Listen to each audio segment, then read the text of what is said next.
Many of us continue the search. The search for secrets left over from the days long gone. Before the end of civilization as we knew it. In a day in a world. In long abandoned ruins.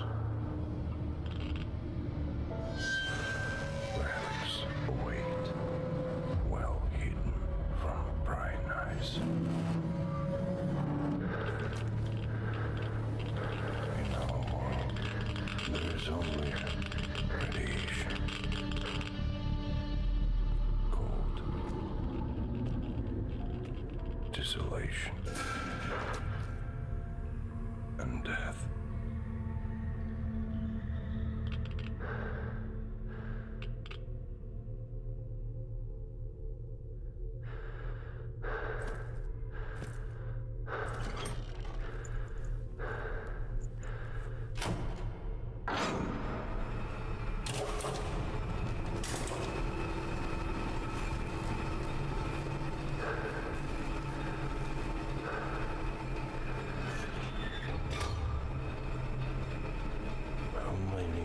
Has it been since the day the Cold War ended with mutual assured destruction?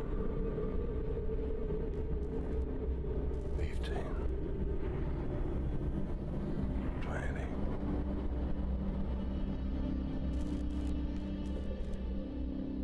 We are looking for a path that would lead our people out of the ruins. The past.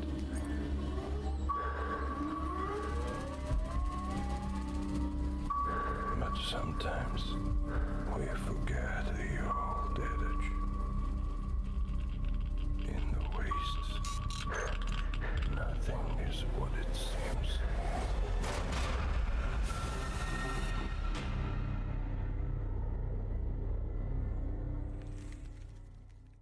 Nothing is as it seems.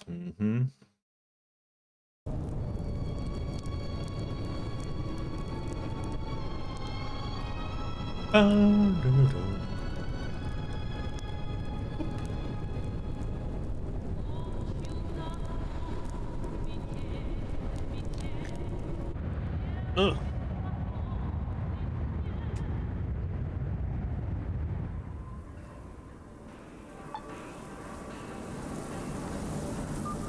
Okay, so we got to the machine factory.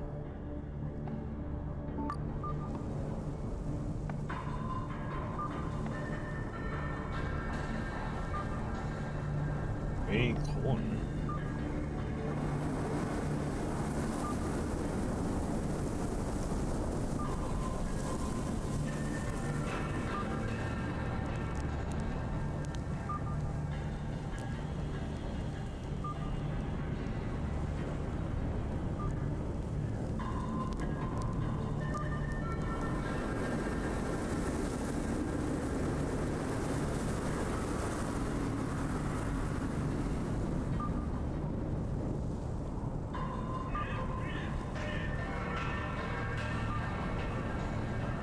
Då är det Polizei, ja.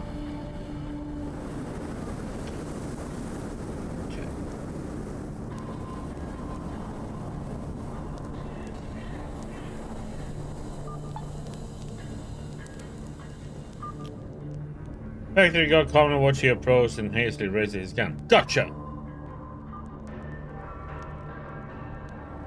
Real scary. Woohoo! See, you're not easily frightened. Fine, whatever. It's just a joke anyway. Nice gag. So do you like working around here? Could be better, little buddy.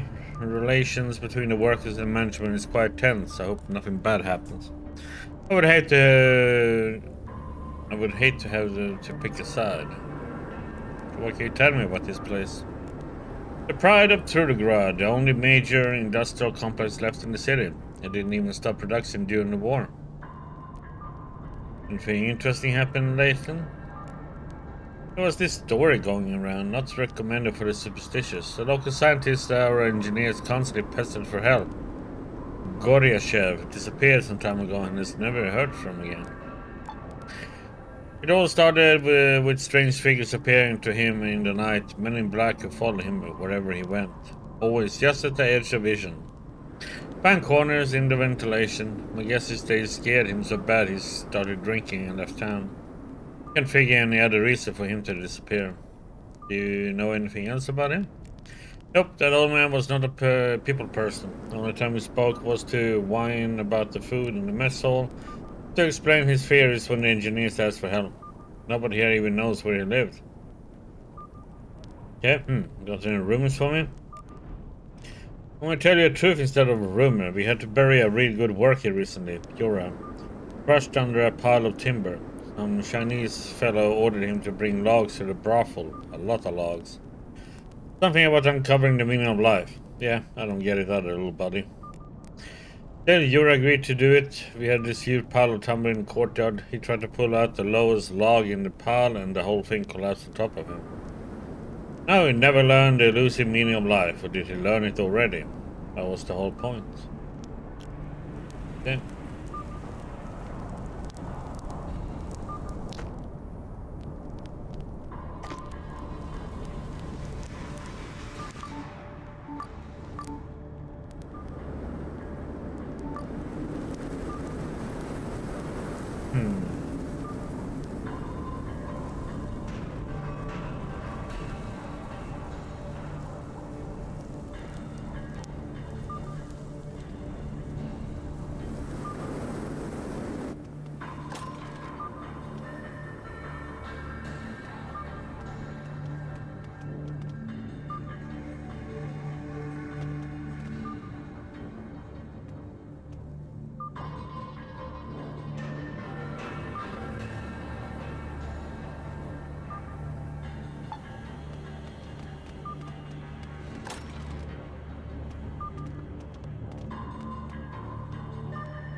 Whenever write something in a tiny notepad, occasionally stop to think or chew on the end of his pencil. The name stated on his uniform says Petrov, head of Yorkers Union. What's up? Why aren't you in the shop? You think I'm not working? Believe me, I am. I'm preparing for a factory-wide concert. Yeah, hehe.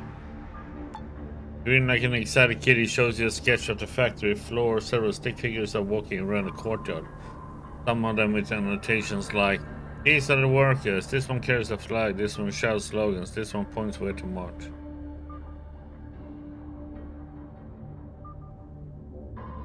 I see, now answer a few questions for me. The man thinks for a moment and shrugs and nods. Am I correct that you're Petrov? Right. Did you also notice the last name on my uniform? My sweet little wife Katarina suited on for me. What are you doing at the factory, my dude? My two main objectives at this factory are to do my job as a senior turner and to help the workers fight for what's right inside and outside the shop. The first one is my profession, the second is my calling. What can you tell me about the factory? There's tons of work to be done before it's fixed. The workers are no longer treated like slaves by management, but they are still not seen as equals. It really shows in the tiny salaries, the 7-day shifts, and in workplace conditions. We'll fix it up. Oh yes, we will. Well, sooner rather than later. The rumors you care to share?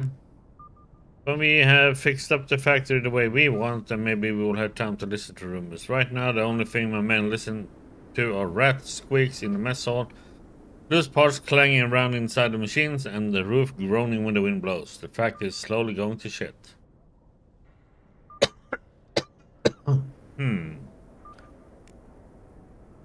Okay.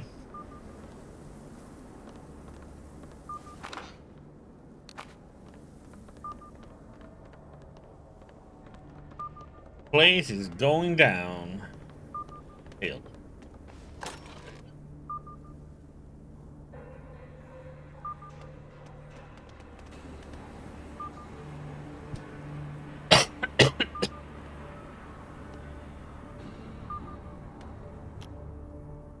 Put together woman of around 30 sitting at her desk looking profoundly bored. She's probably some factory manager's secretary. When she sees you, she gives you a playful glance and asks in a natural accent, "Oh, mister. I don't seem to have you on the list." What of it? If him and boss Spiridonov wants people just dropping by his office any time of the day. It's really busy, don't you know? That's why he's a schedule. I can probably get you an appointment in about 3 months' time.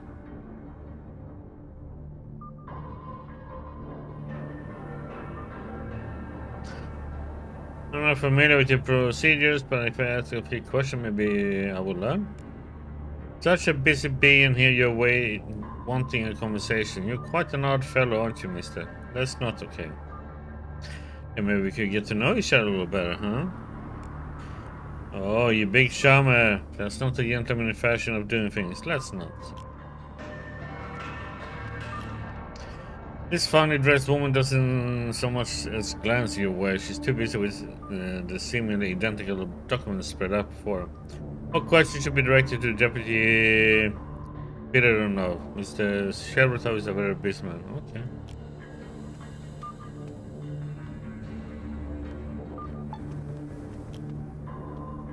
Guy sitting in a stool, rolling a ciggy. Either he has no experience with this task or his fingers are numb. Pippa simply refuses to roll into a nice tube around the tobacco. Cursing, the god finally looks up at you. Yeah, what is it? Want me to roll that for you? It's alright. Smoked ready-made my whole life, but since my favorite tobacconist was shot, I decided to start making my own. It's not as easy as I thought. Max takes his papers away and pours the tobacco back into the tiny metal snuff box. I'll probably have to kick the habit if I don't master this skill. Anyway, you here to see Sherbertov? Yeah, I really need to see him. My condolences, since he isn't accepting visitors. Deadlines are getting missed left and right, and some of his employees have started whining about working conditions. The old man has family problems too. Just walk away, my dude. At least just tell me how's the factory doing nowadays. Nothing is safe or calm anymore, but nothing really dangerous has happened either. Yet. Okay. Nod and move on. Robert guy eyes you from head to toe, his hands on his weapon. You hit to see Spiridonov, working hours are over, come back to you in a day. If I come back to you in a day, will you let me through? If you're on the list, sure, no problem. Okay, where do I sign up for this list? During the day, there's a secretary at the desk closest to me. She takes care of boss schedule. But you need a good reason to get on the list. Spiridonov only talks to people he has business with. Got it. Okay.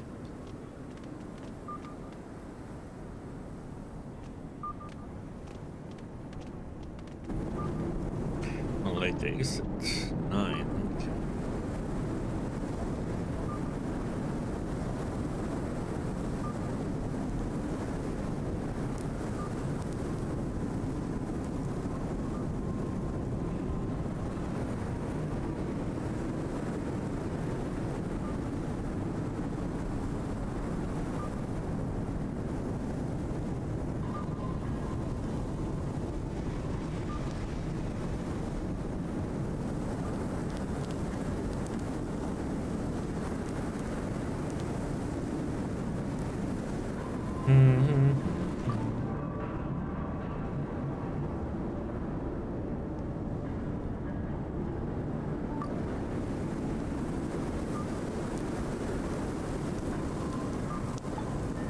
Statue of Valery Shakolov, the famous test pilot awarded the title Hero of the Soviet Union.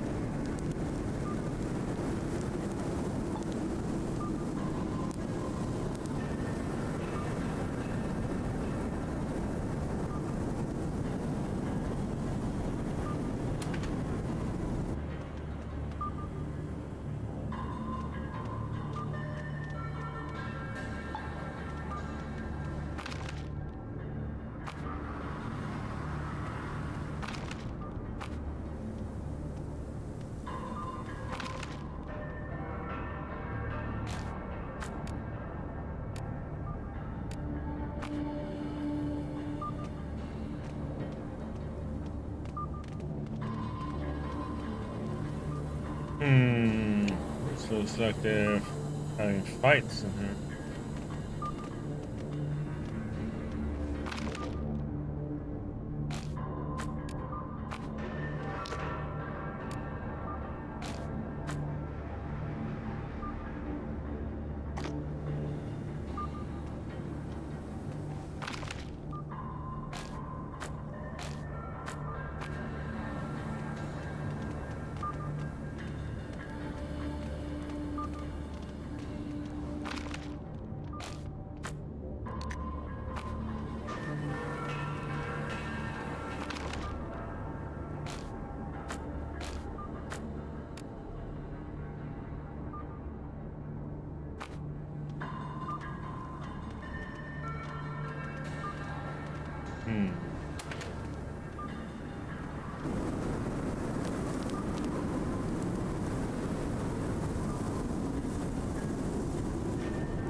The heck, the flying is awesome.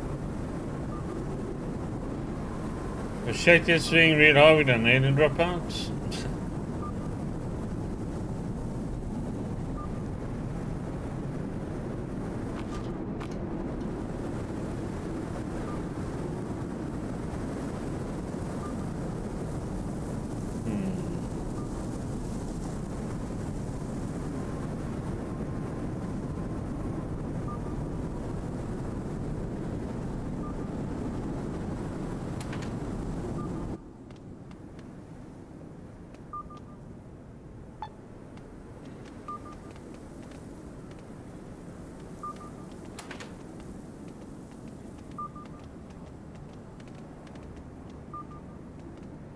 God, that's how would survive a monster like this.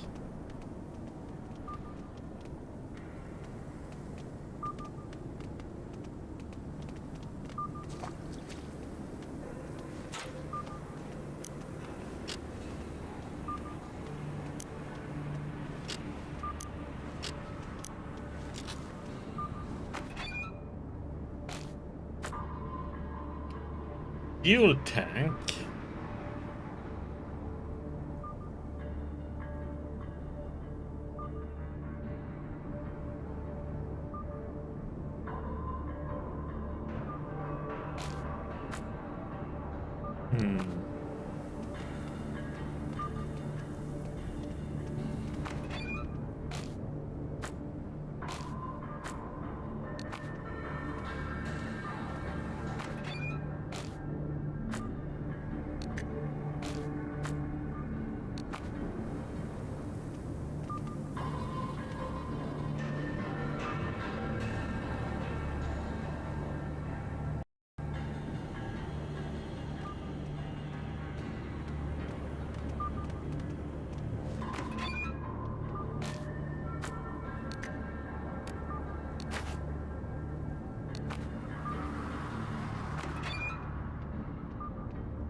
Yeah, it's perfect time we are here now at night, so we can go around looting things.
The white apron cook ignores you. He's grabbing something from the wall with the heel of his hand.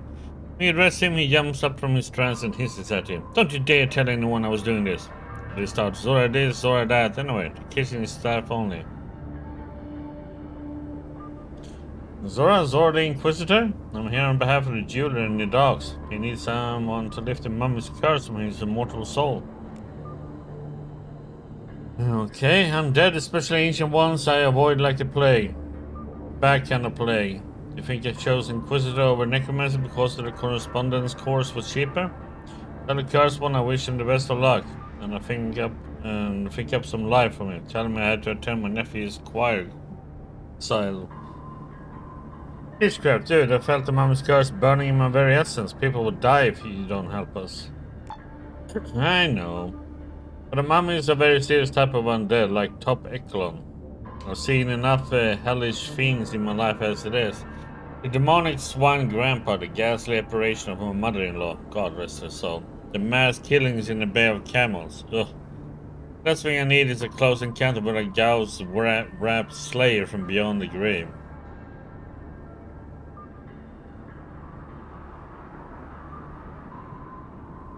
What's the Pigsty demon story?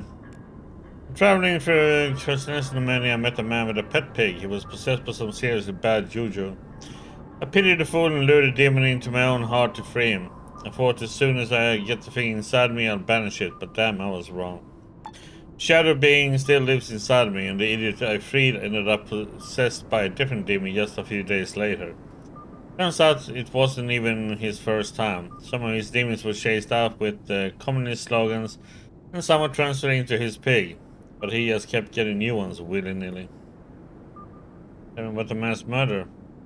Bay of Camels was a tiny village of hippies a few kilometers out of the city. Me and a few other like-minded individuals stayed there for a while.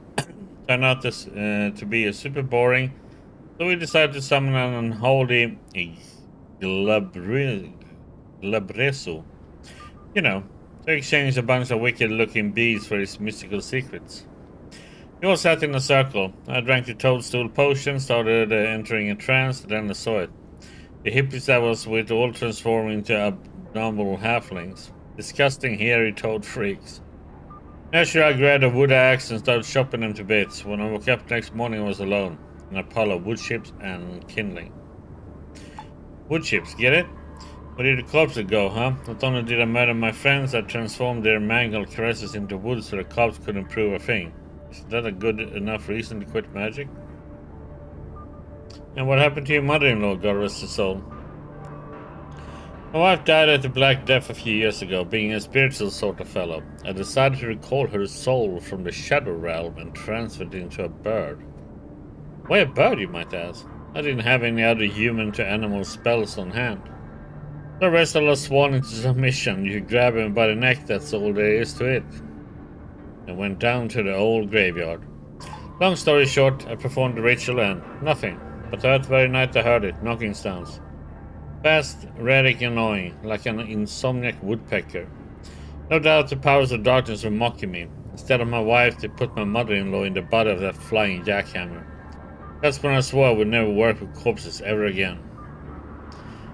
Peachcraft, my friend, you simply made an error in the untested ritual. Don't you think lifting a mummy's curse is much easier, especially for someone with your talent? Well, I guess it's possible I made a mistake. Read an incantation wrong or something. The spelling little old curse really shouldn't be that hard. Oh, to hell with it. I'll help you destroy this shambling abomination. I just needed to quickly stop at home and fish my staff off the bleeding swings after the old chest. Never thought I would need that thing again. But your mommy probably chased this and all my other hopes away. Grab whatever you need and I'll meet you at the jeweler's. Okay.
Bonebreaker, okay.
This man's wearing a mechanized infantry helmet and a mechanic's uniform. He's working a huge melee contraption and doesn't notice it first. As you're about to turn and leave, he finally looks up. Hey, the power armor isn't ready yet.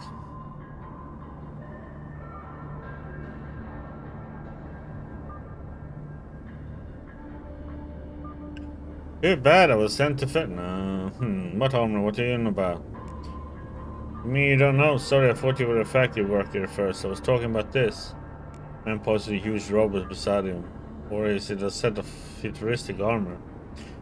The Pride of Trudograd, armor based upon the pre-war exoskeleton and schematics. This beauty actually makes the wearer stronger. That's why I decided to call it power armor. Exclaimed, you make such beasts in the factory? Sometimes when we get production orders for special equipment, like a year ago we received a whole shipment of these sets of armor. Don't know why really. This unit here was malfunctioning, so I volunteered to fix it. Repairs were delayed so many times everyone forget I had it. So now I'm selling it at an affordable price too. Affordable for a small city-state, that is. 45,000 rubles. How much? Buddy, I'm trying to help you unload this hunk of junk. So big, but this thing's value is big. You pay up or leave. You're never gonna find another customer with this kind of cash. Always. First, tell me what you are selling. You want to know, why did you make this thing in the first place? From what I gathered, you produced the first exoskeleton in the Invertor factory. It enhances the wearer's strength and was originally intended for shifting heavy cargo. Our factory based this armor on the prototype, but unlike the exoskeleton, this thing makes you stronger and protects you from bullets. Not many people can afford a toy like this though. Believe me, I'm giving you a very generous discount. What's that thing anyway? Hard to explain. I guess you could say it's a complicated machine. An airtight suit combined with an exoskeleton. The servos are powered by a rotary engine with an electrical generator that's housed in the backpack.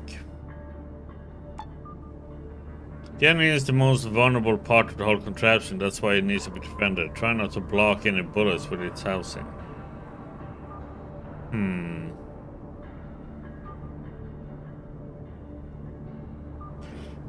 What are the main reasons to use this kind of armor? When it is complete and told to function, this armor actually boasts 100% cold defense and protects from all types of weapons, fire, explosive, and electrical attacks. Plus, it has optional mod kits with their own special function.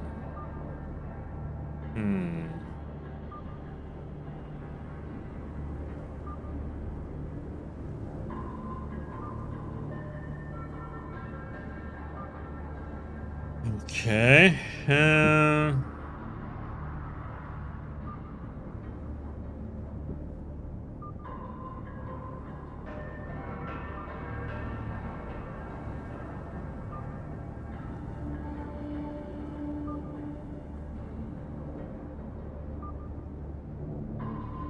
You're worried about selling it against anybody who happens by. Management has some serious issues to contend with right now. Bandits around the city, upcoming strikes and shit like that. My rinky-dink operation isn't even on the radar for them. Plus, if it wasn't for me, this baby would never have run again at all. Believe me, the fixes I had to make were a lot more serious than some loose bolts. Okay, so what did you make this thing in the first place? Oh yeah. True.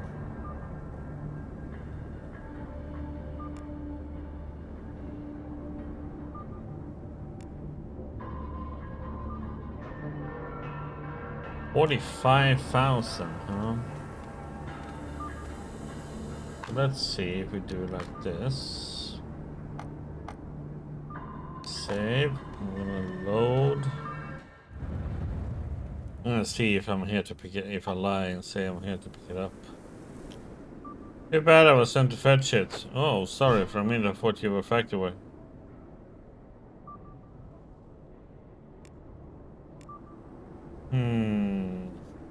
It wasn't ready yet.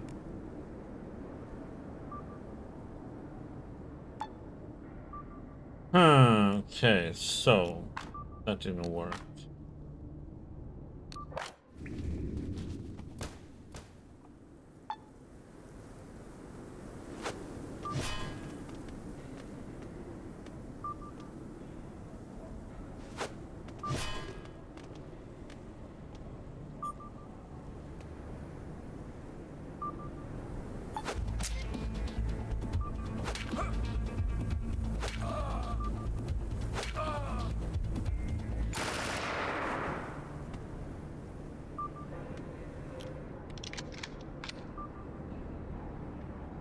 Modify the armor.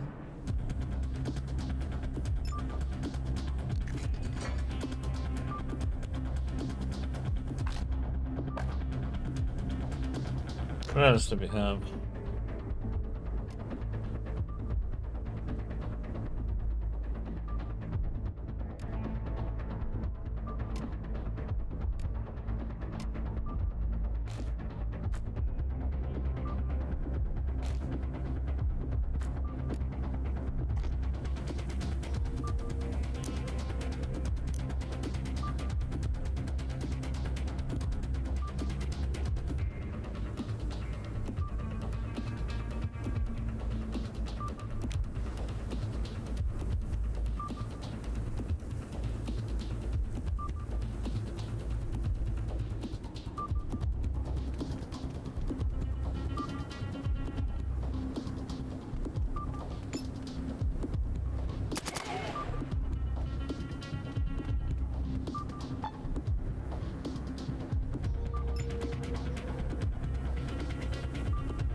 I mean, I do have 45k, but I just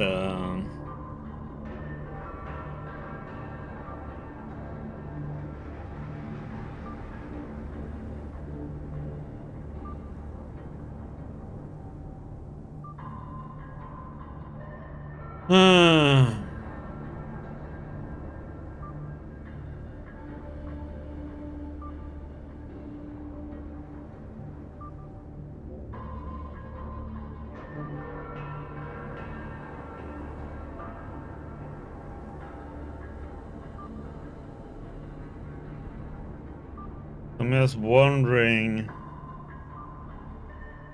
if we should buy it or not.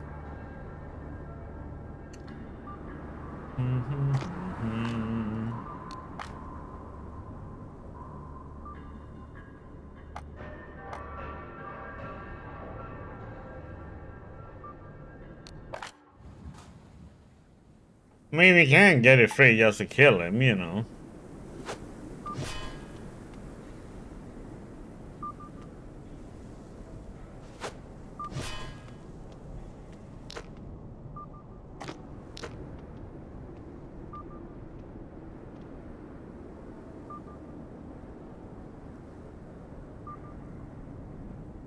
Then we don't have any money. Then I'm gonna have to sell stuff. I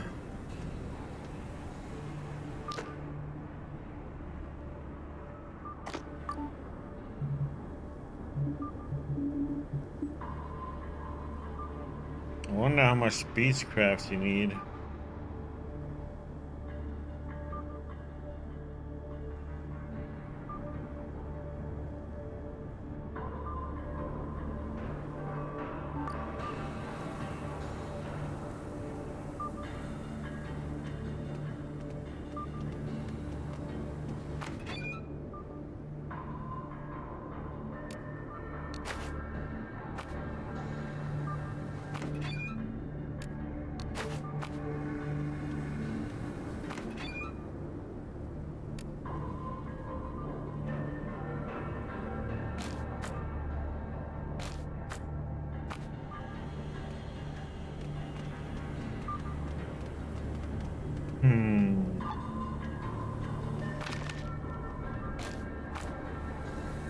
Okay, that one he noticed.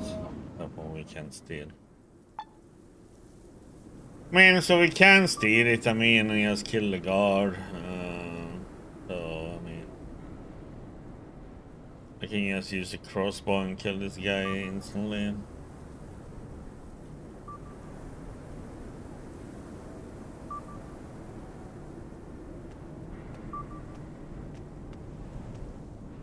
Let's say we buy it then. Let's save. Save free.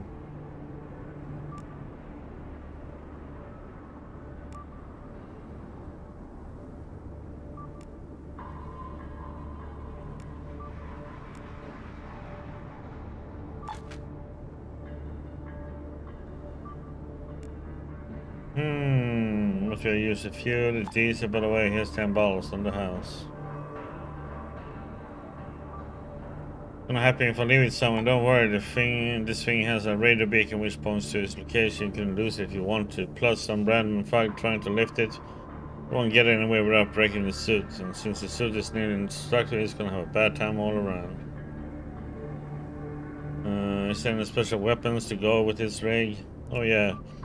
The machine of fuel cells is a Japanese style pile driver gauntlet grenade launcher based on the AGS-17. GSHG-7 machine gun, lots of things. No way to upgrade it. Combat, okay.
Okay.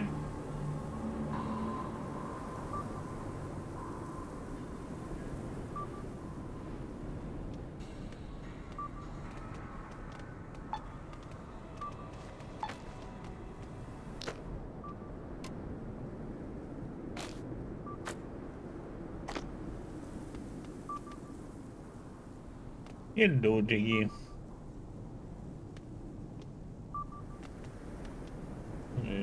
Piss off, yeah.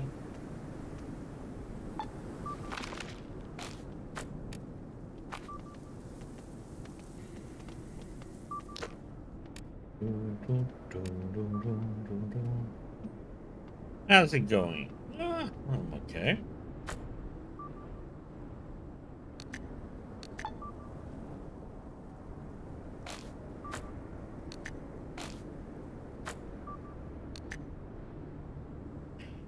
Just bought ourselves some power armor.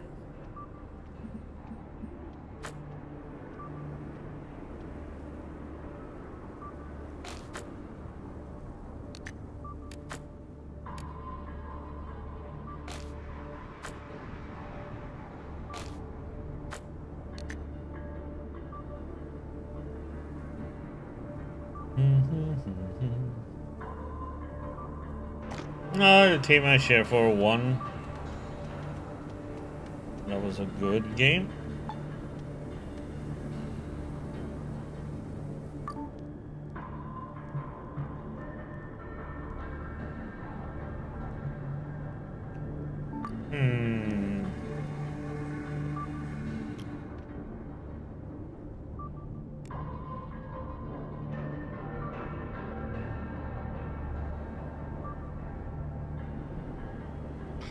Now comes the question, who do we want to wear this damn thing then?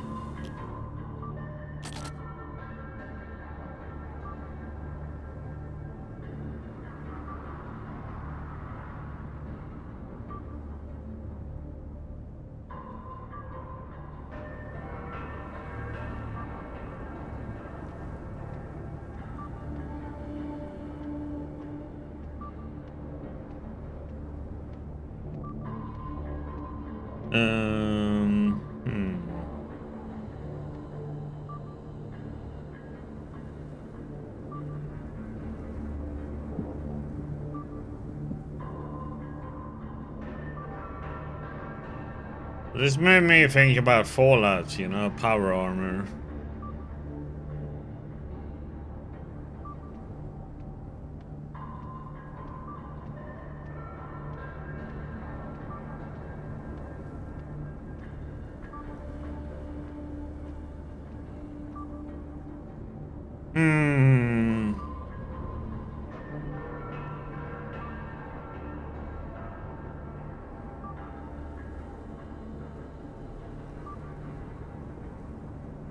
I mean, we don't need it right now, so I can also leave it here.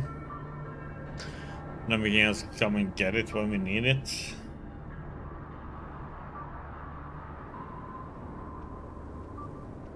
So I'm just gonna park it here, I think.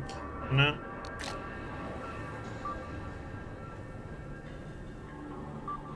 Let me come back and pick it up later.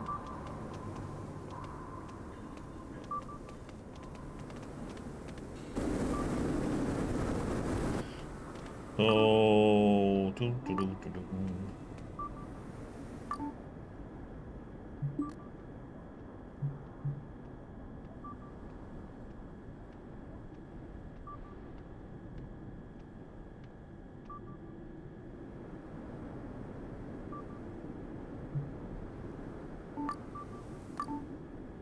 place leveled. Ba-ba-da-ba-ba-da-bum. Max out their weapon skill. Abilities.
There's nothing she can do with that.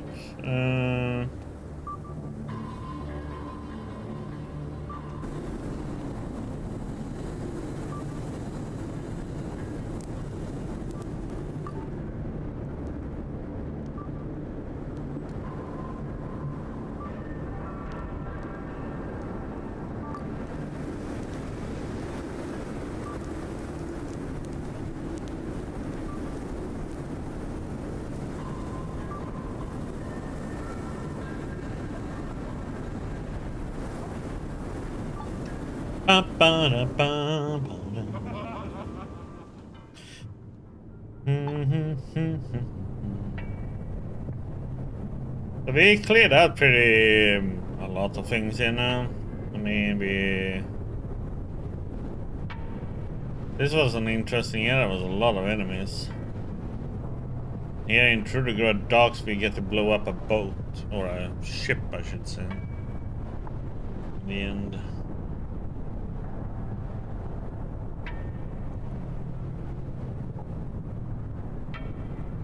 Oh yeah, and it's a very interesting whorehouse here too. They have like prostitutes who does both men and women and who does different things, role plays. All kinds of different, so if we talk to them they start, you know, role playing the different acts That was an interesting chat to have with them all.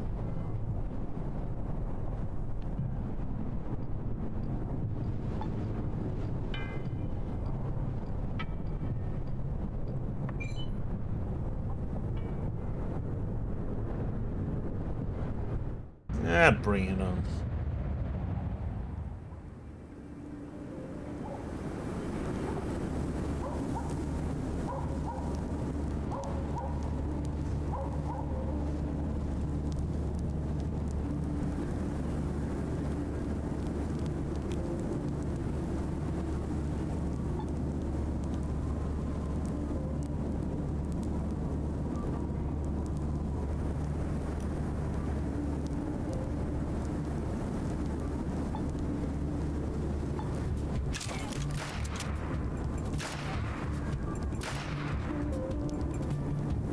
That's how we destroy enemies.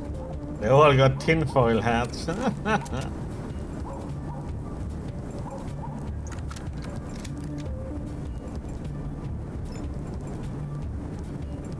So we crafted this wonderful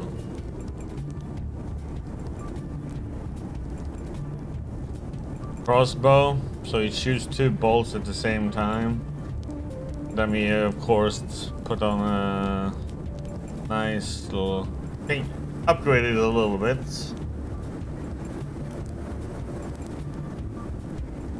Let's see.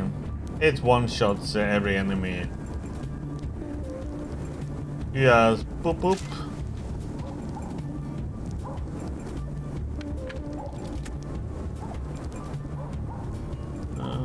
So I'm just killing everybody with a ranged weapon.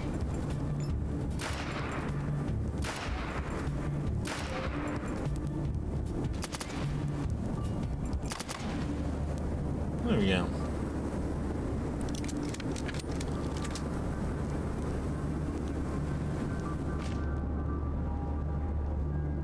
Another time when you have a hard time is, you know, enemies have sniper rifles. That's when it gets iffy.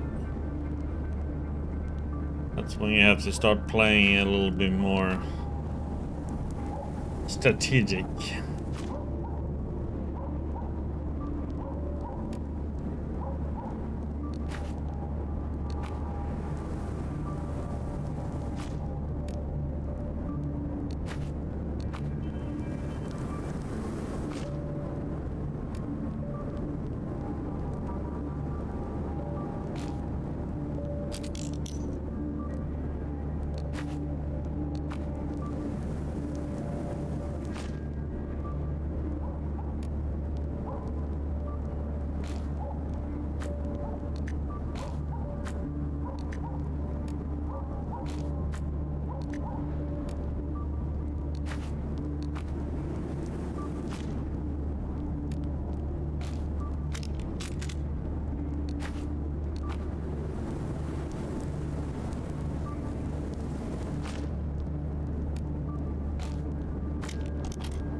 The game is interesting. I like all these upgrades, you know, with your abilities and skills and everything. This is just like the previous game, you know, but the abilities adds to it a lot.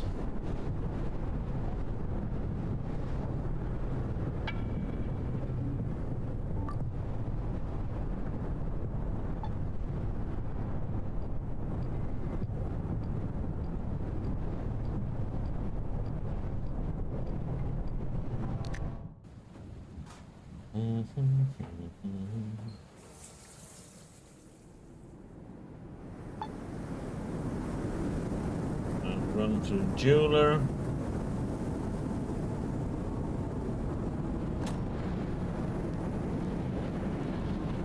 If he's alive or not. What should I? Oh wait, there. He's like. 3.4k away from leveling.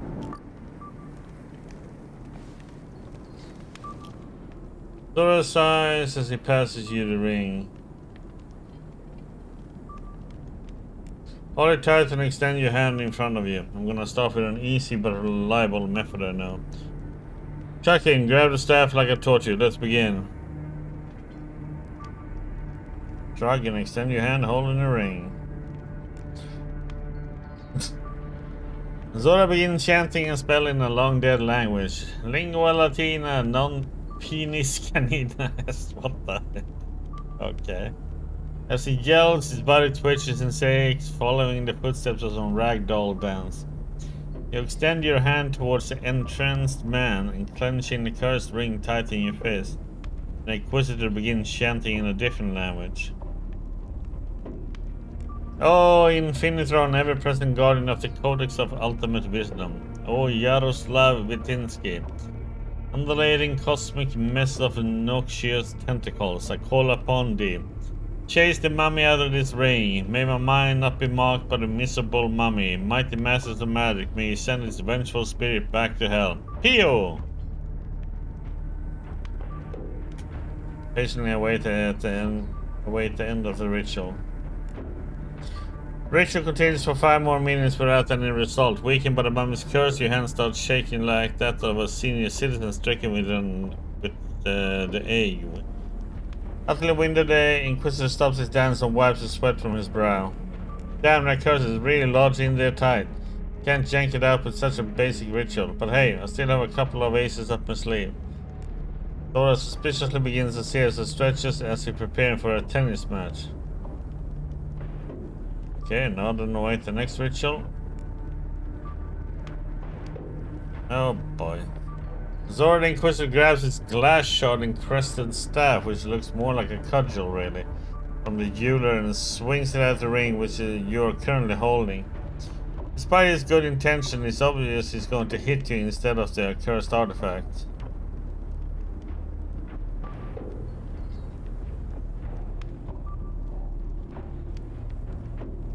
Dexterity. Dodge the staff but make sure it hits the ring instead.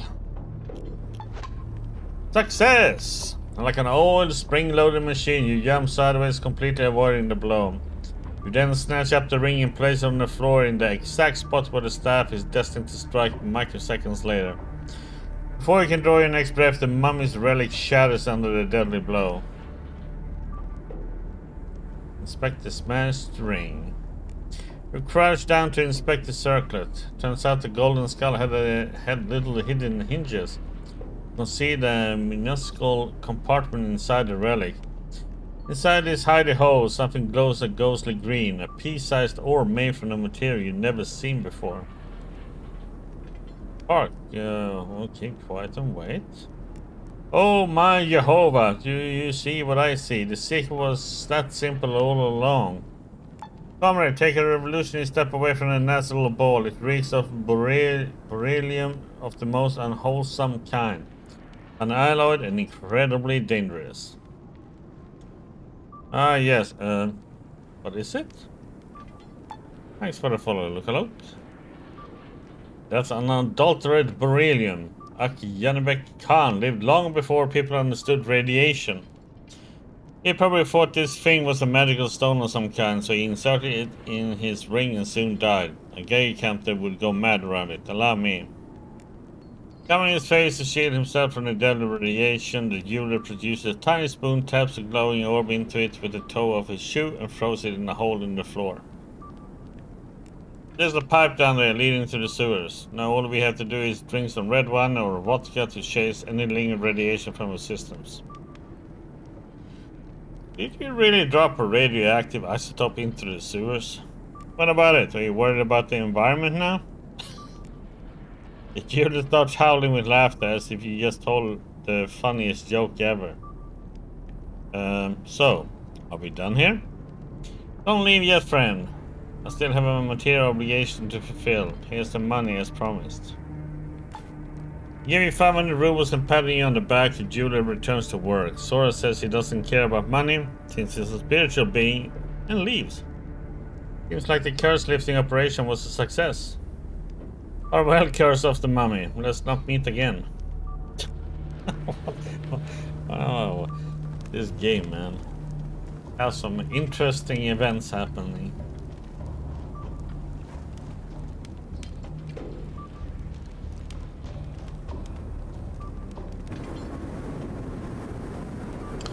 Don't we have something to sell?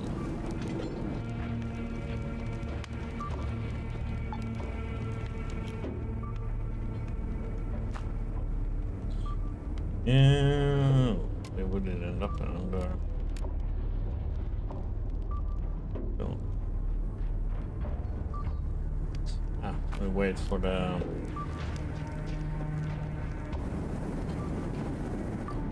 Okay, let's go to the tavern.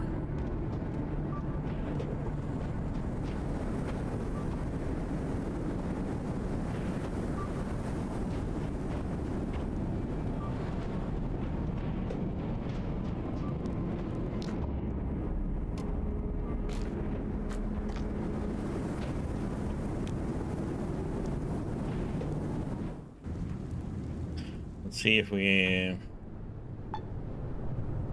Bum, bum,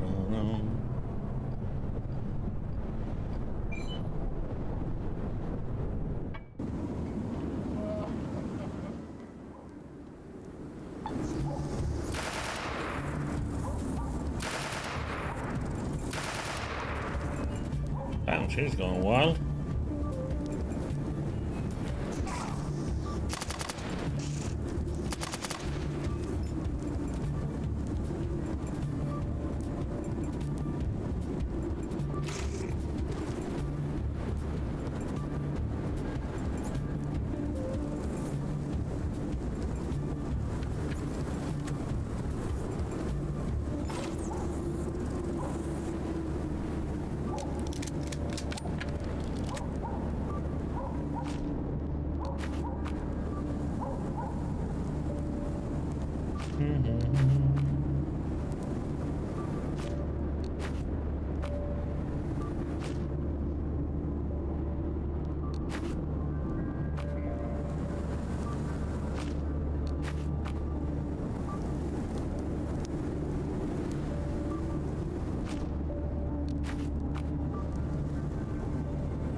Stop and eat and heal everybody up.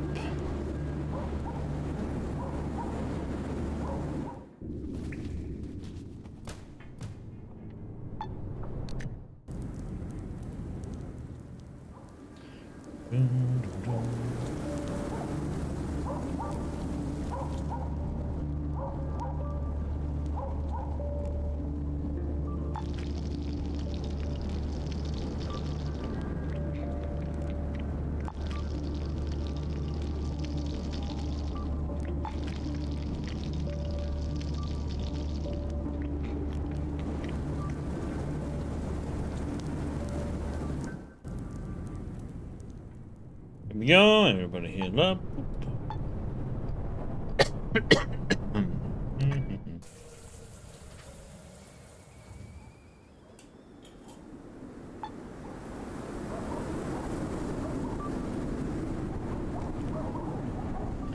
Ba-da-bum, ba-da-bum, ba-da-bum.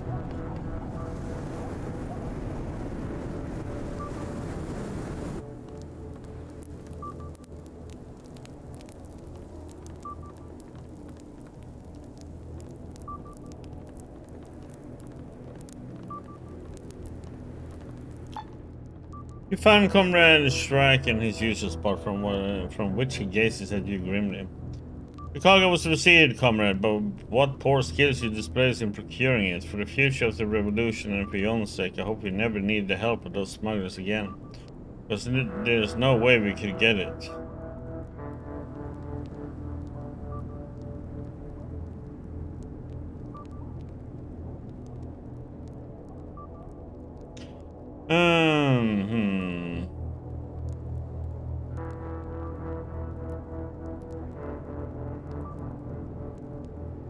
Give me, comrade Shrike.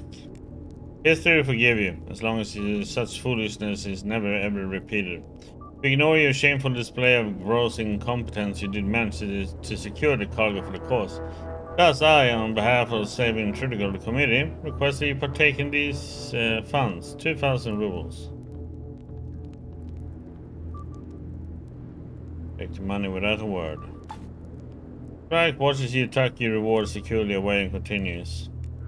Don't skip a day of tolling for the cause and rest up. We'll talk about your next assignment tomorrow. If you're not getting anything else out of the commander today, in that case, see you tomorrow, comrade. Oh, what the fuck? God damn it.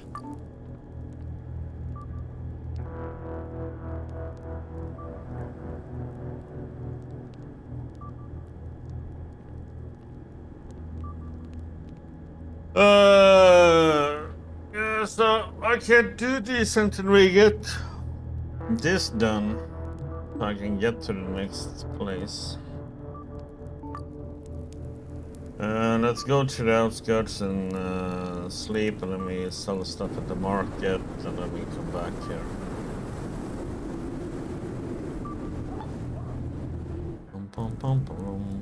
Don't have anything else to do here, really.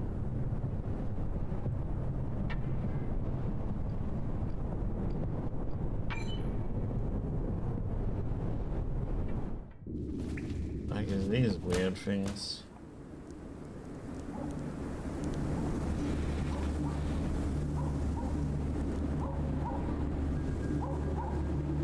What the frickin' heck is that thingy?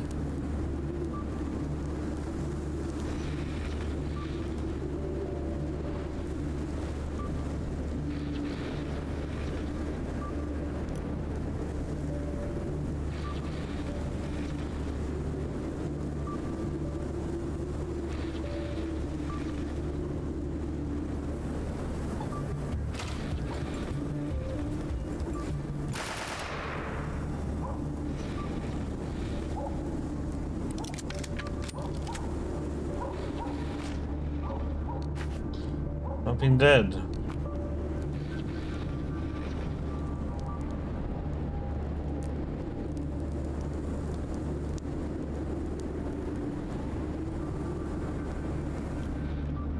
Design twist the radio dial. What could this be? A rough man's voice barks from the speaker, but what he says raises more question and answer. Come in, White Wolf.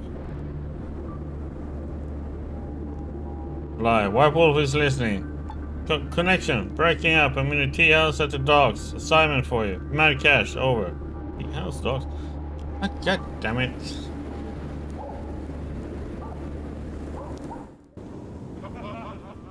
Okay. Turn around.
Let's see, what should we take of all of this?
Hmm.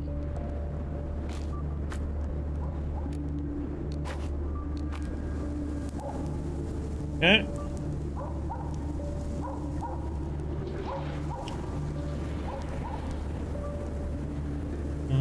Let's see. Crafting, hexagon.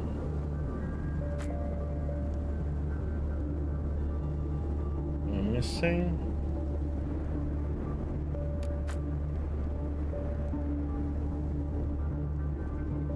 Yes, I don't have any tin cans.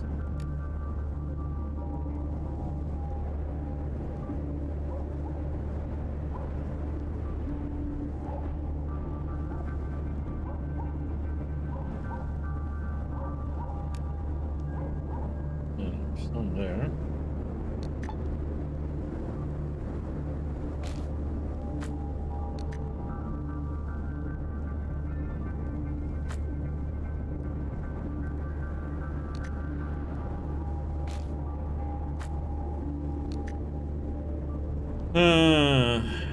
Okay, so we're missing tin cans now, huh?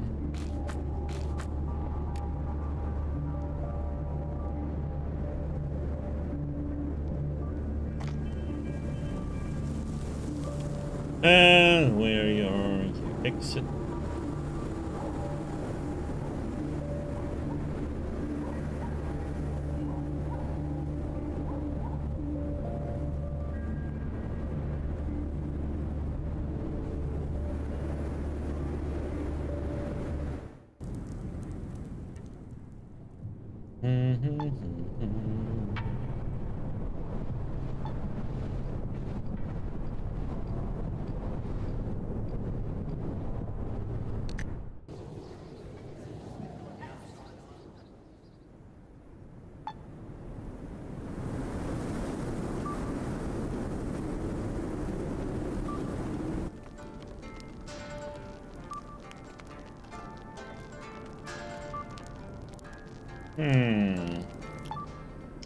Tall man in an old school militia hat, dented cuirass, and a coat with two crookedly sewn on epaulette stands near the blazing fire. He's not moving, but his eyes jump from side to side as if constantly on guard for possible attacks. Without wasting a moment, he addresses you. You! Yes, you! Or you're the one I'm expecting. You're the one who contacted me on the radio? Right, you're Riblin of Celestia, not? The famed mutant hunter. Hold on, first I have to know who are you? Commander Aptador, a Red Army commissioner with a mission to preserve the historic heritage of our planet. We recently received into the terrorists are plotting a terrible crime against humanity. Mutant terrorists, like there's any doubt. Mutants, tell me more. Talking about the worst kind of mutants. Moral ones. When the world was baptized in nuclear fire, its blessed light exposed the inner ugliness of these people. Now they look like stone-cold freaks and shun the light of day and the world above. Their cursed degenerates dug themselves down into the dirt between the grey corner and the factory block. There in their sold caves, they toil around the clock to create a dirty bomb, and using the secret they stole from Mechanius Proletarius. When it's complete, they plan on to blow up the factory in the name of the Dark Gods. The mutated sins are planning an act of terrorism. Is that what you're trying to tell me? You condense information just like a scribe in the Orders Literatius. But unfortunately, you will never become one. Instead, you will die in battle against the bloodthirsty mutants with the General Secretary's name moistening your lips. I would gladly take a place and earn this honorable death for myself, but he wants me alive. If you ever do need a scribe, comrade, you can always hire me. Yes, my hair is white as snow, but my knowledge of the land is great. After all, I'm the only writer in the post-Soviet world who has been awarded a medal by Lenin, sent to the Gulag by Stalin, pardoned by Khrushchev, kissed by Brezhnev, eyeing Hexagon with a frown. Oh yes, Comrade Trudograd. We do have a job for you in the Red Army. We always need more living targets at the range. You look very spry for your age. Old man Hexagon gasps and using you as a human shield, leers and shakes his fist at the commissar. Okay. Taking a death, I'm ready to help you out. You haven't any idea how lucky you are. I would give much to witness your heroic death, to watch gape mouth as the mutated degenerates tear your bleeding, screaming body apart to get to your succulent organs, to witness your spine held aloft in their claws, to see all the gruesome things they will do to your still breathing husk. I mean, it would be even better if you survive and escape, in which case I plan to reward you for your bravery. So, you just do whatever seems right in the moment. Survive or die. Anything goes. At ease, soldier. Burn the heretic. Cleave the mutiny in twain. Kapla! What the heck? Are we Klingon now? And a hearty Kapla to you too. I'll go look for the mutants between the factory and Grey Corner. Leave deep in thought. Let's see what we got here.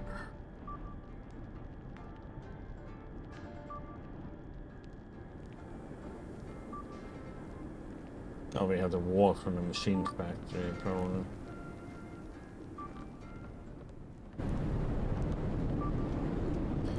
Okay, off to kill some mutants.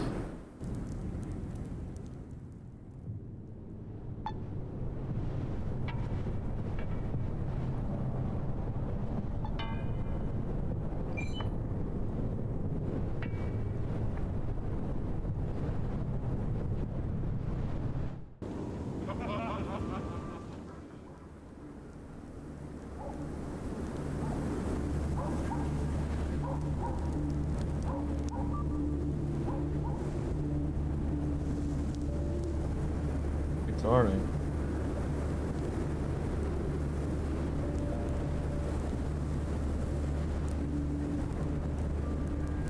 Can avoid them if you want to, but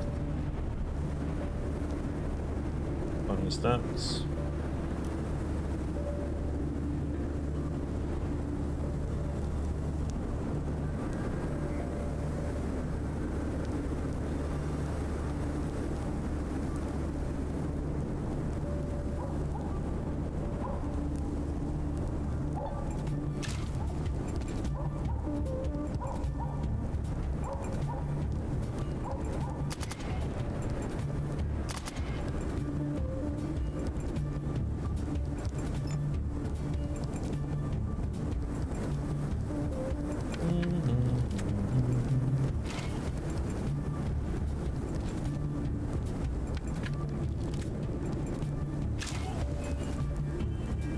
No.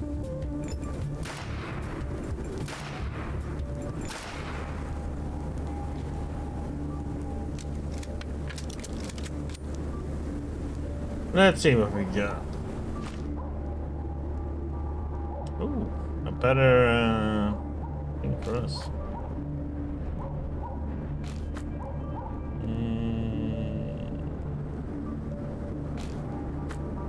That was wait for me. Place. Okay, she's getting full.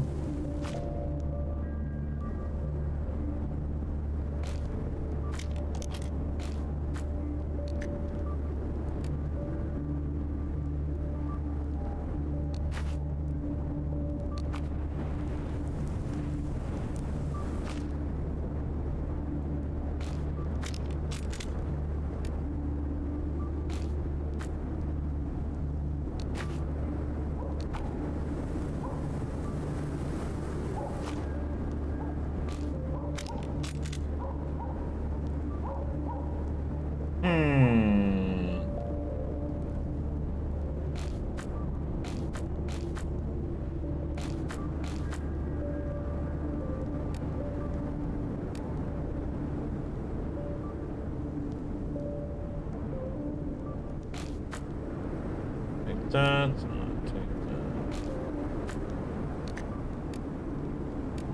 West.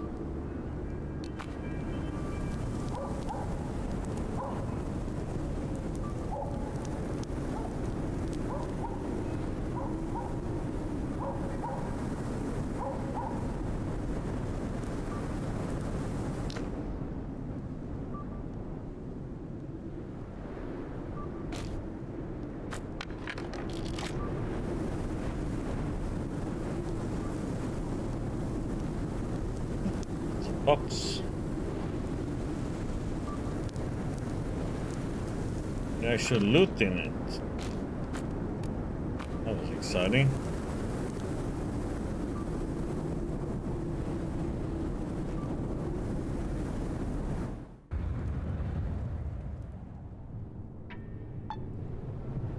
Come on, can't forget, like, you know, marketplace.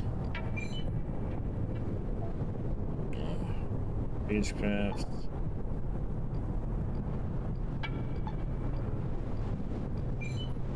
Beechcraft. Ah! It failed.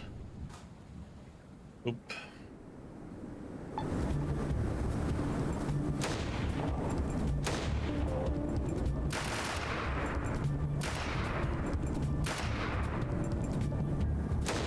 Ow.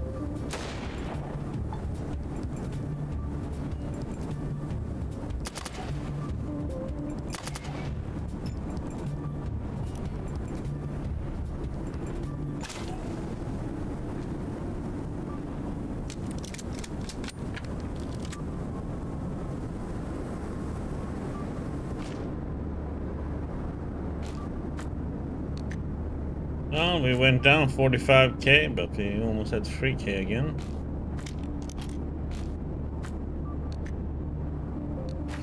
Okay, I need a marketplace. Maybe we should actually go to the outskirts and do the pan I'm not gonna get.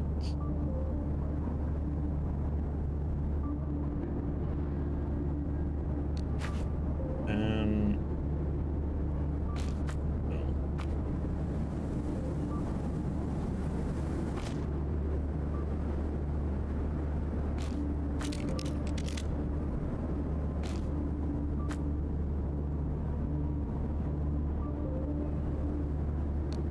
the tire.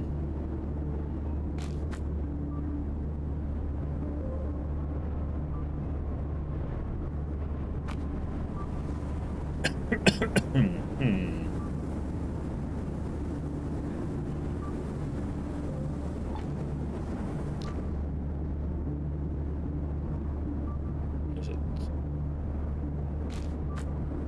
Yeah, I think we're gonna have to do this a little bit different though. Empty tin, I need that.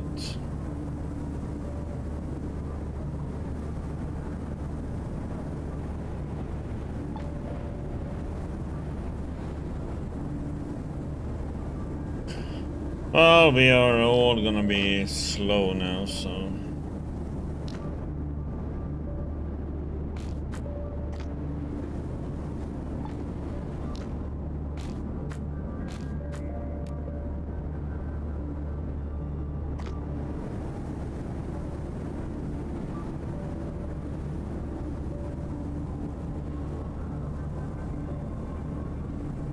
I think we go to the outskirts then. We can sell off stuff at the market. Unless we're gonna find a market, bump into the marketplace, random one.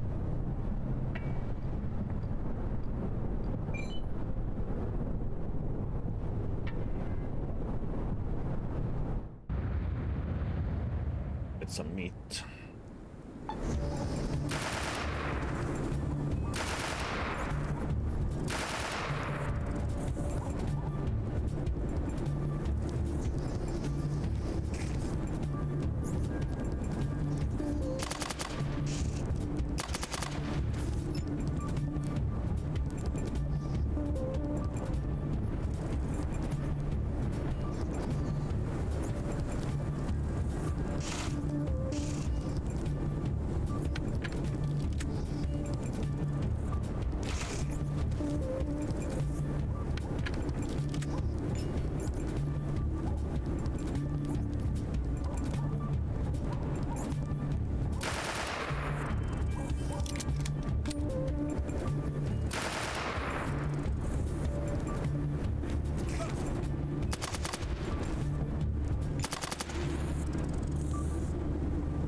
Is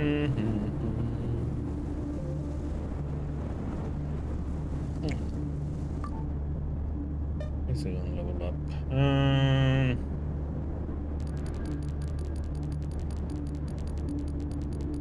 299. Survival. So, oop.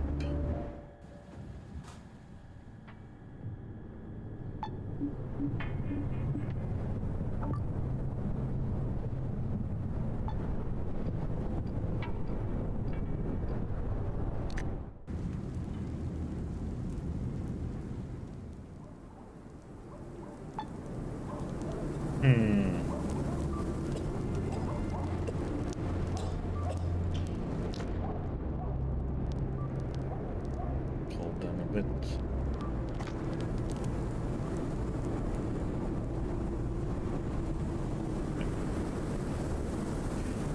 And sleep at the hotel, and then we go to the market.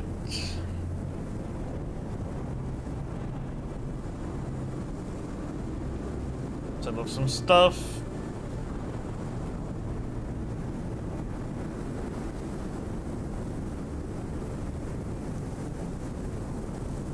And we can get hope. Oh yeah. We can sell some stuff at the on the way there.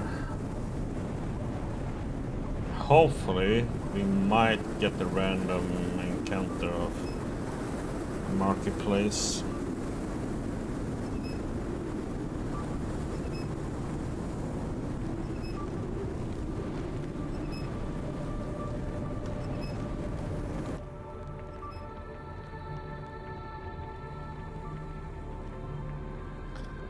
Rest.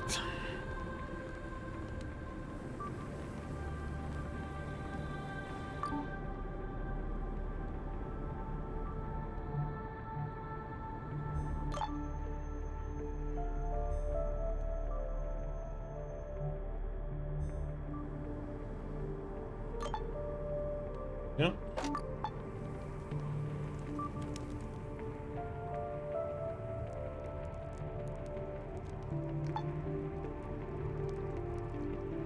Huh?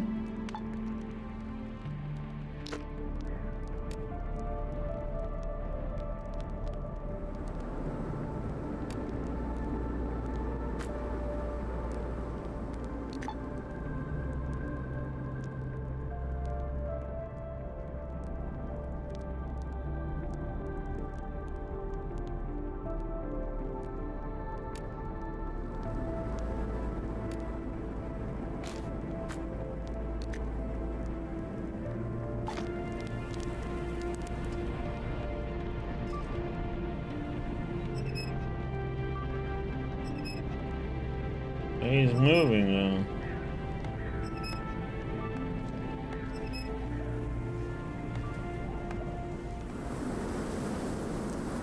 Okay, I'm confused over that one.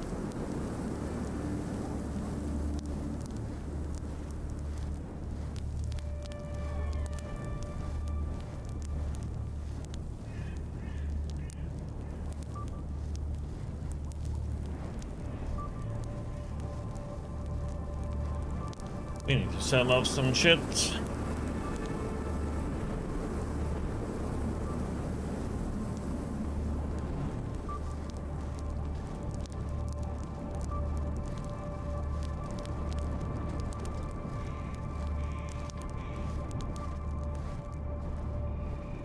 Oh, nice gun.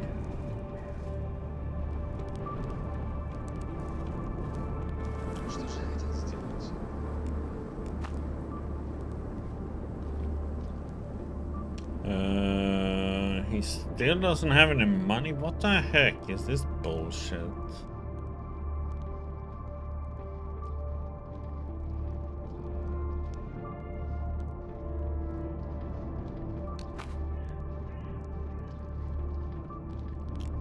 Oh, they still haven't reset.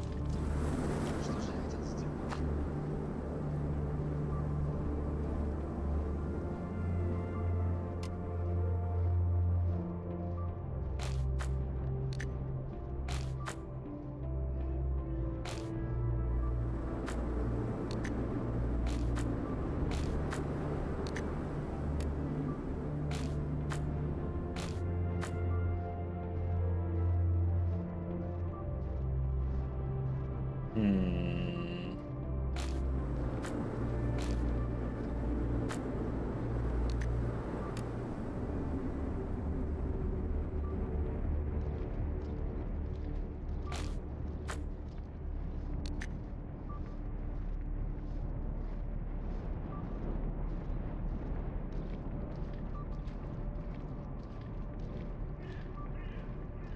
I need. They don't have that.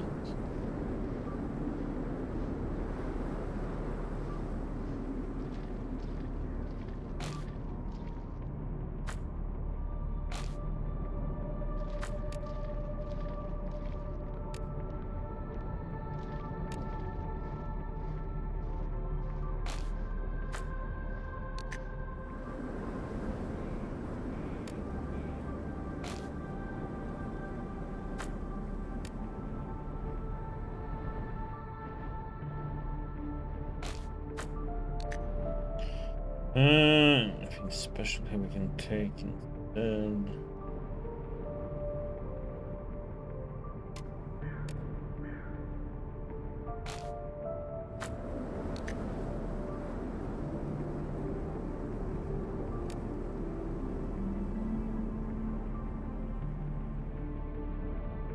Need water balls. Don't have any.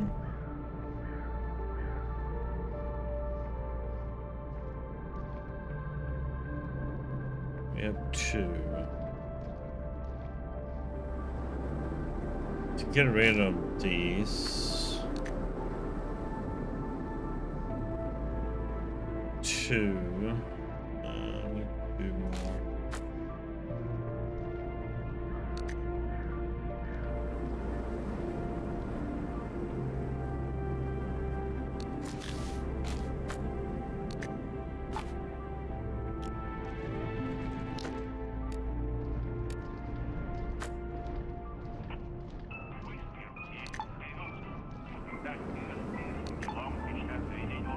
What the heck is this?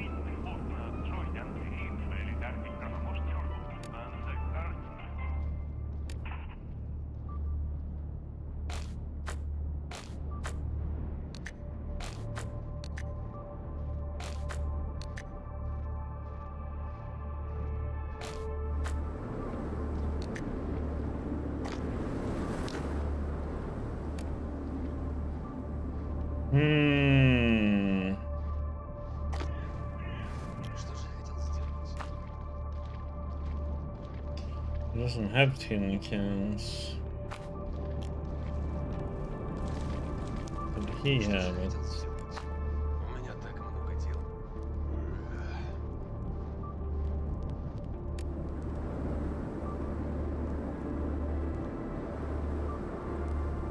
There's so much diesel now and shit.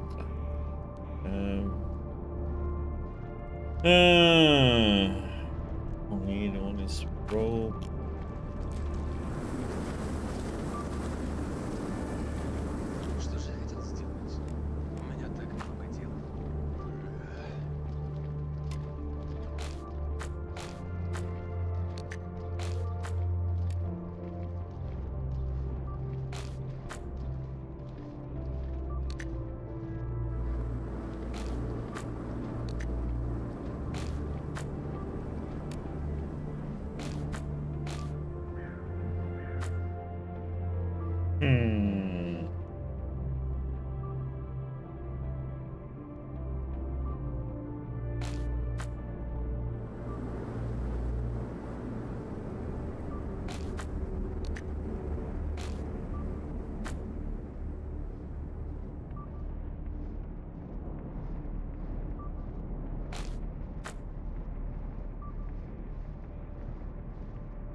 Okay.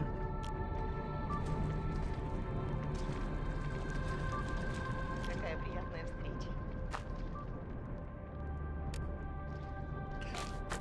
rid of that.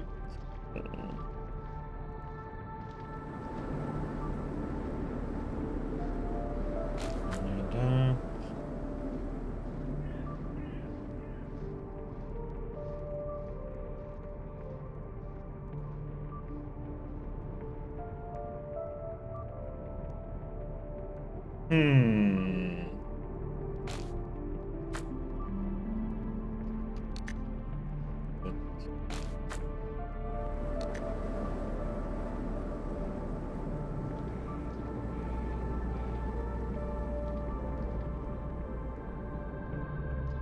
How many meters there? I can probably keeping.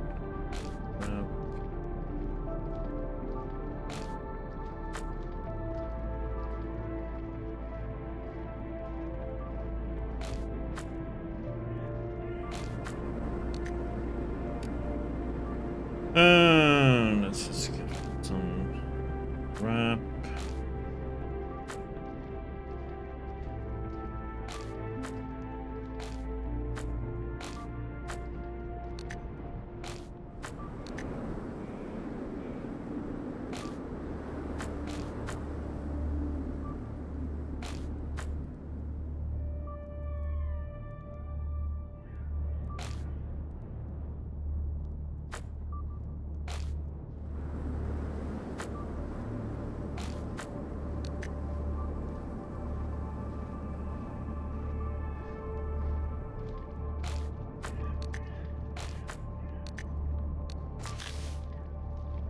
Just empty things.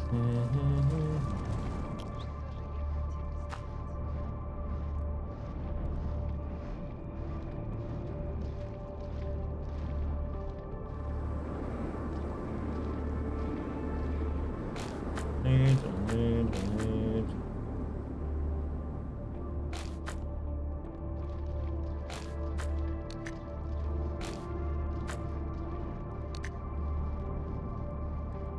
Onions.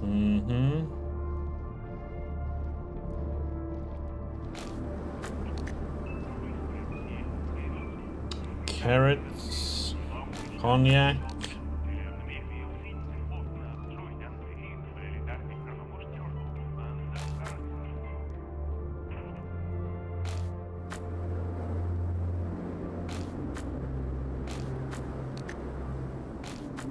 Get rid of tobacco because he wants that, huh?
He lost a little bit of money there, but don't care.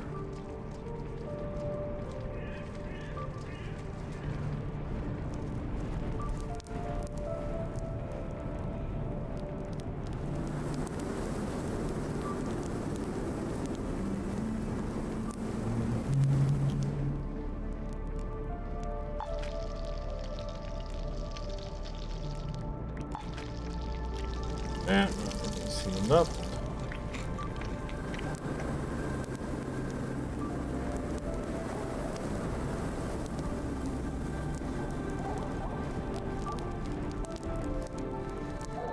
Let's see.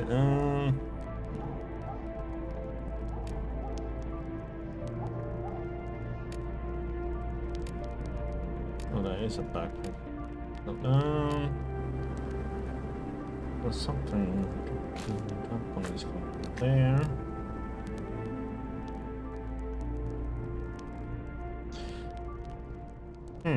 I'm actually out of pins, which is kind of interesting. This one. Is he on this?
Get some more coffins.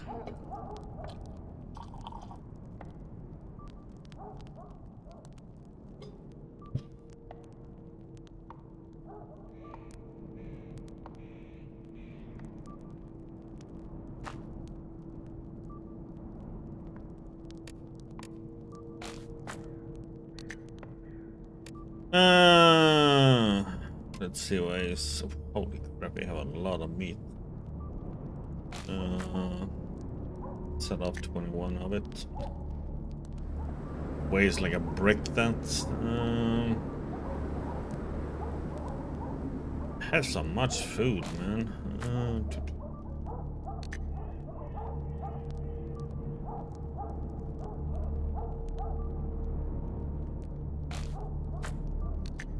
Get rid of some.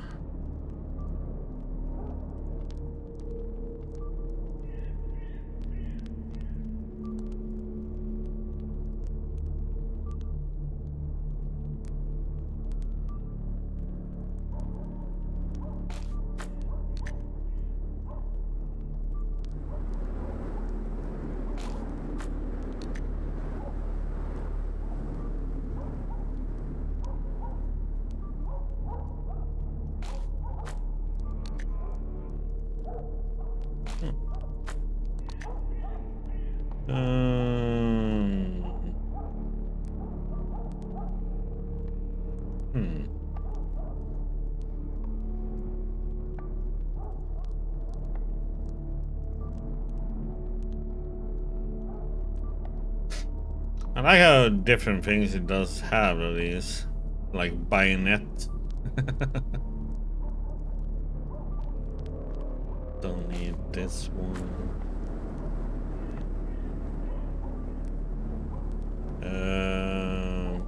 Yeah, why am I still having this for?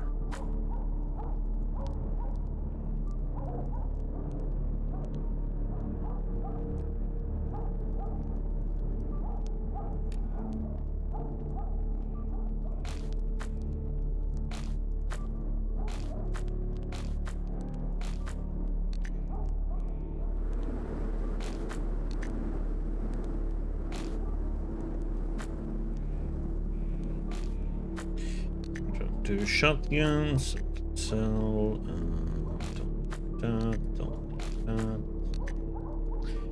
Oh yeah, we got this fun weapon yesterday. Like a damage 30 to 45, man. It's like pretty insane. It counts it like a pistol. But only for special armor. I think you might need to use a power armor to use this. I don't know what it is for.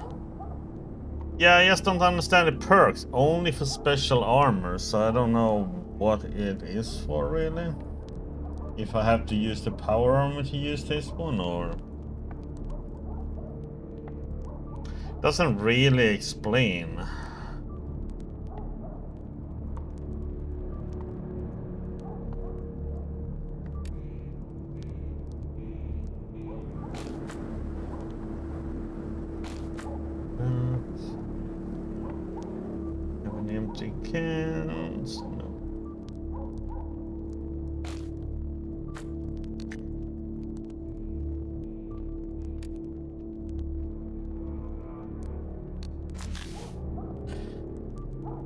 So I mean, in this game you make money pretty quick though.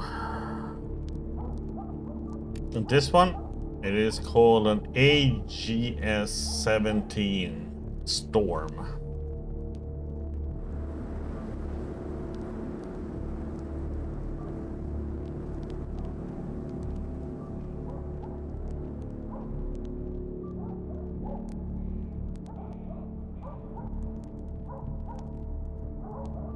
And it requires this special ammo. So it's a grenade.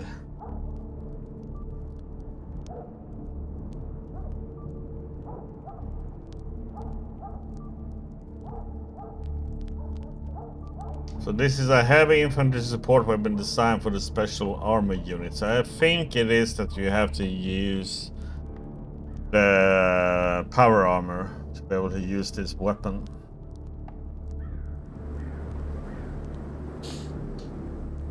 Yeah, but no, yeah, but it counts as a pistol.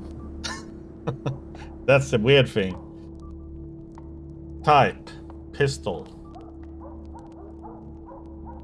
Skill, pistols and SMG. Which is kind of funny.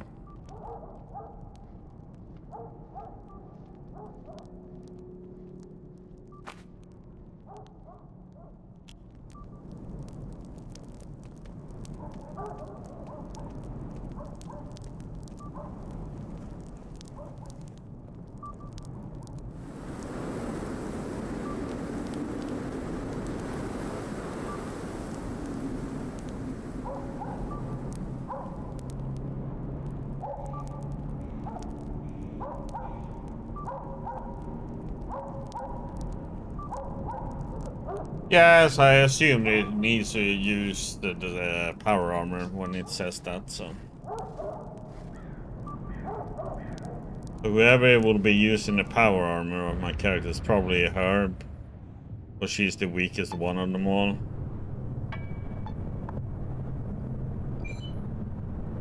Now it comes. Yeah, but now I don't really need you.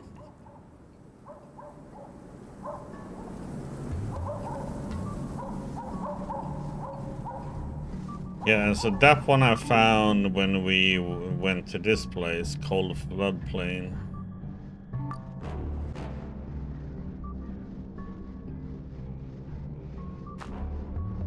Okay, let me see what kind of want those. I need more wood now.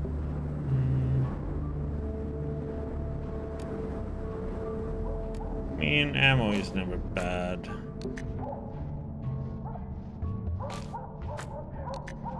I'd rather have too much ammo than too little. Let's buy AP ones too.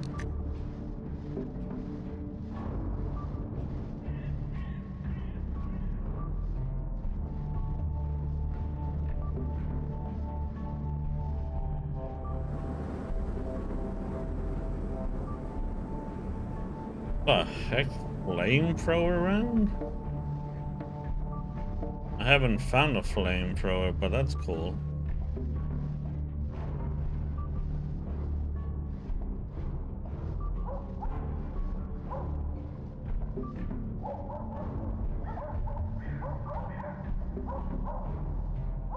Yeah, didn't have any interesting tools. We have anything we can sell off?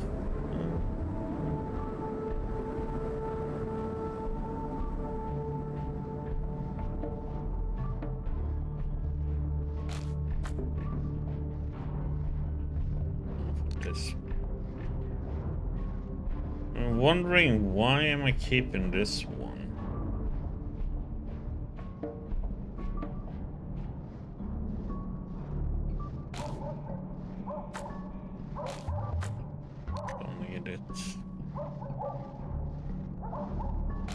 Shotgun.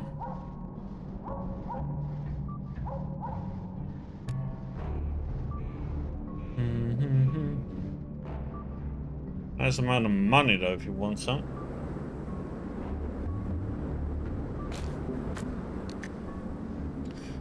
best thing with this marketplace when you find them is that they all have a lot of money. All the vendors.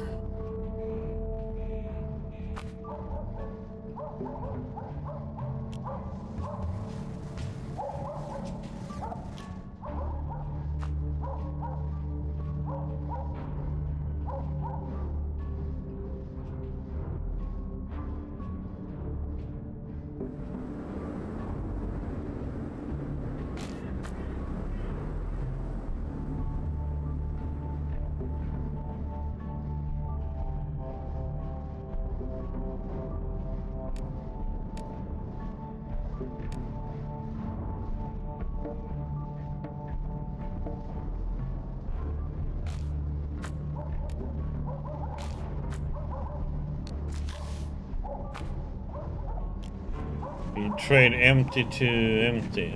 That's a medicine. Don't need.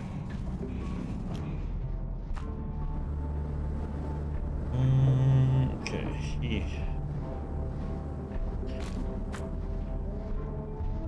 Green.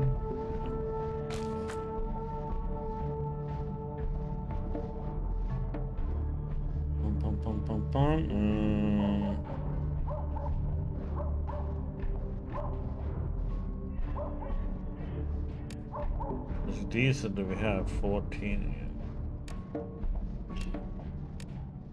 19 diesel.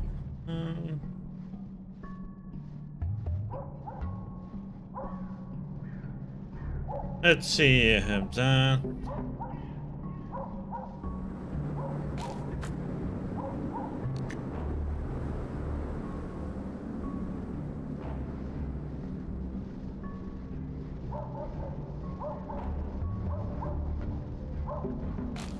Need 545. Gunpowder is good.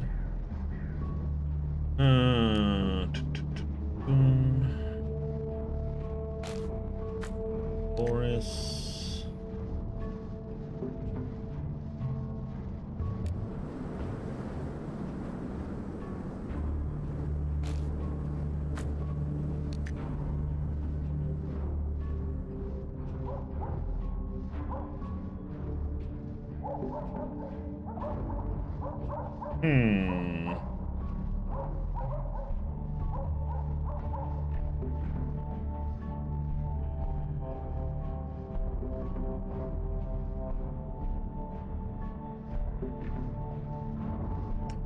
The only thing I like with this one is it only costs 2 AP every time you swing.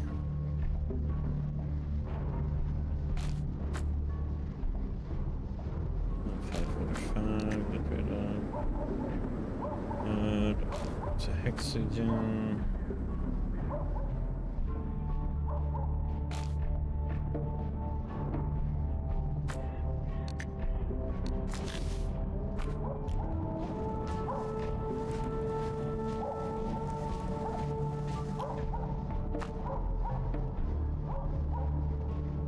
Food we don't need. Okay, down here. No, wait, we can. Here. Oop. Oxygen, crafting, metal.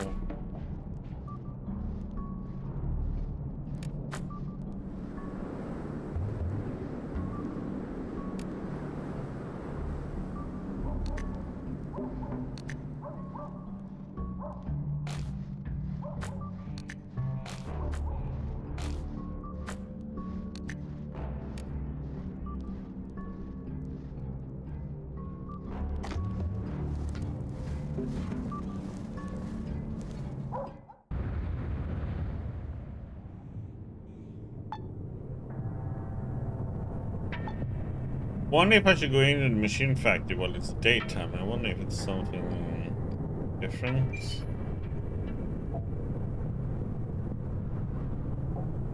Okay, some drug addicts. Yeah, I better put them down.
to daddy.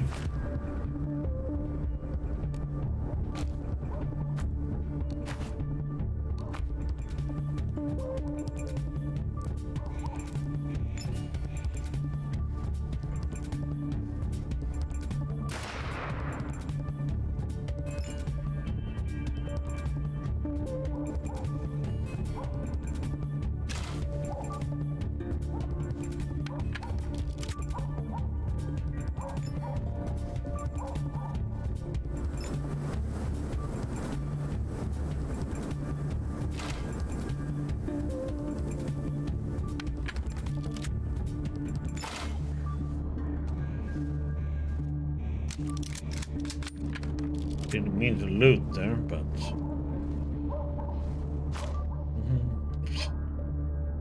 that was a real druggie. Broken bottle and spoon.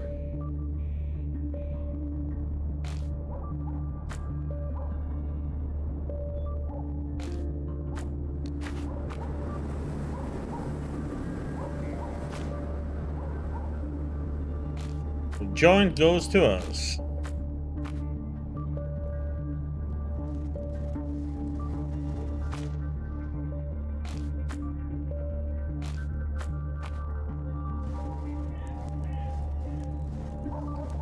If we ever need a personality thingy.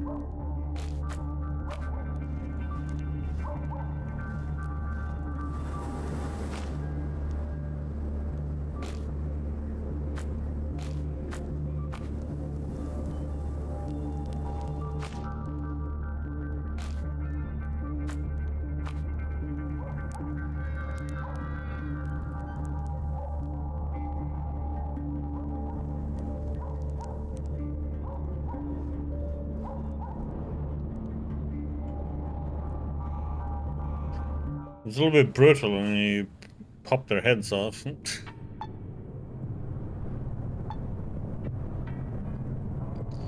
I haven't been here during daytime. Last time we were here at nighttime, so I don't know if there's a quest to get here or not.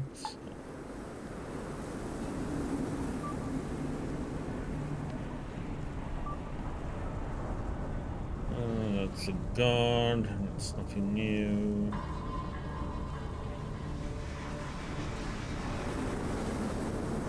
Office. You have to be on a list to get be able to see.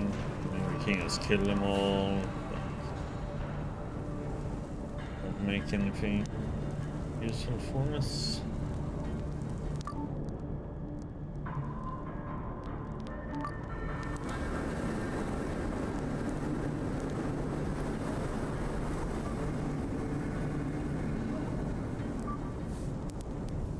Bottles,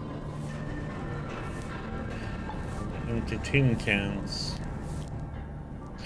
Lord Charlotte laborer reluctantly stopped his work to lean his broomstick and nod to you. Good help to you, master. I'm not going to chase you away, but you shouldn't have come up to me in the first place.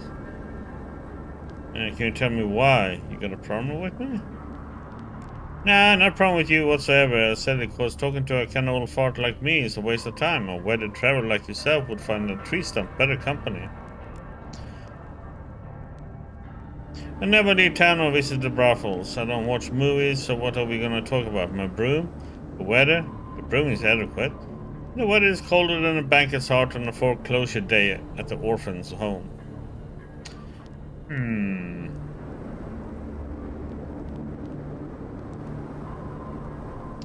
Let's go with number 2, intellect. There isn't much of a way of entertainment in the city. If you had a chance to catch a movie screen, why not watch it? I don't care about cinema anymore. Hey, my nephew raised some money working in the mines and bought a video rental place in Bensodar. Then he took over, he began to sort through the previous owner's tapes. Most of the stuff he had already seen, but in the attic he found a whole crate of tapes with no actors' names, no year of release, not even manufacturer's logo, only titles. And quietly. The screams of the quartered, what all whores deserve. Crushtastic Fantasy 17, The Boy and His Puppy. Need I go on? So my nephew decided these must be American horror films, so put one in the VCR. It was shot with a handheld. The set was a dark room. You could hear the cameraman breathing wetly. Then, center frame, a man bound to a chair with duct tape, begging through his gag. My nephew turned it off right there. Burned the tapes in his yard. Sold the business and left Benzodar for good.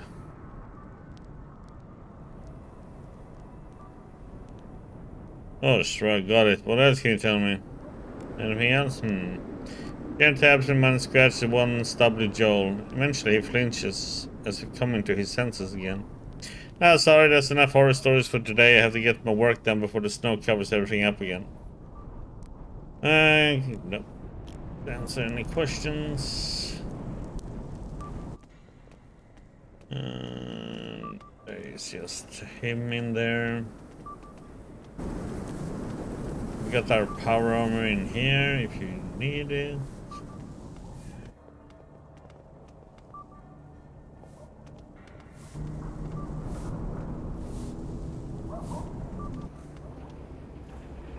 Let's see, there's people here now, so...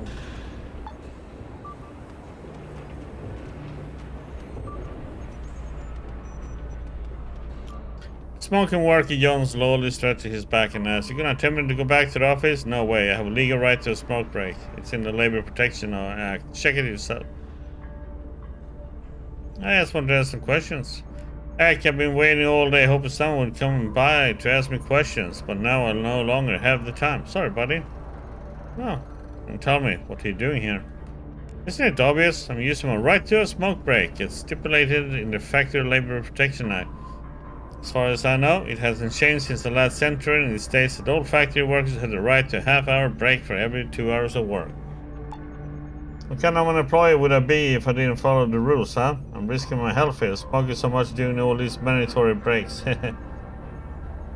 Intellect. What are you describing is sabotage of production by following the labor regime to the letter. You are on strike, aren't you? Yeah, someone here knows about protest movements. Sure, it's a strike.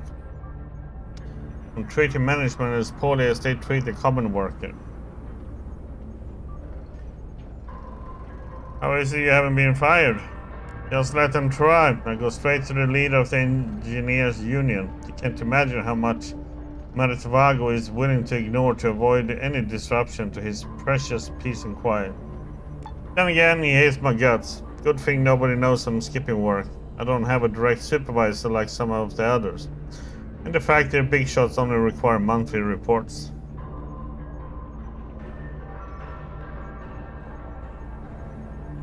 Well, if all you're doing is standing here for half an hour at a time, they really have no reason to fire you. Actually, I've been here since early morning.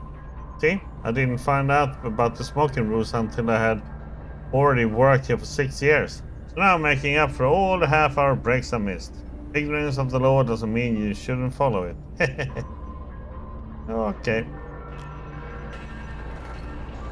What a character.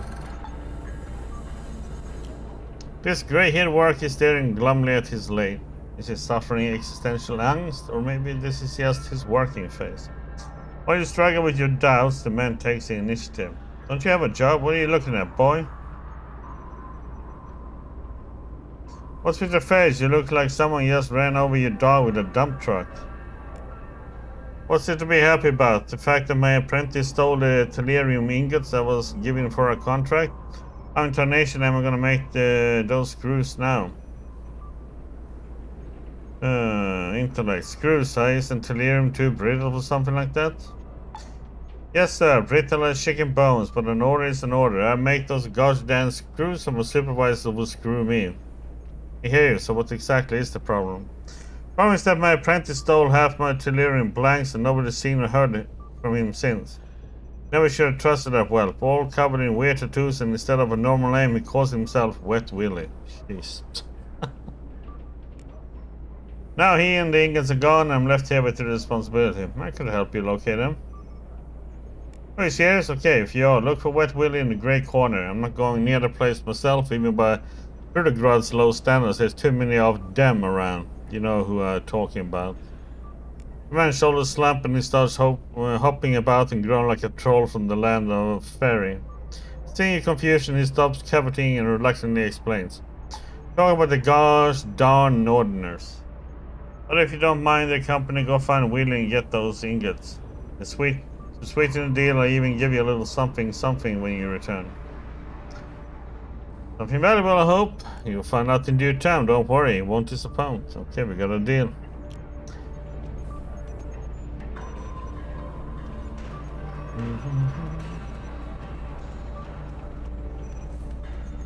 Let's see who this is though. The man sits at a table marked with a plaque reading A.J. Cousin and studying a bunch of cardboard sheets covered with pencil-drawn schematics. The brown scraps looked like they were fished out of a dumpster. Capital, simply capital. Ah, what you're studying on those cutouts? The man hands you a crookedly cut piece of cardboard. It has a remarkably detailed technical drawing of something. Trying to figure out what it is now. We can try. No, we failed. No, it's not Lord Kelvin's machine, whatever that means. This is a T-55 tank engine schematic, and the rest of the cardboard piece represents its other parts. Wanna know who drew him? You? Yeah, alright, listen up. A couple days back I was going to work when I spotted this hobo trying to get past the gate guard. He was holding a parcel and scheming about wanting to submit an order for a tank of his own design. The guy was clearly one sandwich short of a picnic, or so I thought. He wasn't. Yeah, it's a bit more complicated. Long story short, his name is Misha, Grey Corner local. The parcel was full of these cutouts, and his biggest dream in life is to build a real deal T-55. Told him we would think of something, took the schematics and was about to throw them in the trash when... Intellect. When you know this, they're surprisingly well made. Bingo, the guy is a savant, no doubt about it, but at understanding some pretty basic stuff, but exceptional at designing all kinds of machinery. That leads us to my small request. Could you go fetch him from Grey Corner? I would do it myself, but I'm afraid I went to the wretched hellhole. It would be curtains for me. I provide him with everything he needs to turn his hobby into a real profession, plus food and a roof over his head. Not to mention the grand title of my assistant. No problems. If you ever visit Grey Corner, look for him. Capital, tell Misha that Albert Cousin, structural engineer for the machine factory, wants to hire him, okay? Okay. Let's see, is there any more people out there?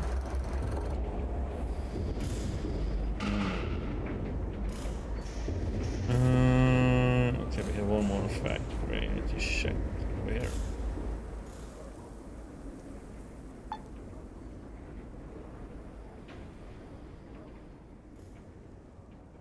Hey, Diggy. Is this your vehicle? Your flying saucer?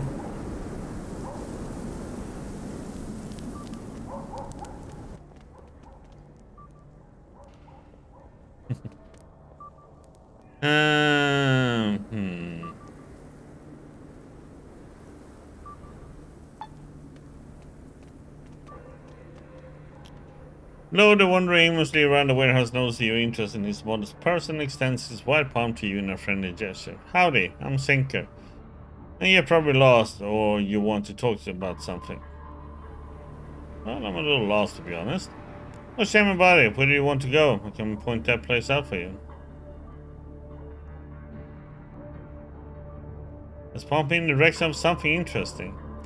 This is a factory, not a circus. Nothing interesting around here. Maybe except for Bronislav's suit of armor he's fixing up in the shop on the other side of the warehouse. It looks real groovy. I have some more questions. Sure thing, yes, no damn politics, okay? What does your nickname mean? I'm a fan of night fishing. What else should I call myself? Come on, put your brain to work. What do you do here? I'm doing nothing, isn't that clear? But if some suit asks you, tell them I'm carrying heavy boxes or something, okay?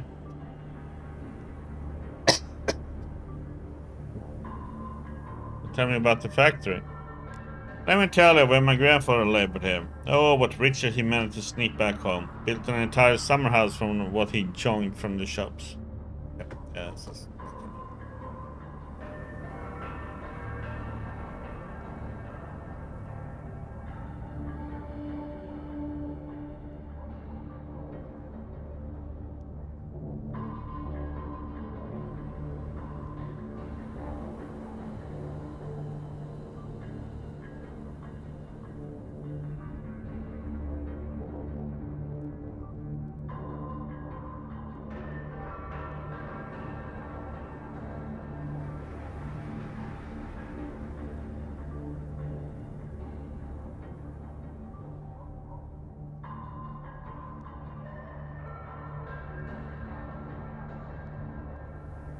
Okay.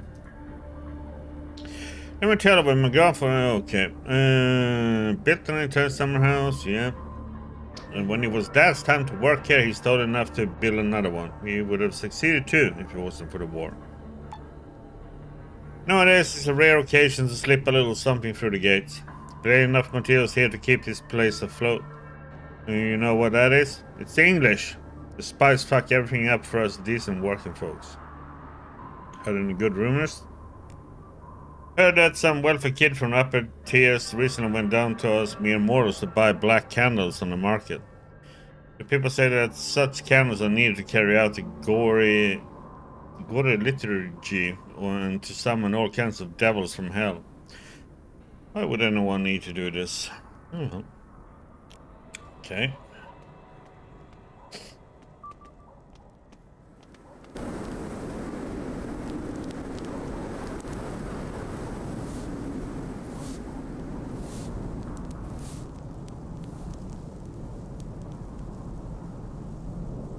Let's go to this weird place then.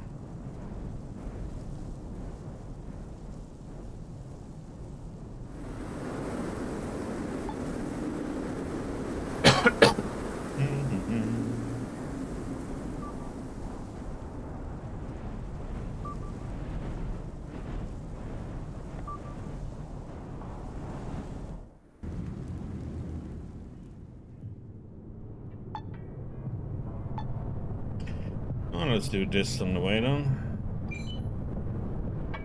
Okay, the marketplace popped up. Okay.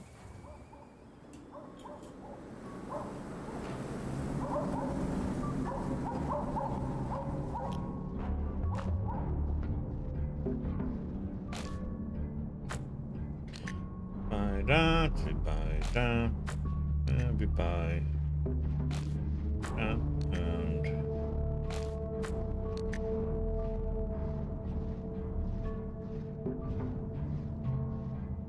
and we sell off.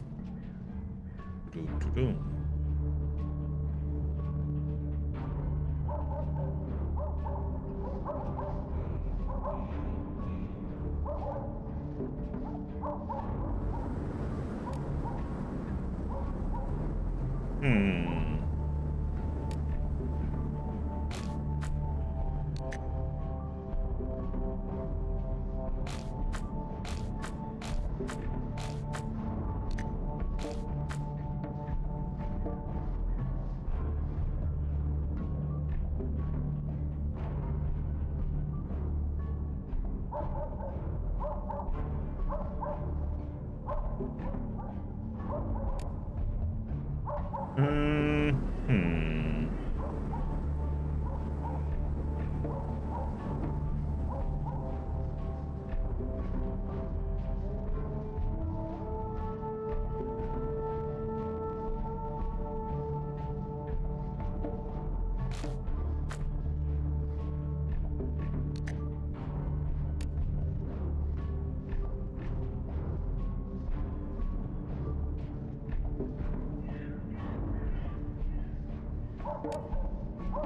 don't really have anything to sell.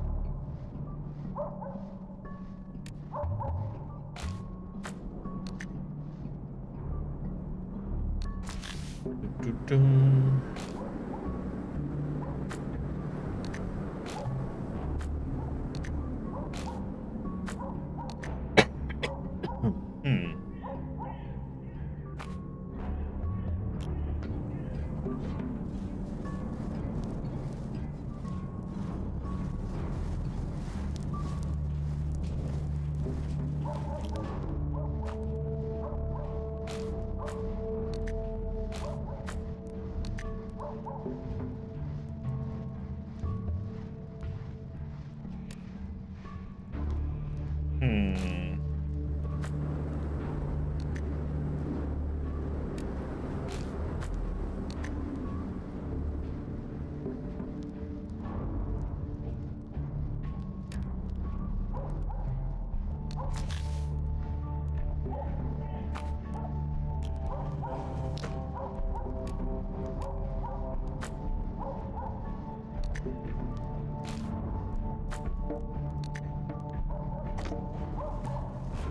Okay.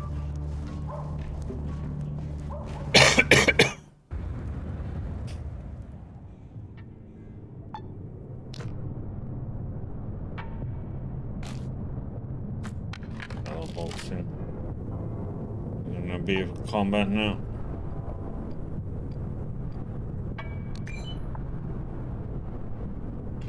You approach the fuming hole leading to the lair of the evil mutant terrorists. Do you wish to uncover the horrors these smelly holes enshroud? Sure.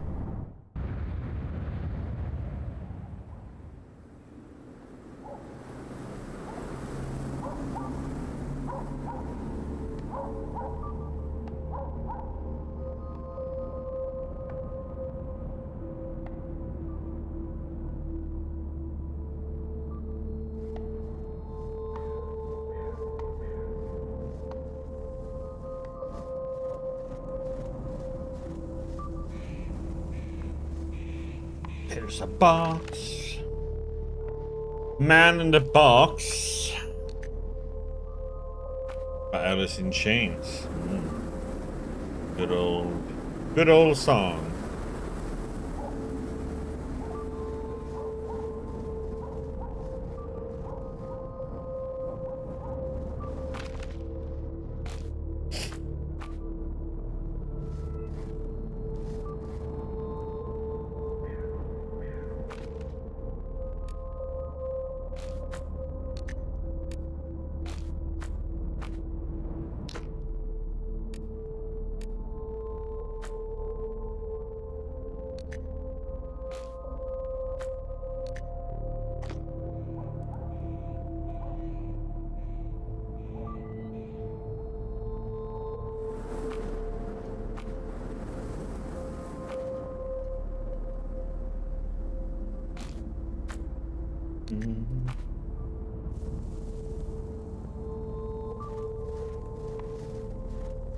Doggies.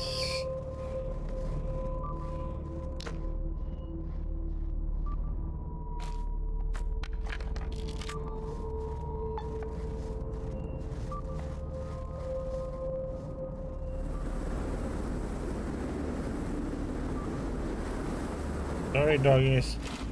Oh no, you're wolves actually.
Huh?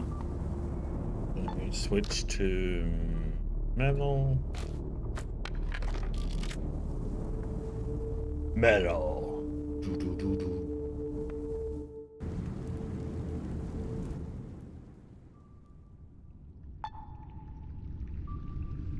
Well,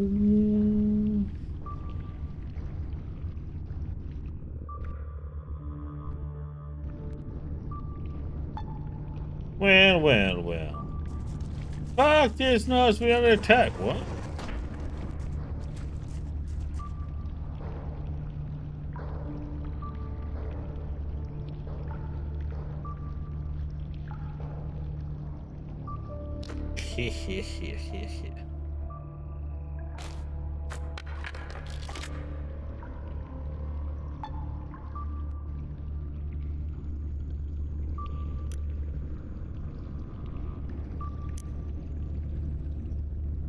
Did I shoot him?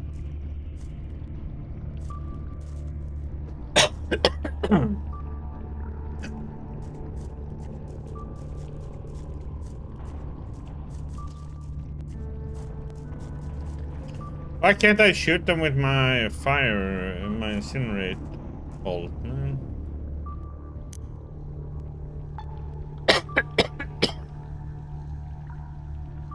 Fine, we'll do it just why don't.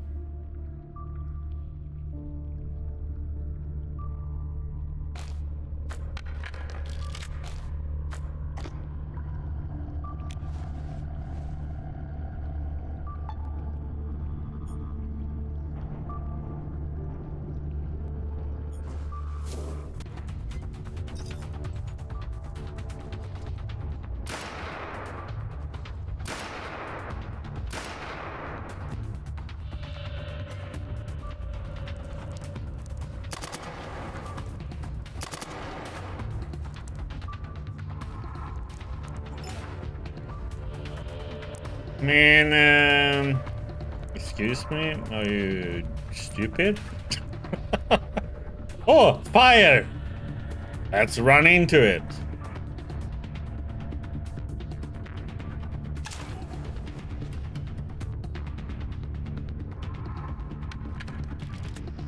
Don't worry about it, I put you out of your misery.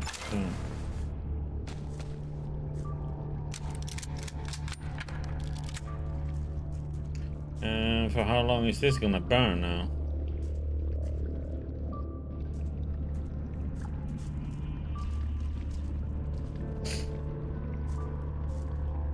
Nope. Not the smartest AI, huh?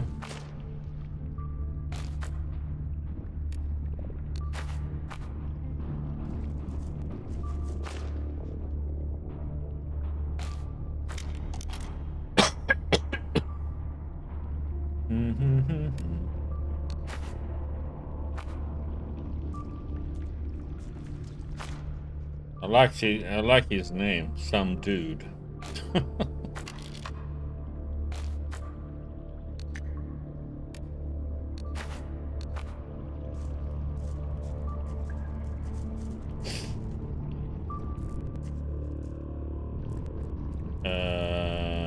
Is this electrified? Oh no.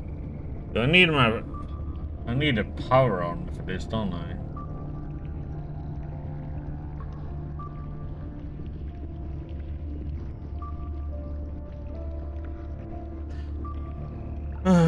Or we need to be able to cut the power off somehow. Possible.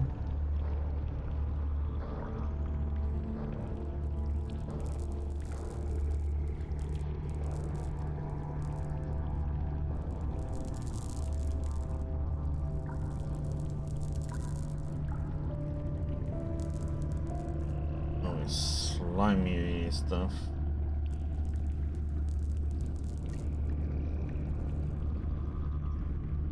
I think I needed to use the power armor to go over here. Yeah, we need to deactivate this one. Sniper there. I think I need a power armor for this.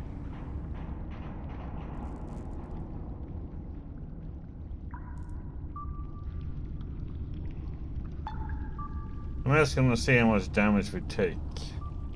Saved, so let's just see what happens. It takes 30 HP. Holy shit, and 120. Oh.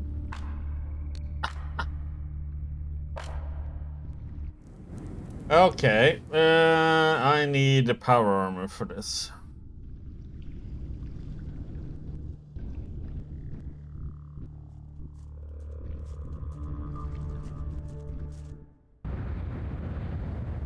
I think.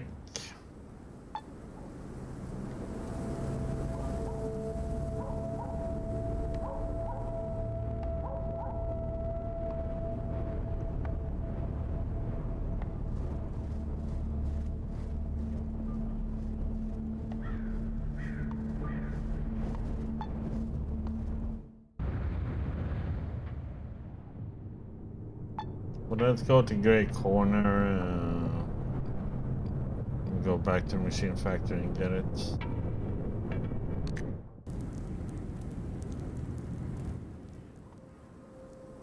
Dun, dun.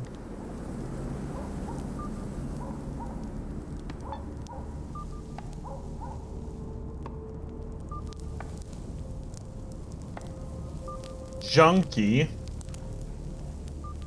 You gotta say, junkie. Huh? What do you want, Juan? Get out of here. Not so friendly. A short, puffy man is observing the rear passerby with hope in his eyes, as he wants to address one of them, but doesn't have the will to start a conversation. When his gaze comes to rest on you, he exhales happily. Oh, you would definitely do. Tell me, do you need a job? Depends on the job. The stranger's voice is annoyingly nasal, as if he's cursed with a perpetually runny nose. Yes, of course, it's just that I'm so worried. It's my dear wife, she's not herself, you see. A few months ago, she stopped recognizing me and the kids, started mumbling some gibberish about us being replaced by, Kogosaurus? I think she said. Then one night she packed the bags and disappeared. Okay, if you want to find your wife, I need a picture or a very detailed description. Now please listen to my plea till the end. I already know where she is. In the dog's brothel of all places. Thankfully, she's not one of those, he blushes, prostitutes. In fact, she's running the bar, but she doesn't remember anything of her past life. When I went in to speak to her, she tried to serve me a drink as if I were just another customer. Our life together remained forgotten. Even as she witnessed an obnoxious brute of a guard carrying me off, sobbing and screaming.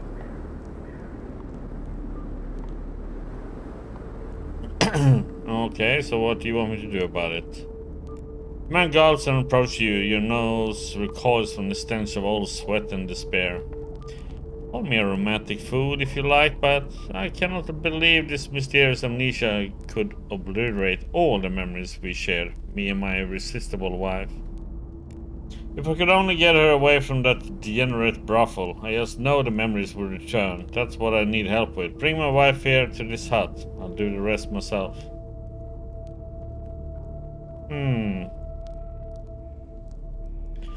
Sounds like something I can help you with. Don't you dare think I'm asking you to bring her here by force. Just talk to her. Find a reason for her to come here. Or if you're persuasive enough, simply tell her the truth. Maybe you can plant the seeds of doubt in her amnesiac mind. Make her think, understand? For this service, I'm willing to part with 500 rubles, okay? Thank you. I'll wait here. I will do anything to bring my fit but curvaceous wife back home.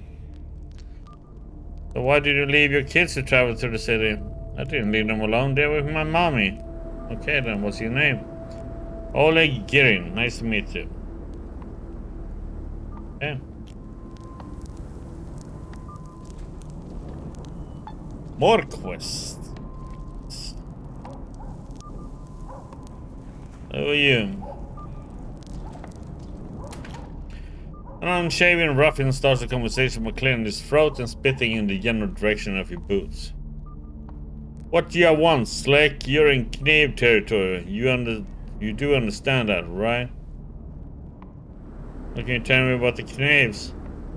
Look here, imagine some unfortunate Nimrod decided to live in the Great Corner, thinking he could get a job, maybe sell some weed, I don't know. Then out of nowhere, a bunch of hooligans attack him. Yeah, but kick party on the schmuck. Make him scream for mommy. Make him fear for his worthless life. Because these guys are pure. 100% gangster. Puffs a cigarette. Who do you think the knaves are in this example? I got it. The knaves are the ones kicking the dude, right? No, why would you think... hang on. Oh, yeah. You actually got it right. Sorry, hey. Might even survive here for a day or two. So that is your entire gang, 4 strong? That's not too scary.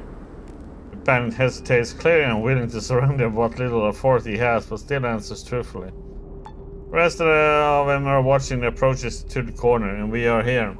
Not because the gang consider us suckers, but because we are the linchpin of the whole operation, yeah. Well, let me ask you something. Okay.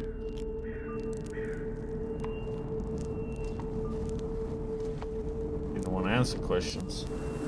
Go up here and see what we got. There's anybody in here. There is. Well, hello there. A young but worn-looking man glances over at you, then immediately averts his gaze, avoiding further eye contact. Everyone knows Wet Willis claimed this place for himself, so why do you boogers keep trying to squat here? Get back to Antler's flophouse. Wet Willie, huh? I've been looking for you. Where's the Telerium? Hearing this, Wet Willie winces as if he just pinched his nose.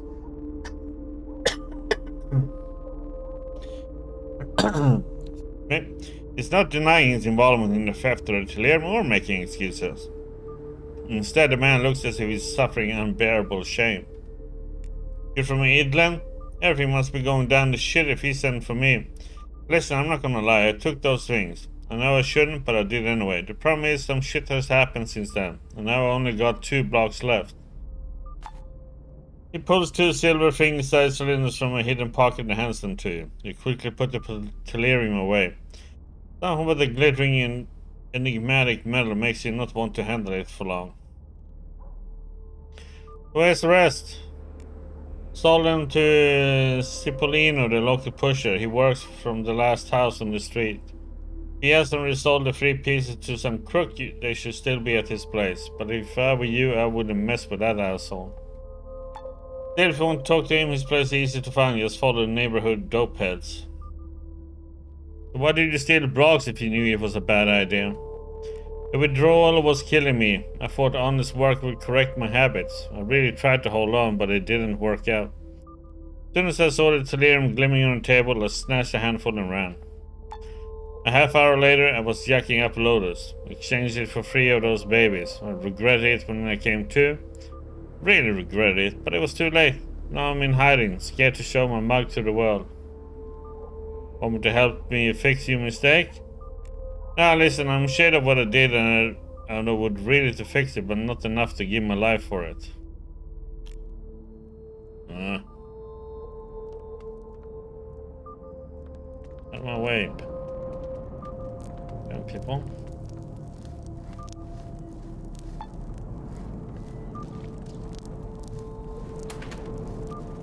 Got in here. Ole Gerin. Oh yeah. That was stupid. Potato.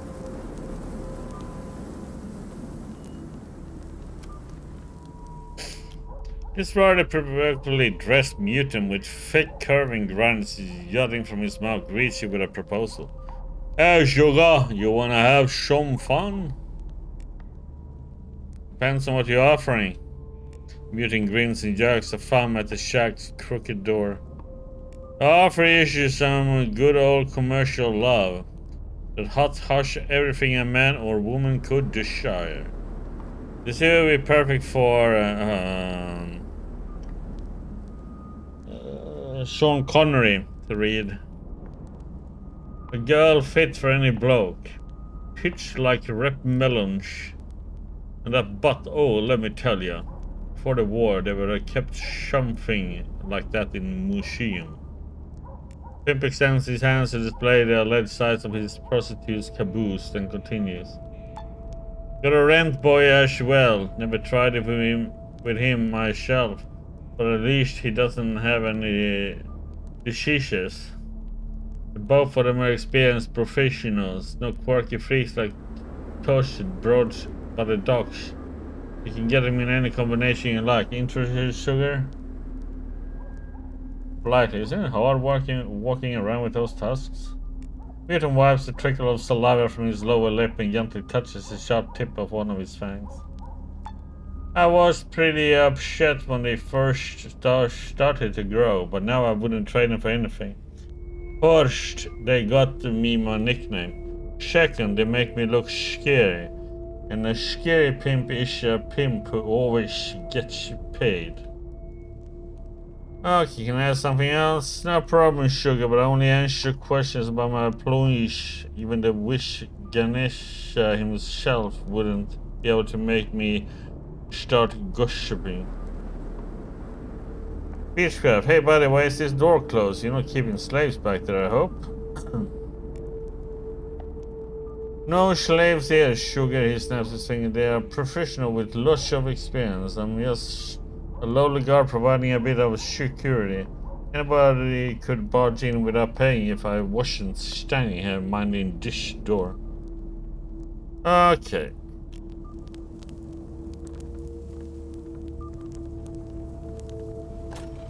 What's in here now? There's somebody in here actually. You approach a kitchen table where two grey corner dwellers are engaged in a conversation. They both simultaneously turn to you and quiet down. The one in the leather jacket, possibly the leader of this august assembly, addresses you in a worried voice. Stop where you stand, brother. Did Cipollini send you? Yeah, that's right, Chief. In a light, fast motion, both men draw their guns and level them at your groin. The one who spoke to you earlier speaks in a much stricter tone. What were his instructions? Answer me now.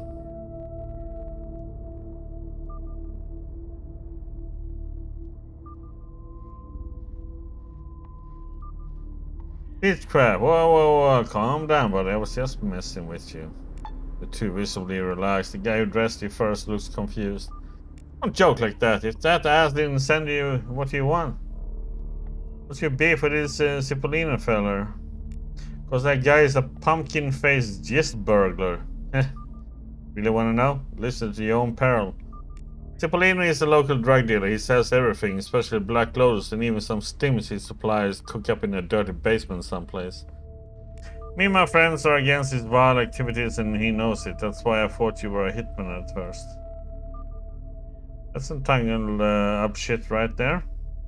You don't say, brother, you don't say. And who are you guys exactly?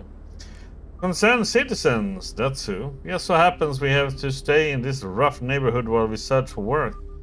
But that doesn't mean we have to tolerate snakes like him. So what don't you like about this business? Oh, well, maybe I can help you out. Man furrows his brow and leans a bit closer.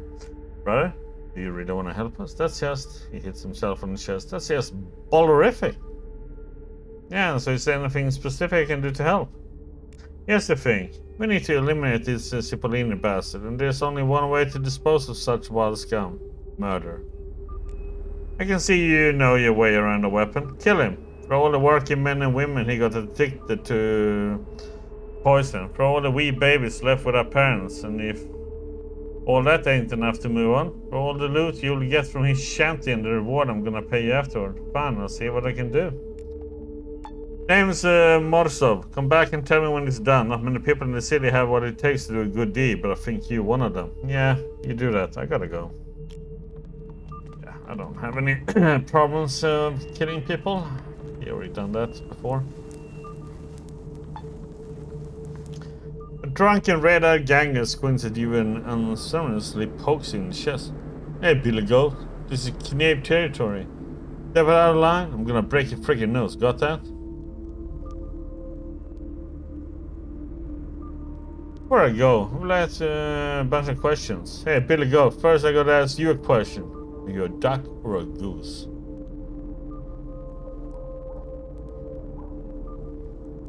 I'm a goose, naturally.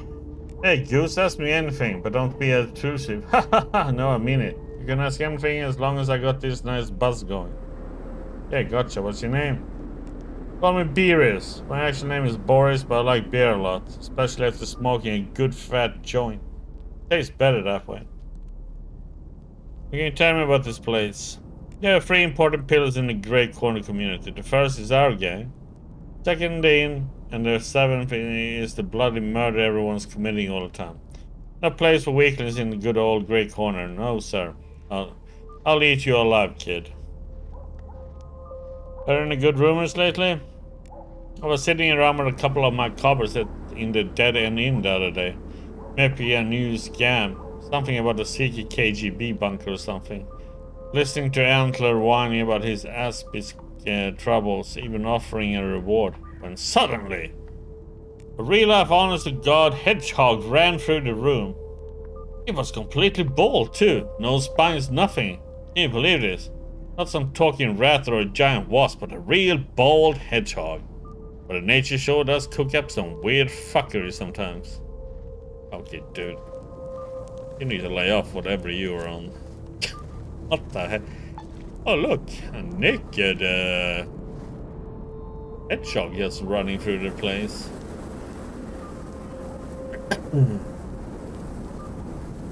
Why is that horse statue around here?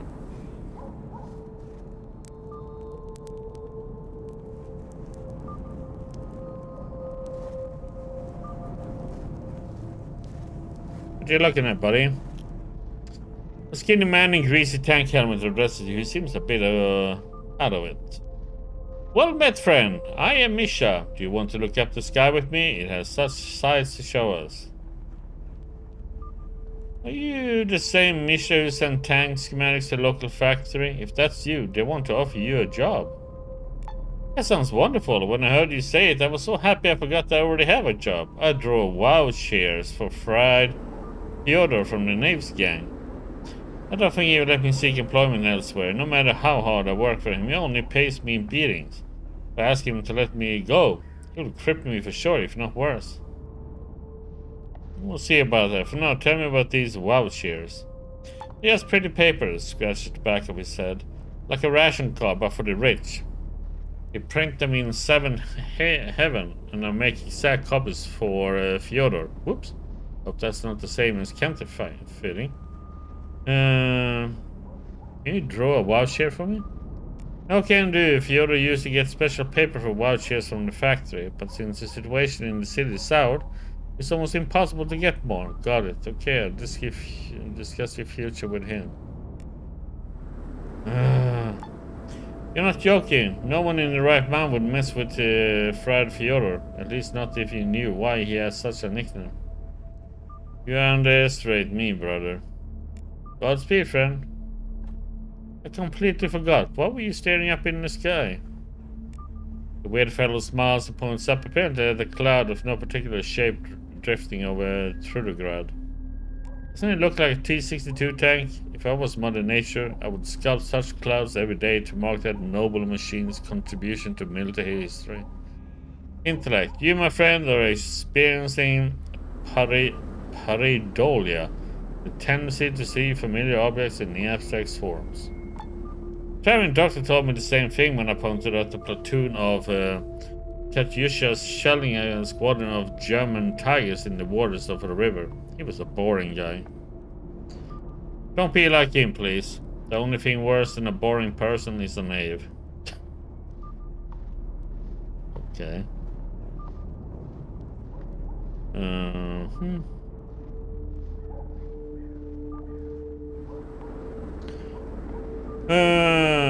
Okay. Yeah, if you say so. Enough about tanks. As soon as the conversation starts to get interesting, people always tell me to shut up. Can you answer a couple of questions? I have no secrets at all, so ask. Do you know any rumors? One of the mutants' leaders, Roman Gorovoy, better known as... What was it? Oh. Rogya Gorgula, swore allegiance to Northern Commander Dennis the Claw, creepy like an A-7B tank during a foggy night in the swamp. Okay, so we need to talk to this damn leader of the gang.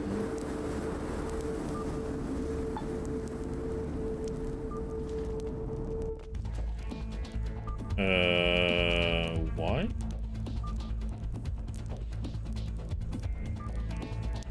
Why be okay. I was confused why all this was hostile.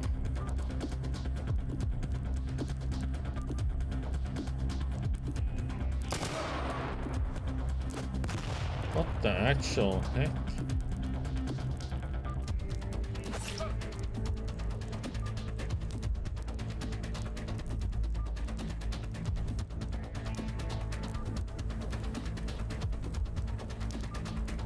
Stop with all these hobos, man. Being hostile.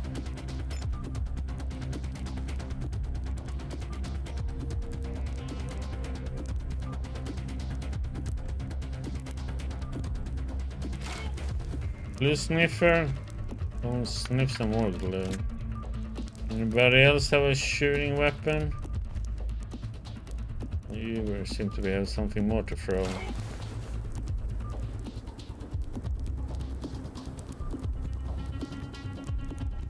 Going in.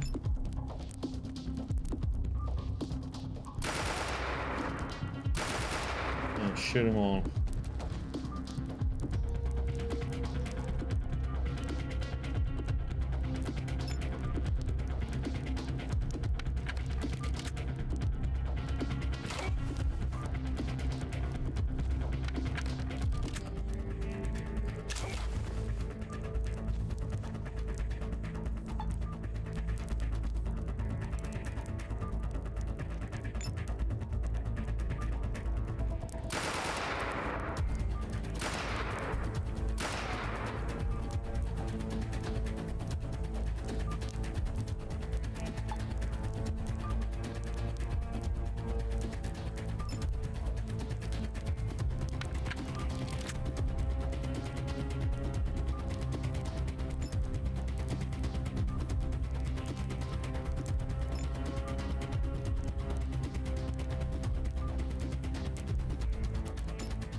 The heck, man, I just walked in here and they just all attacked me.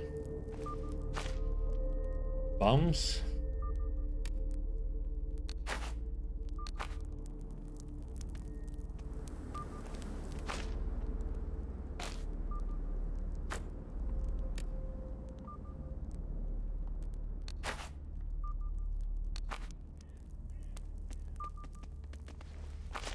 Do do do do.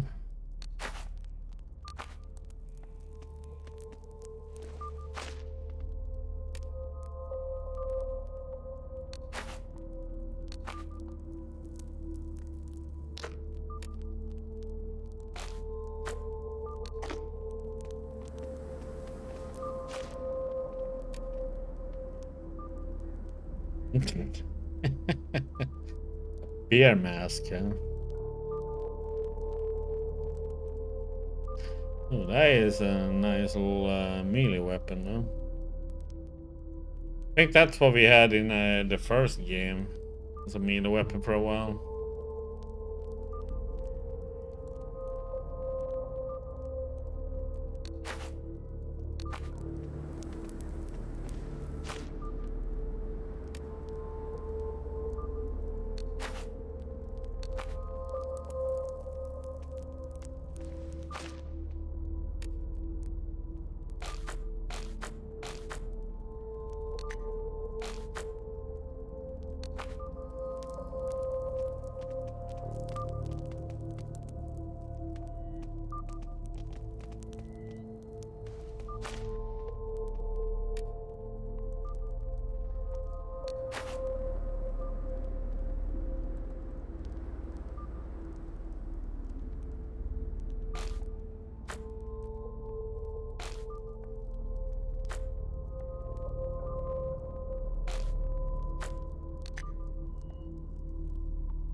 Oh, that place cleared out.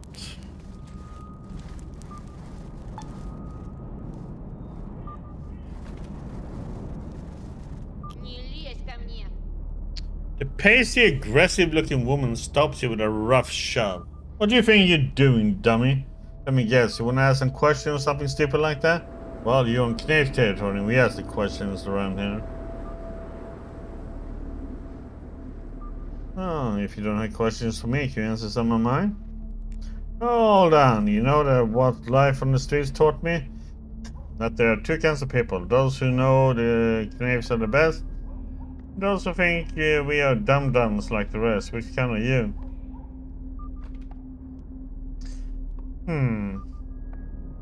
Speechcraft. I'm not familiar with the names, to be honest, but I'm sure if we talk a little, we'll learn enough to form an opinion.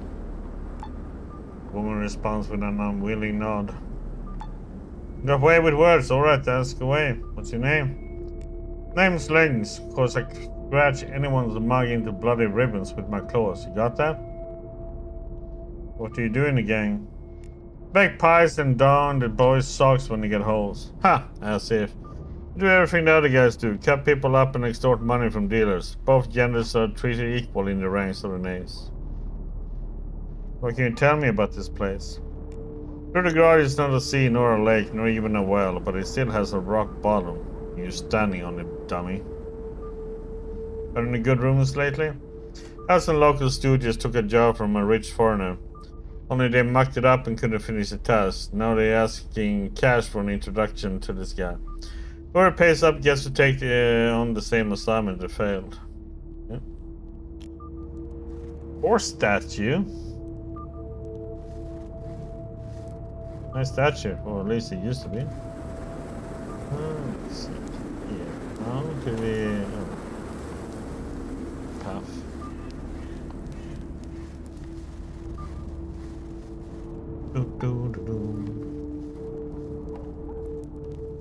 So, how is it with getting leveled? She is about to level. We are about to level. I should put on...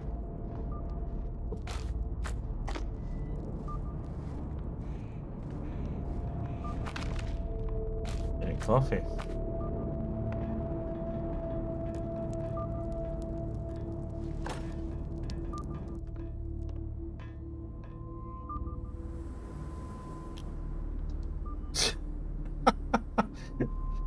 First I was wondering what the fuck he has eyes on his forehead, and I just noticed no, it's actually okay.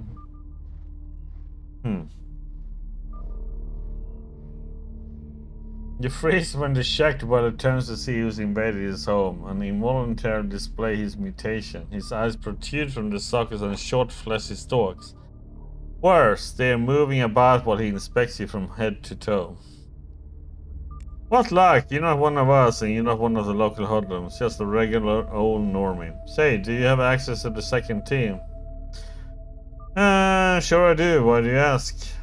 I have a job for you. Interested? Depends on what kind of job it is. I have a half-brother named Will. A couple of years back, he left for the city with his half of our father's inheritance. Then he has disappeared. I was scared something had happened to him, and after making a few inquiries, what do you think I learned? He got himself a wife and opened a store in the second tier. Now he's living happily without a care in the world. I, of course, came to Trudograd hoping my bro would help me get back on my feet in a big city and all that bull crap.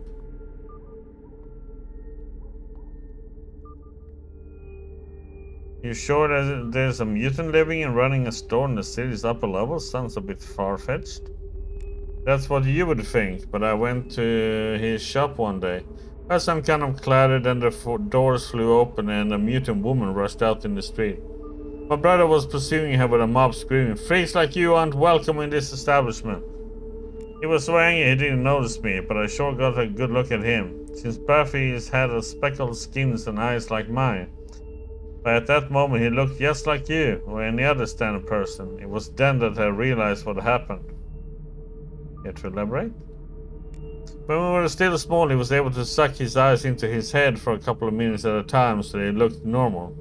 I've never been able to do that. He must have developed his talent, hid his skin markings in powder, and now he's pretending to be a normie.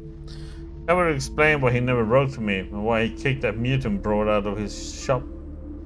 I was so outraged I didn't dare approach him that day. I just sat down in this shack and got stuck for a long time. Assuming you're right about all this, how can I help? I need you to head up to the second tier, go into his shop, the one with the neon bike for the sign, and tell him, I do know, some funny joke or a scary story. Make his eyes pop up, you know? He never could hold them in if he was stressed or laughing. When he's caught out and his deception revealed, he will have to accept his mutant blood and his brother. You give me room and board and a job maybe, and if he refuses, you're gonna tell everyone in the district that they are living next door to a filthy mutie, including his wife. How do you like my plan? Well, the first one, maybe you should talk to him snail face to snail face. Hold on, what's the pay? Good question. You might not like the answer at first, but if you think it over, you see it's better than cash. I think cash, I squandered it all, but what can't be taken away from me is my talent. Can you guess how much wild land I had to cross to get here? You don't want to know, believe me. How did you survive? Simple. Stealth, my dear Norman. I'm so stealthy even the gophers envy me. I'll teach you a few tricks if you help me out. Okay. Sure. I'll help you out then. Thanks, Normie Normalson. I hang out around the second tier almost daily, mostly in abandoned attics. Lots of delicacies up there. Rats, spiders, even wintering snails. Food of the gods. As soon as I see you stomping around my brother's shop, I'll slip stealthily in behind you. If you can force him to show his true face, I'll jump out and start shaming him. If that doesn't work, I don't know what will. Okay. You almost missed a quest there.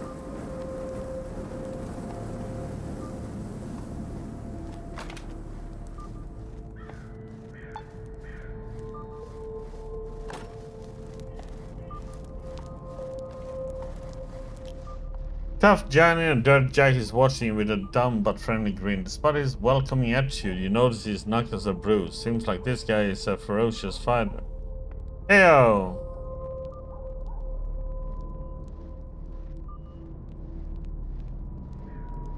And hey to you as well. I can see you enjoy fisticuffs. Man shakes his head grimly. Seems you guessed wrong. No, I don't, but sometimes it is necessary. Life in Great Corner is tough. You're a big guy, you could easily find a job. I did find a job. Me and my friends are always looking for employment. For example, last week we stole precious scrap metal, and before that we robbed houses, and before that we mugged drunks. Looks like he's going to list all his illegal activities. This won't take a while. Okay, I get it. Can you answer a few other questions for me? Talk to Eric or Edward. They like talking. I like working with my hands. Edward Eric, I wonder, what do they call you, big guy? Edward. It's a pretty name, isn't it? Yeah, it's alright. Thank my parents for giving it to me. My grandpa too, because I was named in his honor. Oh, listen, dude. I really need to go now. Okay. Gaunt man in tattered coat looks fearfully in your direction. Tucked behind his rope belt is a triple-barreled gun. The pride of modern-day weaponsmiths. He seemed like a typical street thug at first, but his voice betrays a different story. Sounds like an intelligent fellow who fell from grace, perhaps just recently. You want something? You don't look like the rest of the locals. The man looks shyly at the ground. Is it that obvious? Well, I won't lie. Spent my childhood in a bunker. I got a decent technical education. I only ever saw our guards use weapons. How did you end up on the surface? Don't tell me they sent you out alone to fetch some gizmo or find some guy in the wastes. No, we just ran short of food. Plus everyone got terribly bored living underground. So much so that half the population ran off as soon as they got to the surface. Never met any cultured people like I grew up with around here. Now I'm surrounded by thieves, killers, and perverts. Take my new friends, for example. Oh, but let's not dwell on my woeful tale. Sure, can you share some of your technological knowledge with me? Sickly fellow's eyes light up with happiness, but rapidly dim again. He coughs sheepishly and lowers his gaze. I'm glad to share what I know, but This is so hard for me to ask. Could you please pay me for this information? How much? I think I have some cash on me. Don't require money. You see, life is harsh thing sometimes. This is especially true in the Grey Corner. Oh, there's simply no way to present this in a good light anyway. I would prefer to pay with a packet of Black Lotus. Okay, I see. Here you go, druggie. Never taking size of the black packet, the addict snatches it from me and quickly stows it in his pocket. Believe me, you won't regret this. My knowledge is deep, specific, and one might even say elite. Let us begin. Gain technology 15. Blaze got a new level. Rene got a new level. Oh, god damn it. Oh, that was a good little stretch. For the next 2 hours, the man shares various scientific secrets with you, his rapt audience. He mainly tells you about the mechanical principles behind the Vyatka Automat, Soviet washing machine. All the information doesn't directly concern your mission. Learning about forgotten Soviet tech improves your engineering abilities. That's why only power cables in the house built after 1979 were of any use. Day end. Scratching your chin. Thanks, now I need to take a walk and absorb this information. Do we have a... Okay, let's get our martial arts up a little bit, or shall we? Stay there for now. What shall we pick up?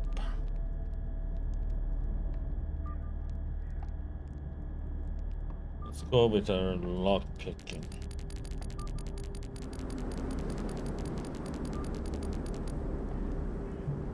Abilities. Oh boy. Throwing weapons, I think we have pretty much.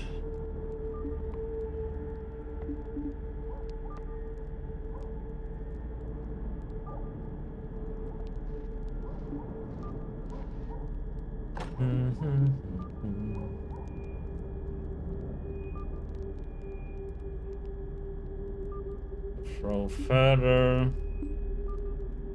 Tinkering, we are pretty.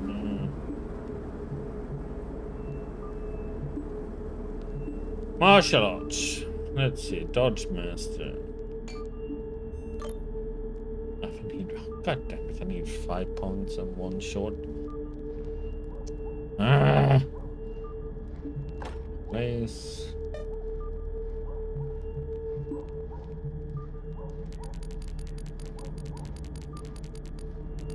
Almost there.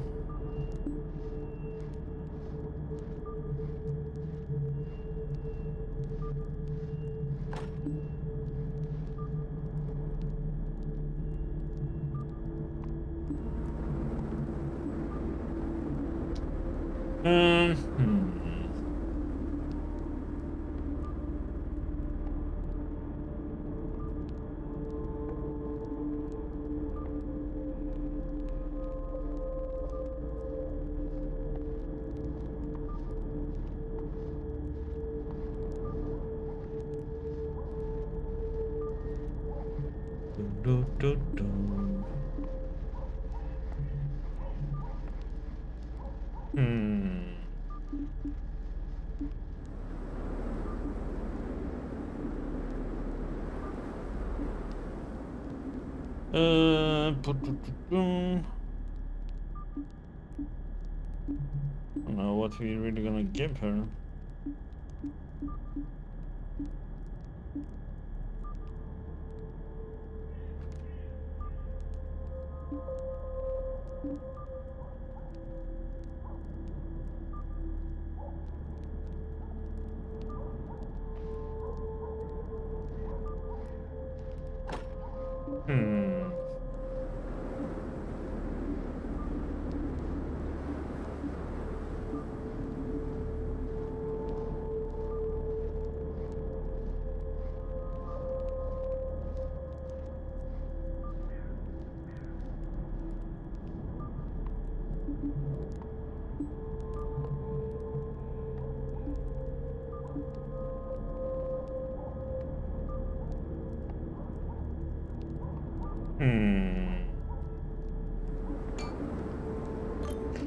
Learn the dodging now.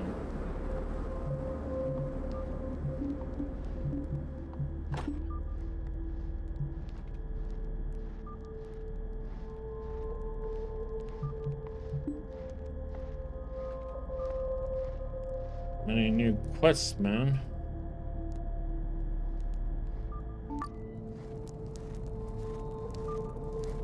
I don't have any more Black Lotus.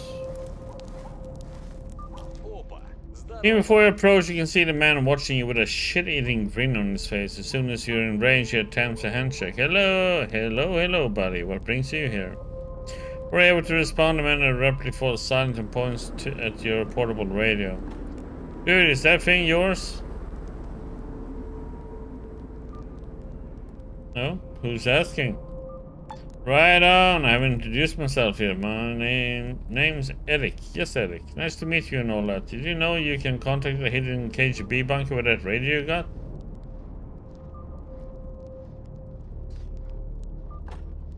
You look like you want to tell me something. Out with it, man.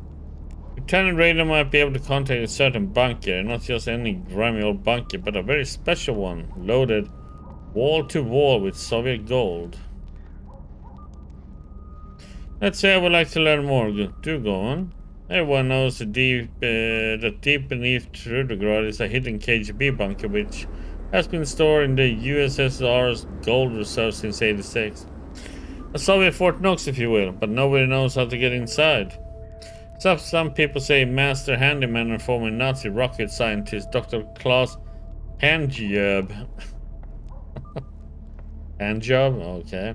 Who currently resides in a rooftop city above, knows how to modify military radio so its singing can pierce concrete and make contact with the deep state. Unfortunately, Dr. Handjob has no such radio, but you do. And where can I find this man of mystery? Telling you he's somewhere above us in the city's upper levels. Precisely where, I don't know, but I'm sure you will find him one day. So what do I get out of contacting the bunker? People say the KGB boys are still stuck down there, and since gold isn't a food source, they're pretty hungry. They pay any amount of precious gold bars for singing meal, not to mention freedom. And the only thing Dr. Handjob's plan is lacking is a radio. But I don't think he's only lacking a radio, he probably needs some spare parts for the upgrade. Got it, thanks for the intel. Don't mention it, but you know what?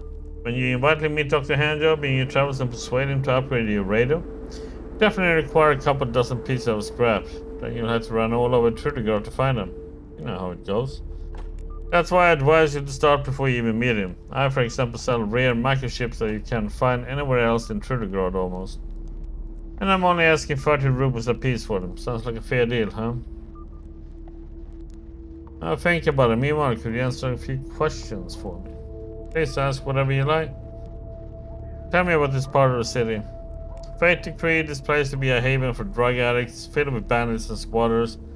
I heard some locals whispering that before the war this was prime real estate, one of the best places in the city, and look at it now. The times really are changing. Any rumors to share? Have you heard about the Trudograd Lighthouse? Awful place. Folks say the cultists used to gather on that ancient beach even before the war. Soviet police had to chase them off every full moon, but they always came back, trying to summon some otherworldly beings. Damn sickos, I'll spit on them. Pew! Okay.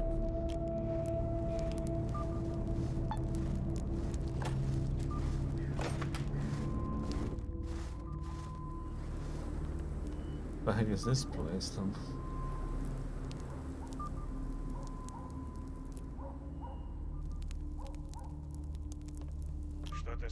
Man who seems to be keeping an eye on the guests of this distinguishing flophouse waves to you with any enthusiasm and recites. Welcome to the Dead Ending Traveler, where dreams come to expire in agony. Be it food, drink, or slumber, we have it all. What we don't have are dead customers. No dead patrons for over 2 weeks now, actually. Okay. That's something to brag about. We had no dead people in our place for 2 weeks, man.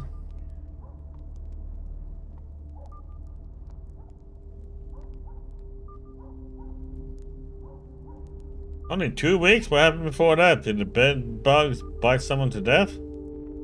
Well, yeah, that happened. It's much less common nowadays, since I started warning every new customer to sleep with his mouth closed and his whole body covered.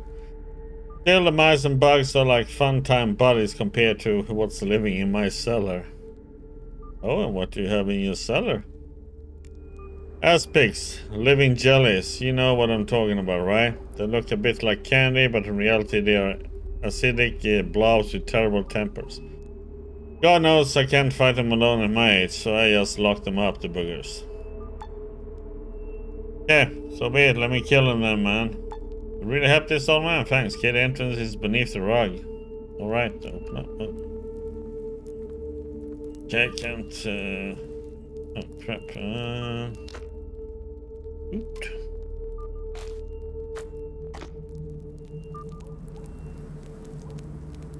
There we go.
Like AI is so stupid sometimes, man.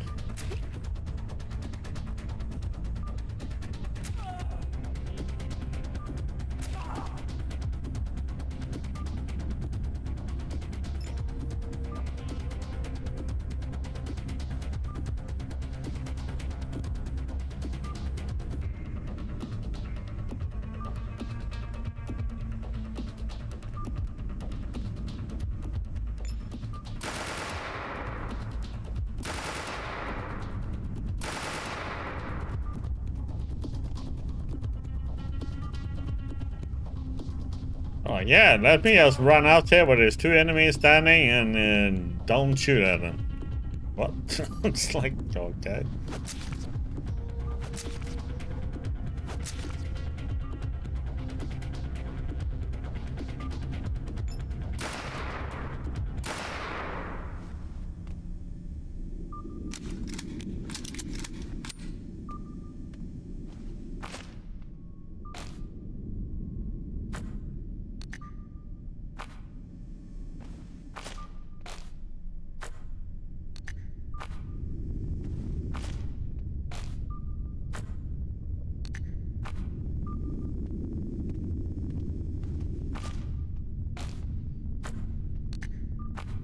Hmm.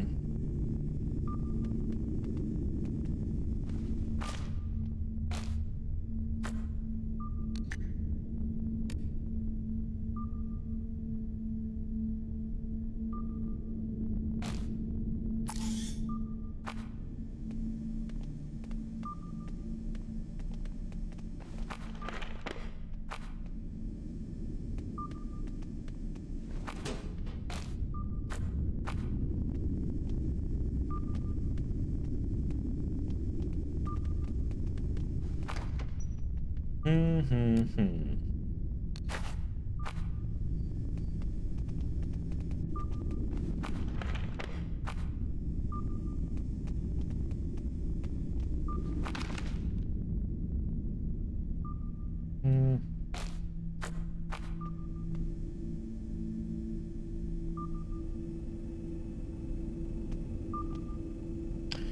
Like how he has dead bodies in his basements.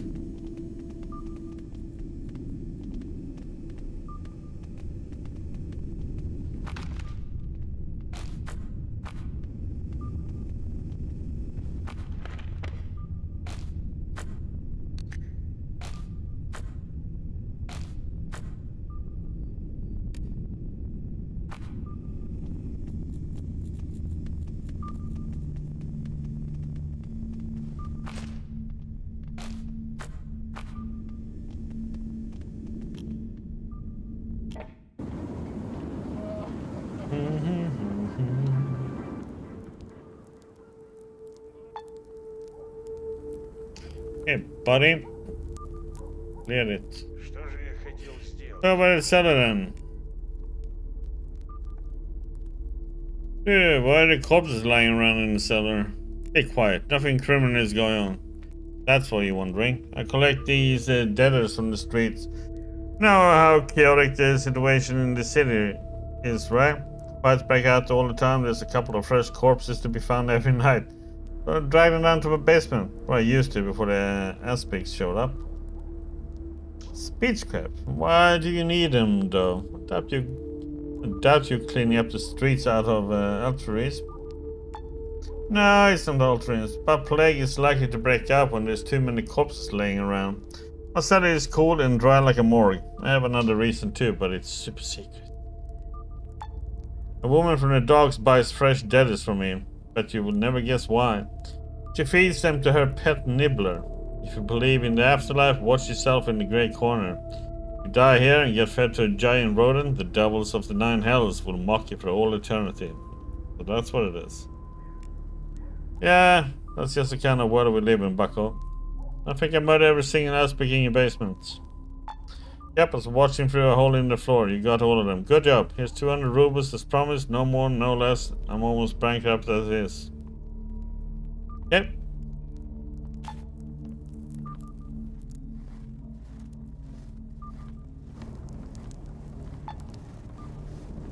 Links, and who is this then? So a young fog in a puffy jacket checks you out to get a better grip on his weathered AK-74. First time I've seen you in these parts. What you doing in Knave Turret here, dog? Well, you know, just taking a stroll. Stroll to someplace far away from here if you value your life, that is.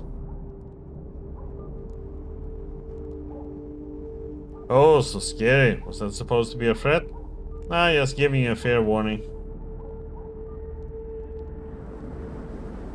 Hey, don't worry. Could you maybe answer a few questions for me? I talked to my pal Beerus. He likes in-depth conversations. Hehe. That's him. Before you stands an armed bruiser with fiery red hair and disdainful half-smile fixed to his broad face. He examines you lazily like a snake watching a mouse and chuckles. You can go straight to Cipollino, you pillhead. And who are you supposed to be? Pardon my French, but it's none of your fucking business, now is it? What can you tell me about Cipollino? Ask him yourself, Buster. It's not nice to talk about people behind the backs. Okay, I ask him. In a second. So we're gonna kill him. Maybe. Who are you then? A grim, sad-looking man shouts in terror. His expression a fit reaction to a serial killer or a murderous gorilla clown. Stay where you are. I know why you're here and I know what you want. If you know, I'm here to ask you a few questions. Why are you so spooked? The man bounces into action like a well-oiled spring with a scream like a donkey run over by a school bus. The shocked well jumps back smoothly, drawing a sawed-off shotgun from beneath his coat. I know the kind of questions Tony Calamari likes to ask. Normal folks call him a torture session. But you won't get me alive. I'm sick in the head, you fuck. I'm a Coco Loco coconut killer and you don't stand a chance. let's go with speedcraft. Calm down, friend. I'm just here to talk. Don't try anything reckless now. Oh, crap. Yeah, sure. You look someone who wanders into the house looking for junk to steal, begging for a fresh door. Anyway. Realization dawns on the man's face and he slowly lowers his weapon. His hands also stop trembling. No, Fago, Tony Calamis would waste time talking to me. Sorry, friend. I mistook you for someone else. Let's start over. My name's Senya Markov. Tell me, how would you feel about earning a large sum of cash? Never hurts to make a little money on the side. Listen closely. Tony's men are gonna storm this place soon. Help me fend them off. You saw how hysterical I was when I thought you were them. I can't take them on alone. For your help, I'll pay 1,017 rubles, 40 kopecks. That's good. Let's run it up to an even 1,018. Plus, if you agree, you will become Grey Corner's numero uno legendary desperado. How about it? Please say yes. Okay, it's a deal, cabron. Thanks, bro. Dying in good company is so much more preferable than dying alone. Not dying at all is even better. Let's nail these boards over the windows, then we dig a trench outside the door. I cook up some Molotovs out and... Oh no! Look outside. Oh, holy shit balls. Well, that's that. We're dead. Buongiorno, you dirty animal. Get out here. I know where you're hiding. Meet your death like a real man. Crap, no time to prepare. There's Tony Calamari in the flesh. Not just his gangbangers like I had hoped. This is it, pal. Our survival is down to you. Rip and tear, desperado.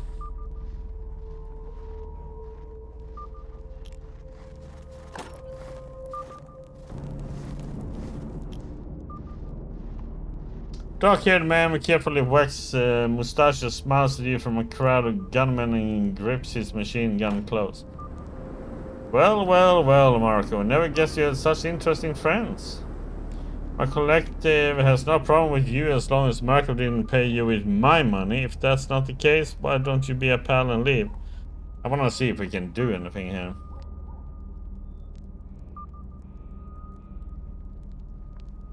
Oh no, we can only be pals if we agree to leave him alone. Why should I? Because you said so? Or maybe because that Maracon wants to return my money. But see, I know that he and Sinky already squandered at least a quarter of it.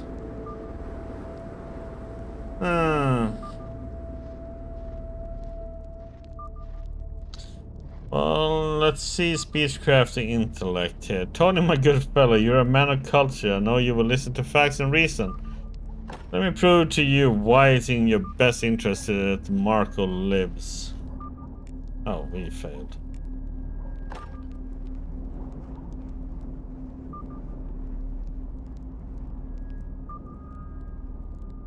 Let's just attack and let's go and see what happens. I'm just curious.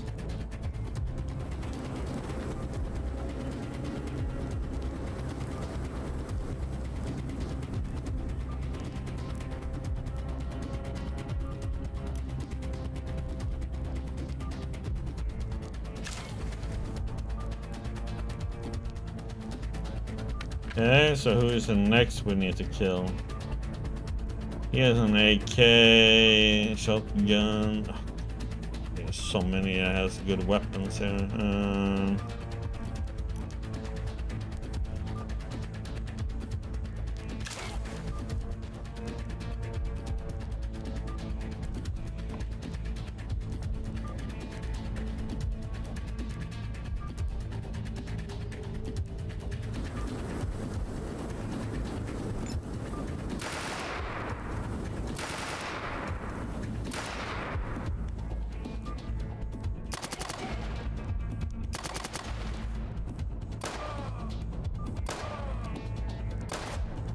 I'm gonna be a bullet sponge, unfortunately.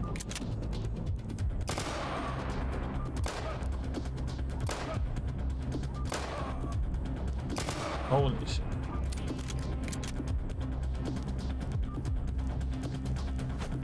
Oh, god damn it.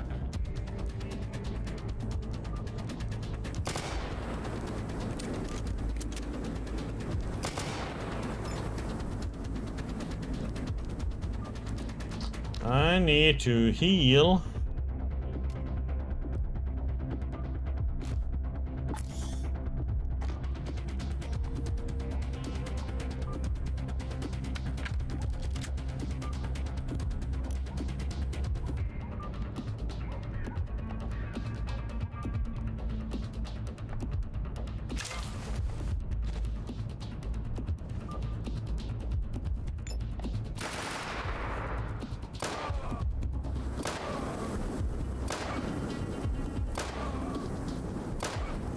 die. God damn it. Okay, so I need to run. Oh, I didn't save there. God damn it.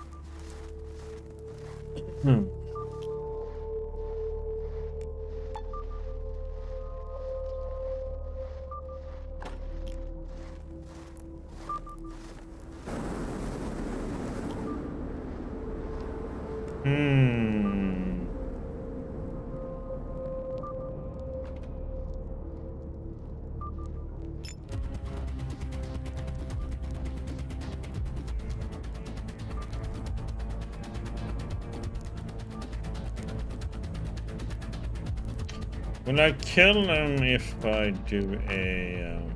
let's do a save here. If I just shoot without aiming, yeah.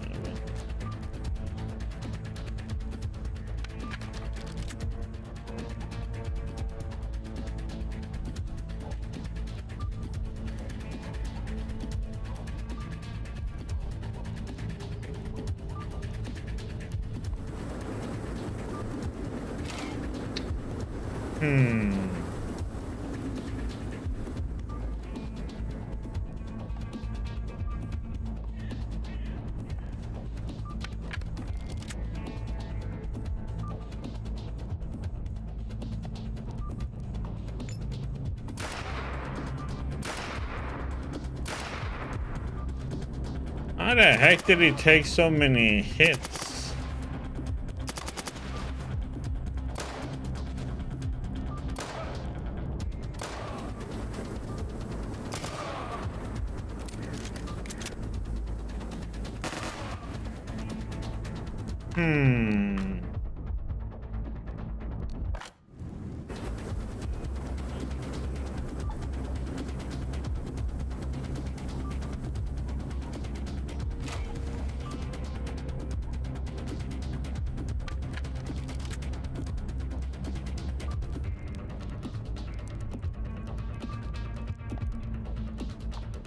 I'm just gonna try something here.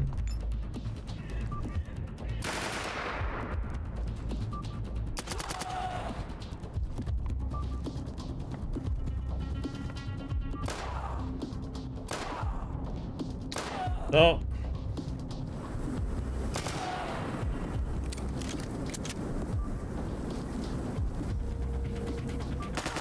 why are they? God damn it! I wish the AI was somewhat smarter, you know.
I'm gonna get addicted here, but I need to use like 2 of these.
kill that guy.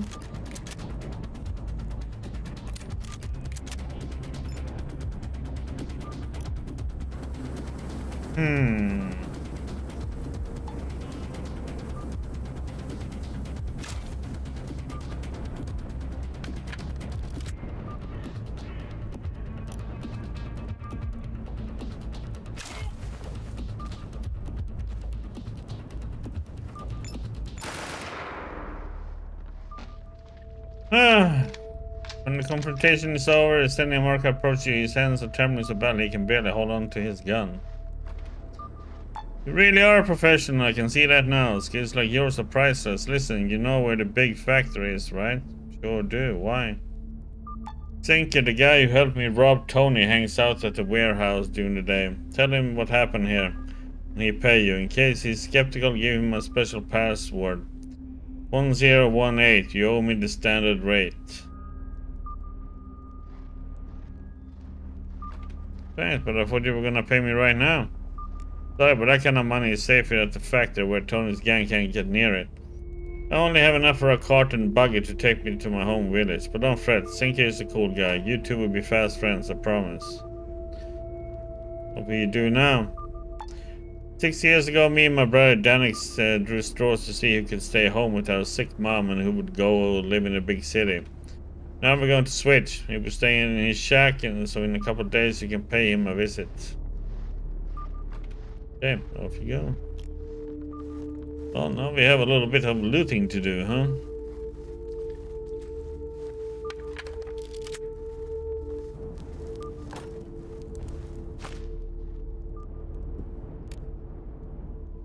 We have a lot of shit, that's a problem.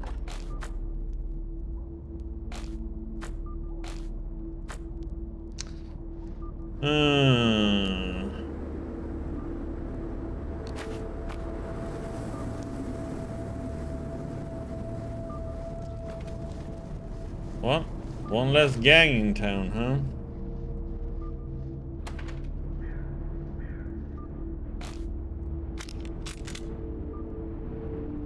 Holy crap, that one weighs a brick ton.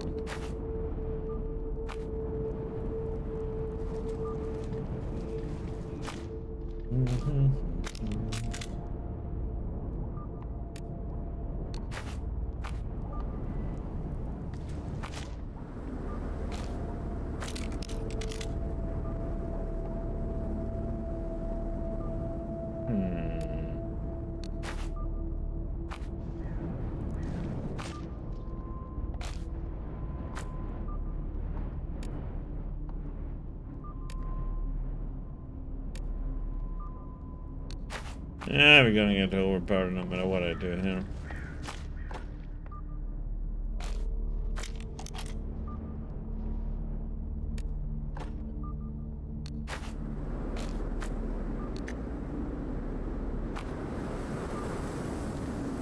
Ice cold killer, huh?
What the heck?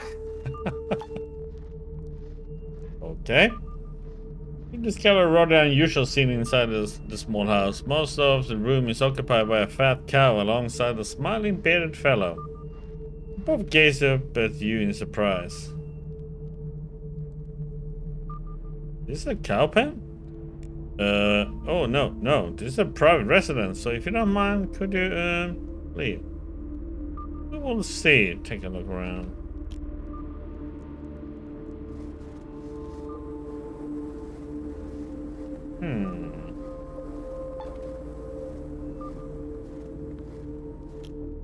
Bearded cow owner smiles tightly and pets his bovine body on her ample rump.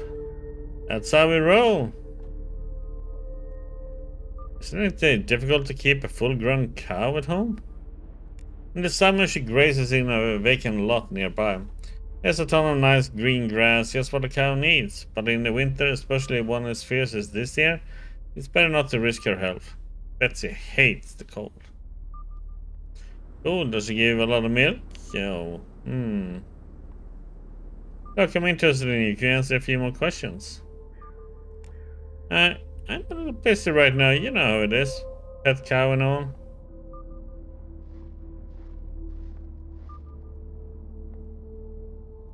Noted, but a cow isn't just a lump of flesh and bones and four spinning legs. It's also milk. Can you sell me some dairy products? There's no milk right now. Sorry. Are you sure the animal looks healthy? It's winter now. Betsy's milk goes sour when it's this cold. You could get really sick drinking it. Oh, my personality sucks at the moment. I need to take some joints. Come on, tell me what the real problem is, so don't bite, yeah.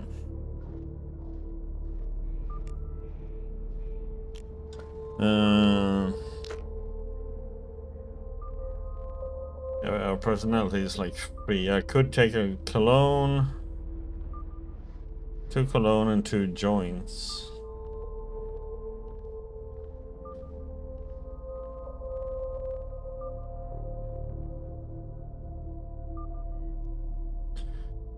But, let's save.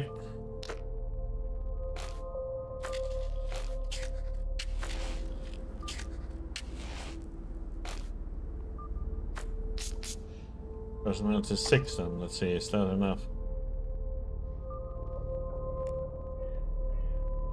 Alright, ask away, I don't like into you, so what's your name, hombre? I'm in Grey Corner, I'm known as a chemist. That's what they call me. What do you do for a living? You know, sometimes I sell milk, sometimes I chop wood, whatever I can make a living. So tell me about this place. Grey Corner is a place for those with nowhere else to go. Educated eccentrics with pet cows are a minority. Mostly it's bandits, nutjobs, antisocial, weirdos and the like. Okay, any rumors going around? There used to be nightly fistfight tournaments in the big factory. It used to be popular with hooligans and street frogs in Grey Corner. But the fights died out a couple of years back.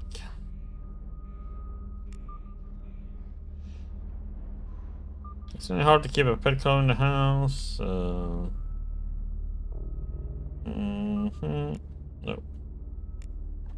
But there was nothing more except just getting his name, huh? Okay.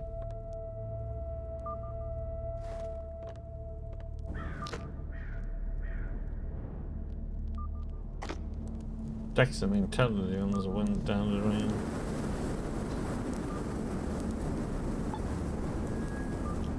Shabby dressed woman holding a grandma's secret magazine and a pencil stub gazes up at you, a sad and slightly incredulous expression. You don't look like one of the local hoodlums, young man. Listen, do you like crossword puzzles? I like answers to my ubiquitous questions. What do you want to ask me? Tell me, what's your name? Xenia, yes, call me Xenia. Nice meeting you. What do you do? Oh, you know, I do one thing here, another thing there. Guess it's one must to survive in the corner. Woman pauses to cast a fearful glance your way and finally gathering her courage with a heavy sigh adds, well, you can also buy some homemade weapons from me. My husband started up the business when he was still alive and now I've taken over. Don't worry, everything is in good condition. Okay,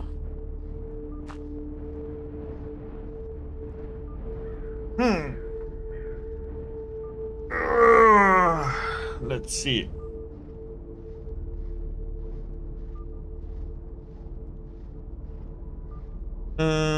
What she got?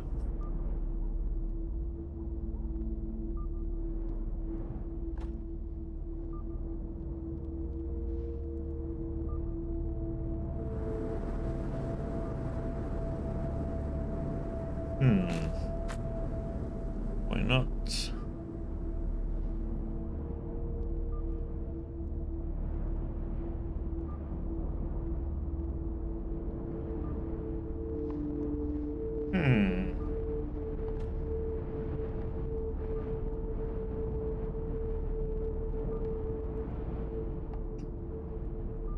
Don't really need it, I would say.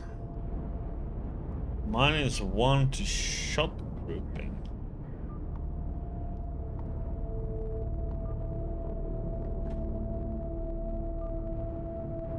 Well, let's see what we get from sending her. Holy crap.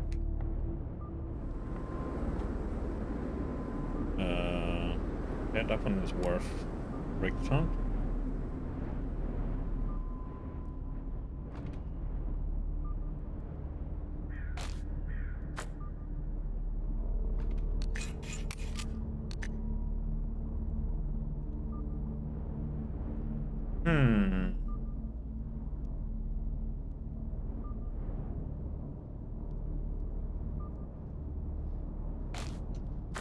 Try and check that one out.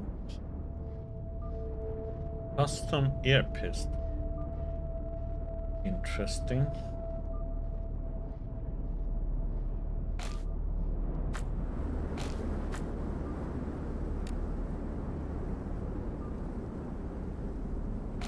Get rid of some stuff.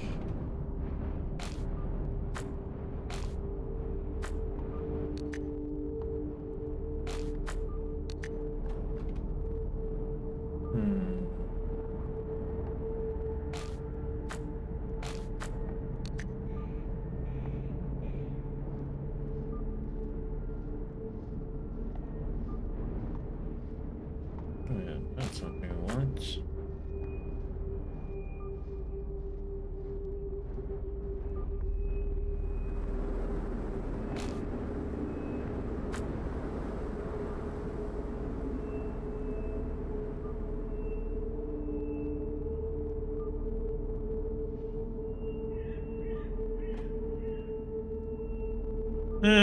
Just a little bit of money, I don't care.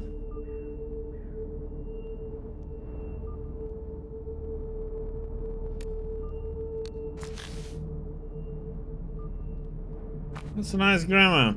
Thank you.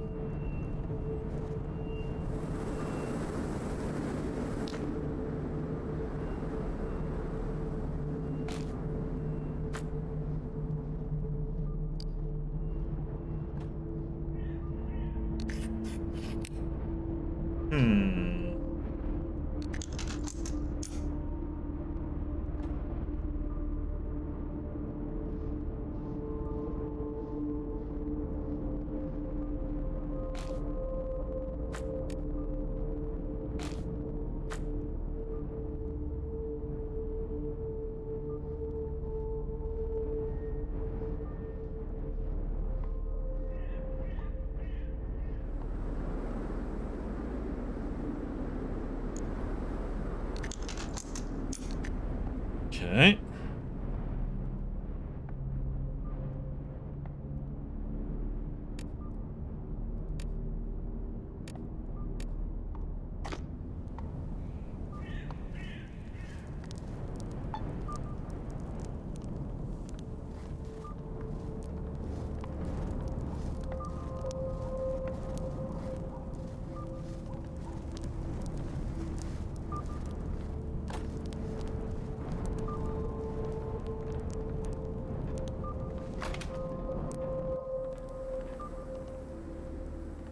Let's see, we got dignified gray-haired fellow stops what he was doing and looks at you questioning him. What is it this time? I thought I already paid this month. Pay what exactly? So the names didn't send you. This gang of lowlifes collects from everyone unfortunate enough to live in this sorry place, but they be they drug dealers, mutant pimps, or reformer dignitaries like myself. Oh, I see how it is. Empty pockets, fucko. No. Oh, you were a dignitary once, huh? Of course.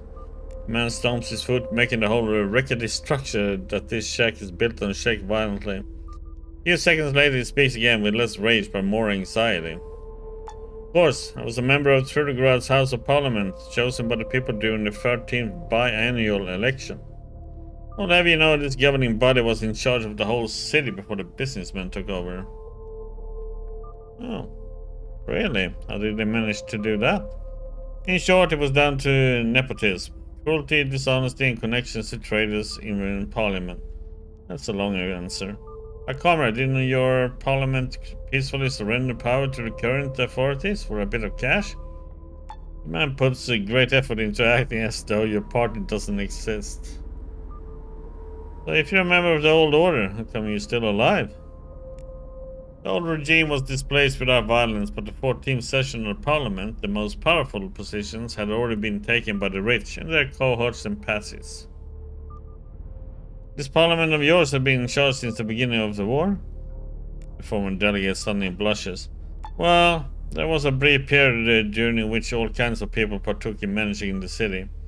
But parliament was the only legal successor to the pre-war government.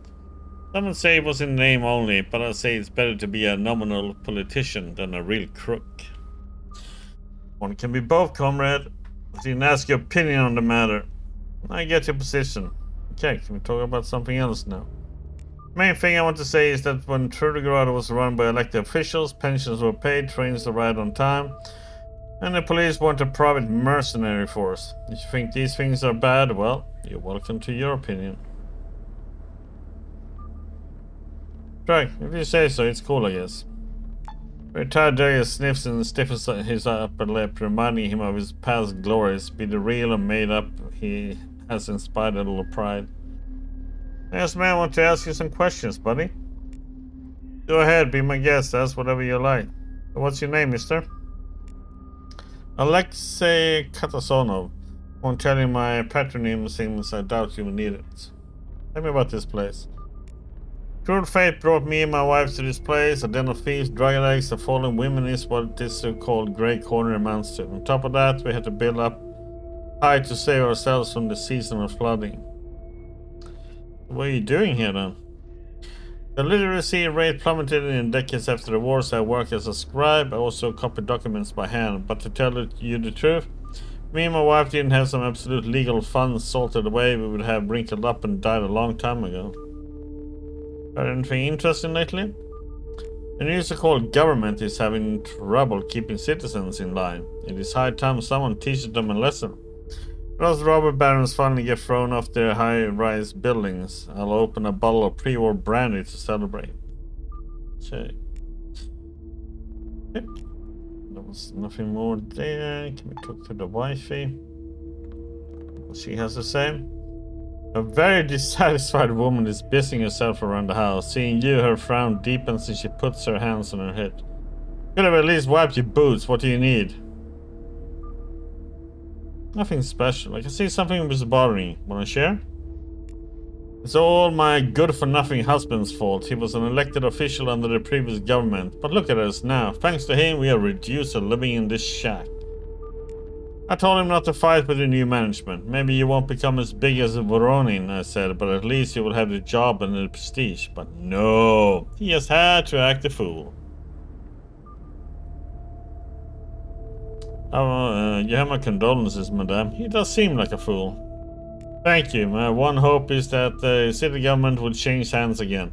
Then maybe we can improve our station once more. Well, who knows? Can I ask a few more questions? Examining you once more, the woman seems to ease up a little. Okay, ask a question, young man. What should I call you? Isolda. Isolda Katasonova. But just call me by my first name. What can you tell me about the Grey Corner? I can't get accustomed to this place. We used to live on the rooftops, not far from Seventh Heaven. Now I hope that we can at least move to Kolotushkin Street one day. Tell me about Trudograd. It was once a respectable city, but since the oligarchs took over the government, everything is falling into disrepair. Oh, how good we had it in the old days. Well, my husband and me, I mean. We had our own private car, an elevator up to the floors, the flat. Everything as it should be. Rumors to share then? I heard that the latest fashion in Seven Heaven is anti-aging mask made from luminous algae which grows around Skull Rock. I guess if nature has deprived you of beauty, what's left but to smear sea slime all over your face? Okay. Well, she seems slightly disappointed in the situation. Oops. Let's see what we got here.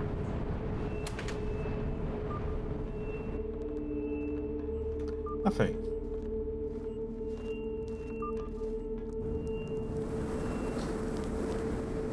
Let's see if we can do some venturing with this guy first. Can't I?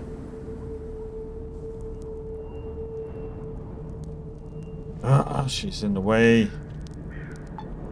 Grandma, move.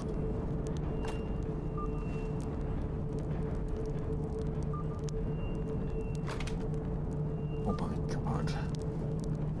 Seriously, Grandma? Don't move?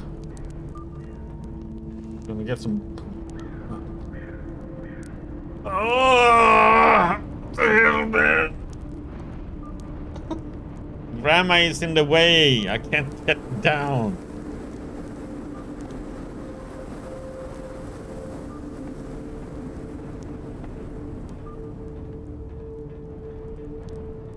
Finally. God damn it.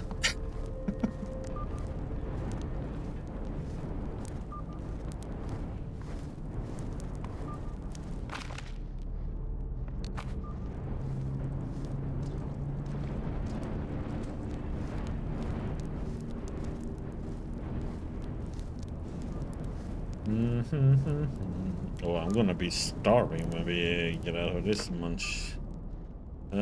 Food.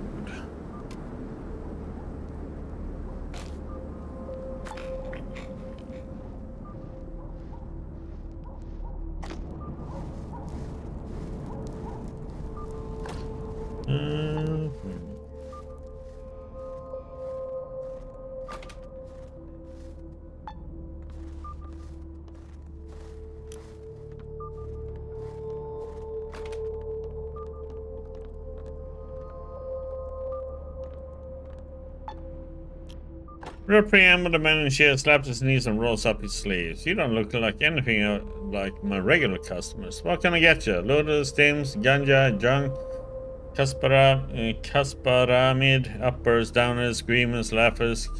Cipollina has it all. Oh, let me get this straight. You're the local drug dealer, huh? The tattooed gang across his arms and gives you a good once over. Yeah, so you're buying a what? Tell me what you got, buddy. Okay. You're gonna get rid of stuff so you can buy some drugs and you can sell them somewhere else later on. Huh. Okay, we can sell this one now. Get rid of that, we get rid of that, we get rid of that, and this, and kind of. Okay, you can get rid of that one. That.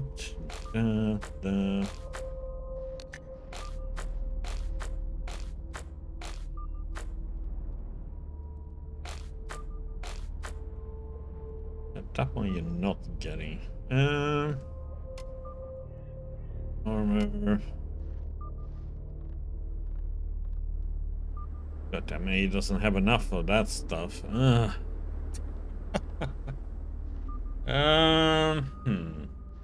gonna have to.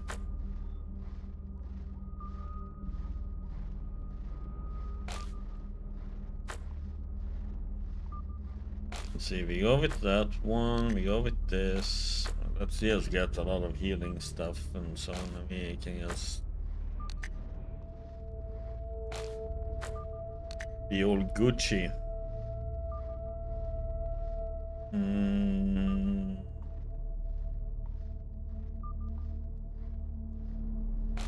Yeah, why not? That's good.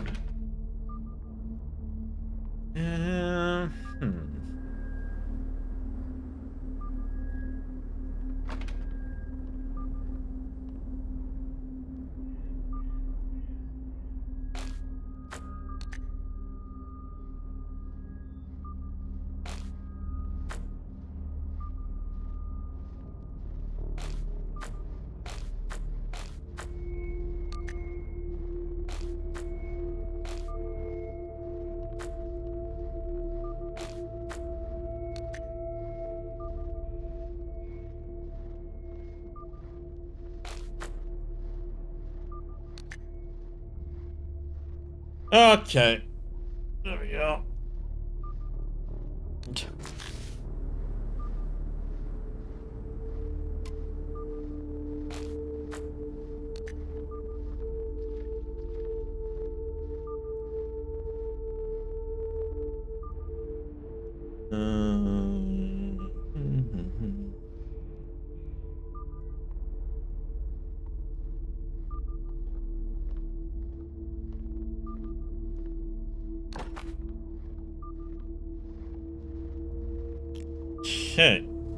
Boop. We save, and now.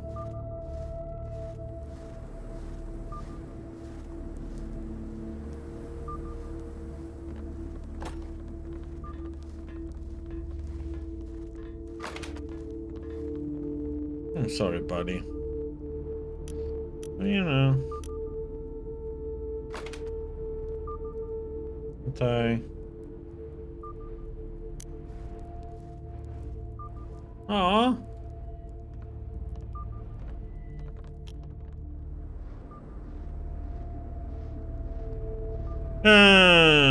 I heard you might have some free Telerium ingots I'm looking for. I mean, these shiny things Wet Willie gave me? I don't know what you need them for, but I can let them go for 1,000 rubles each. I think that's fair. Lie. You know they are radioactive, right? I hope you're keeping them in a lead box with foot-thick sides. Oh, come on. You asked too much, friend. Half the price,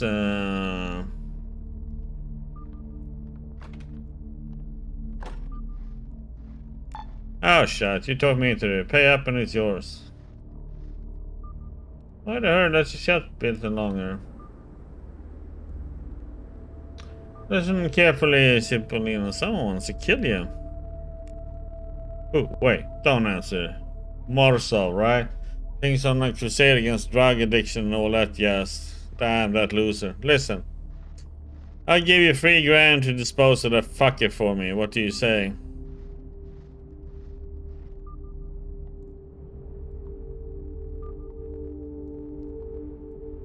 $5,000 and we'll be golden. $3,000. Then where do you get the drugs from? Definitely not from the dogs. They really don't like us great corner folks down there. My suppliers are performers, wandering fortune tellers, horse thieves, mutants, any of the rascals constantly coming and going from the city. Don't worry, the quality of the product is top notch. I don't sell anything I wouldn't wolf down myself. And the Telerium ingots you got. Okay. Here's the moolah.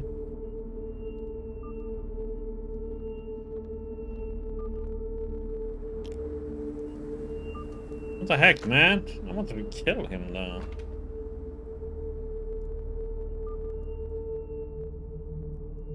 Okay, let me go and kill the other one.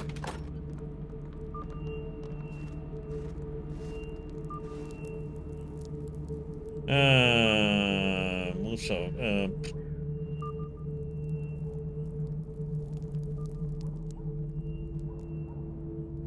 There's somebody I'm missing talking to. The leader of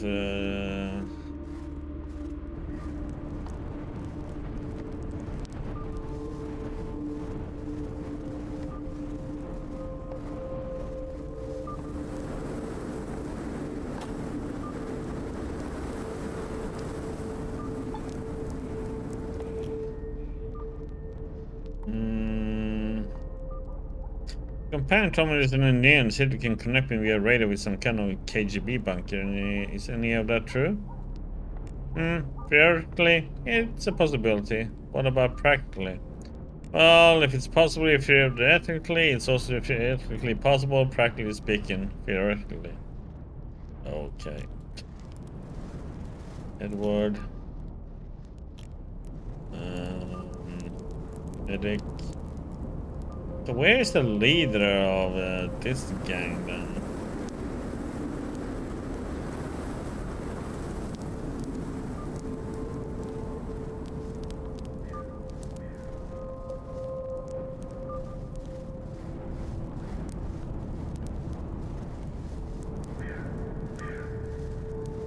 Name is F something.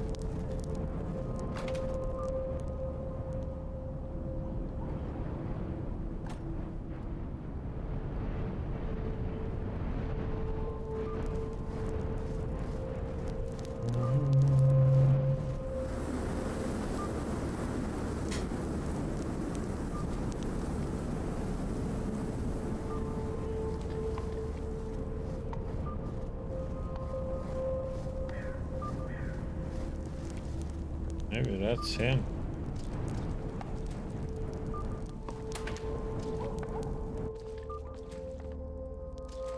That's not you, it's him.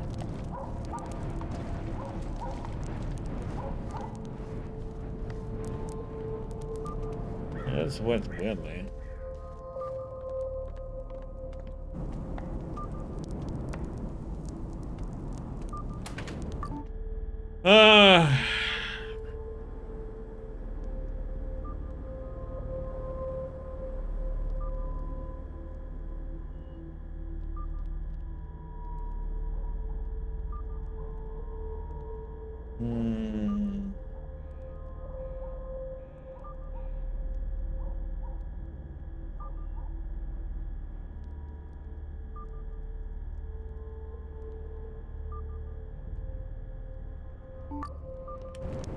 He was up here. Oh, that's oh, he's in here.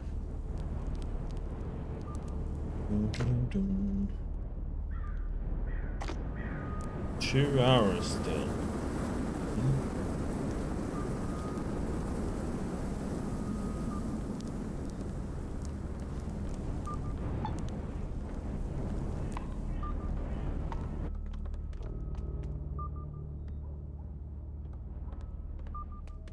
I don't think this is him either.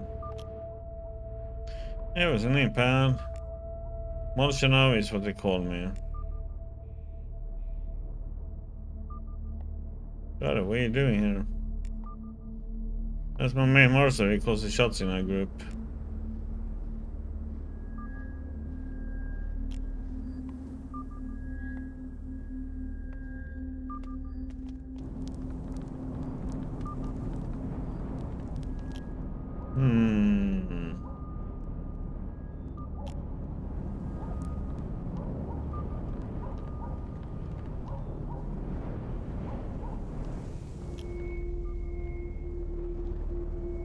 I know that we can tell me about the names. Names, check down traders, blah blah blah. You like the local cops or something? You read that picture and try and play me?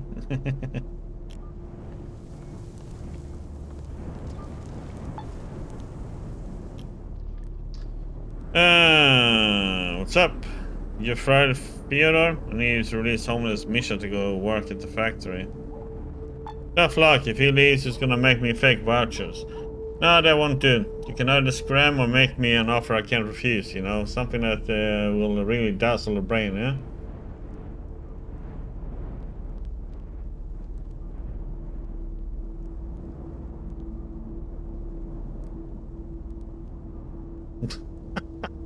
I know exactly what makes you happy, sailor boy. Oh. What do you want? Lotus, cognac, glue? I got more than enough of that stuff already. True, Hexagon slaps the window bandits on the shoulder. Trudograd is stuffed with the parapets with drugs as it is. They barely even get anybody high these days. Now I think I know what you really want. That's so. Fine, have to go ahead, Heck. Say what needs to be said. Certain individuals claim that nobody got high in the USSR because the regime was oh so strict. Well, I'm here to prove that's just to be a lie. People took of mind-expanding substances daily. What was it, you ask? Why, books, naturally. World-class literature, the Soviet citizens' recreational drug of choice. I remember in the Writers' Union we would sneak outside with a small baggie concealed on my person. Inside it was a book. Some fine prose by the immortal Chernyshky, perhaps, or early Yesenin, or even my own. Let me quote an example for you in the style of early Imagism. I call it a red cucumber poem. What the freaking name? Holy shit, is he always like this? Okay, that's enough. You had your fun. Addressing it. What do you need? Cash and lots of it. Give me 10 large and the whole is yours.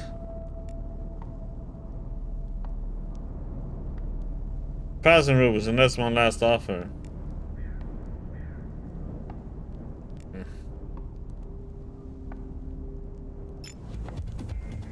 Okay. Sorry, buddy, but you're dead.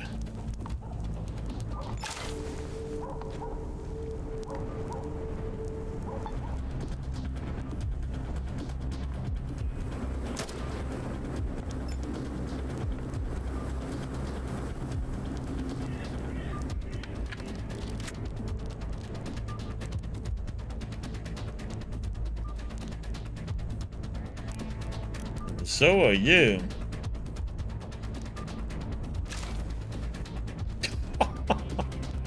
I was like 500, over 500 damage. Damn.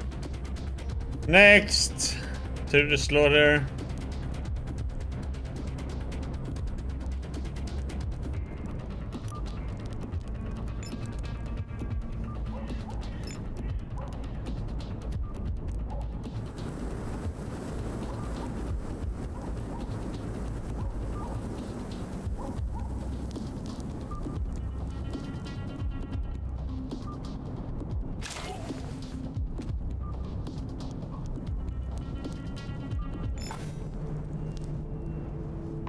Oh, look who's coming.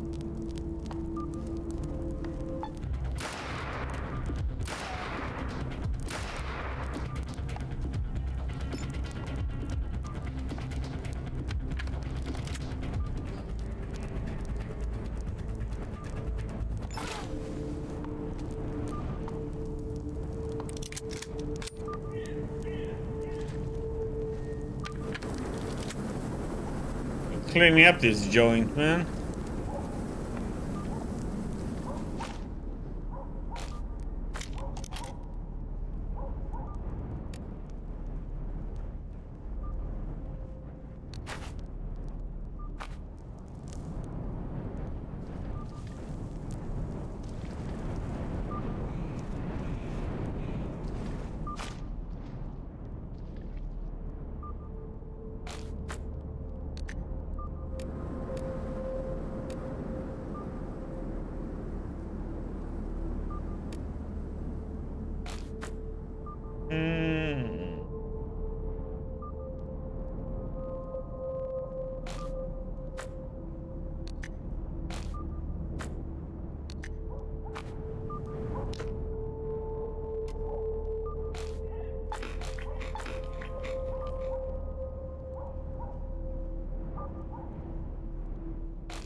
Yeah, freaking microchip weighs like a brick ton, man.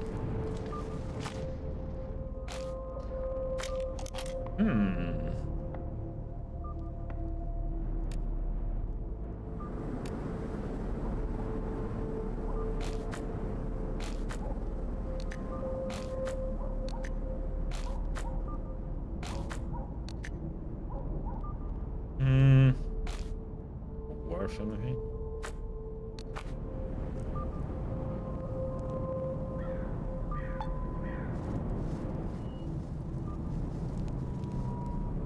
Okay, buddy, now you can go.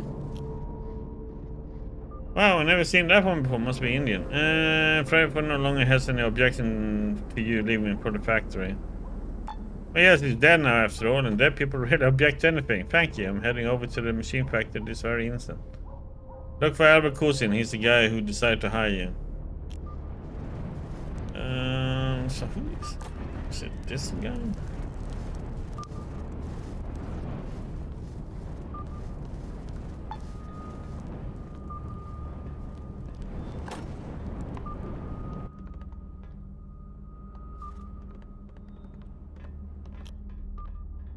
That's him. That's a mutant guy. What the heck, man?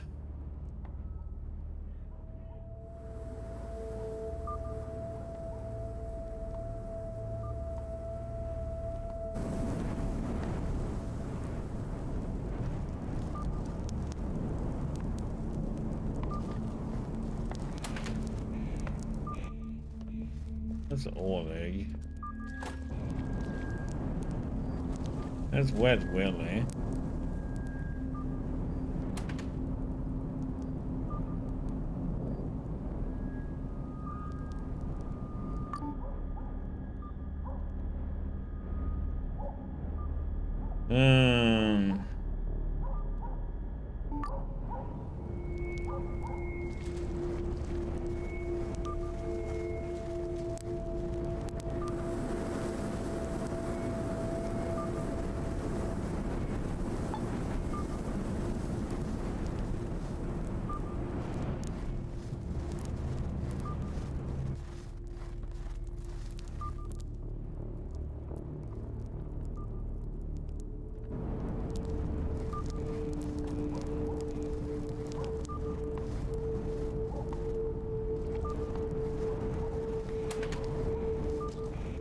Yeah, he's done.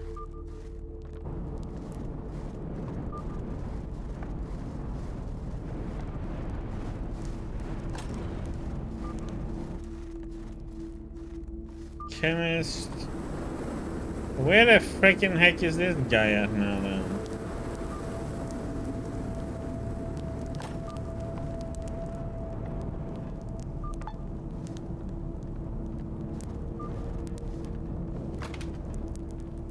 This is the... That's Alex.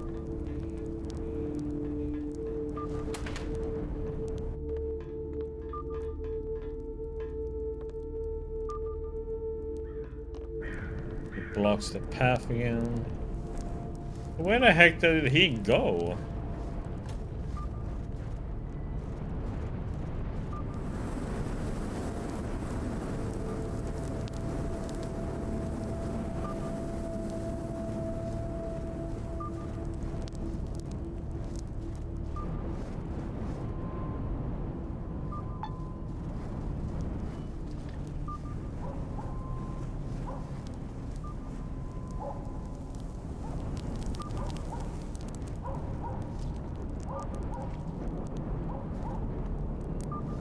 He says it's his friend. I only see one. Oh, there, yeah. God damn it, I'm blind.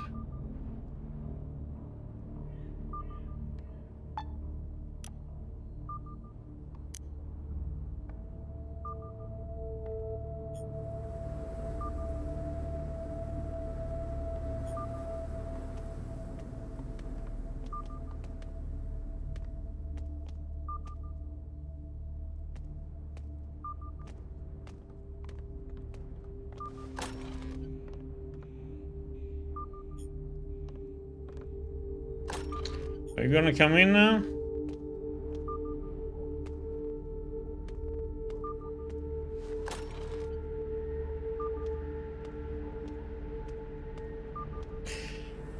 Yeah, sorry, buddy.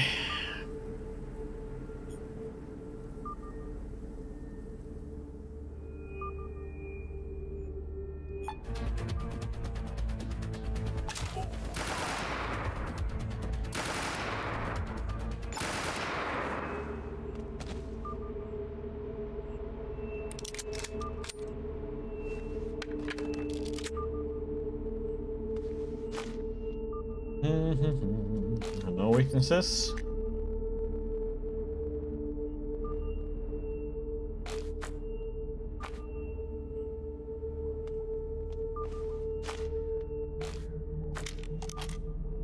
Ah, god damn it. Don't really have room.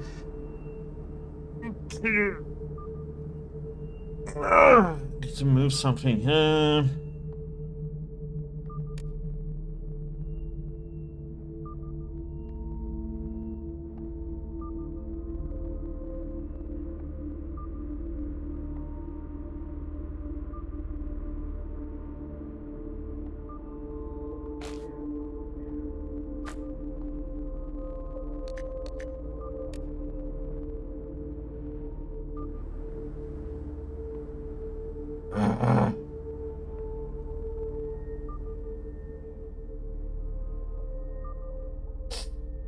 What the heck is crap I'm doing here?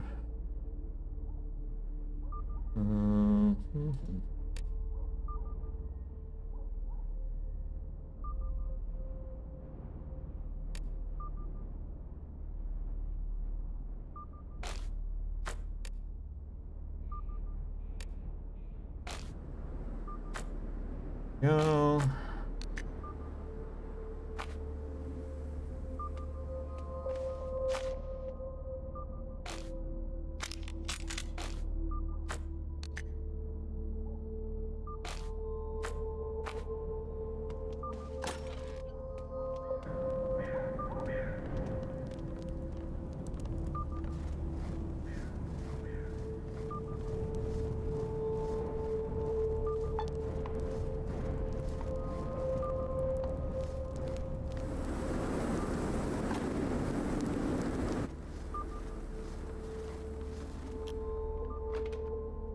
Well, tell me everything. Not much to tell. Marcel and his crew are all taking the dirt nap. Nicely done. Here's 3 grand, just like we discussed. Thanks for reading me off that headache. Great. Okay, he got some money already. Getting rid of that one away some break. God damn it, everything is worth too much. God damn it.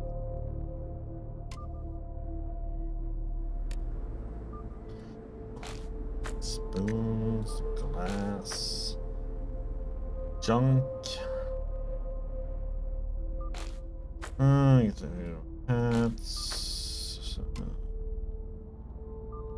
rid of all these. That one, perfect amount.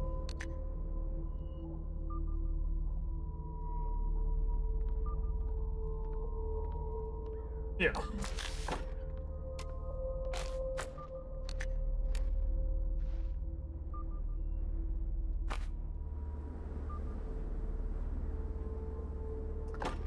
Yeah, comes in a bit. No problem. If you have no more work, come find me. Yeah, we're done here. Let's go and kill some other people. Let's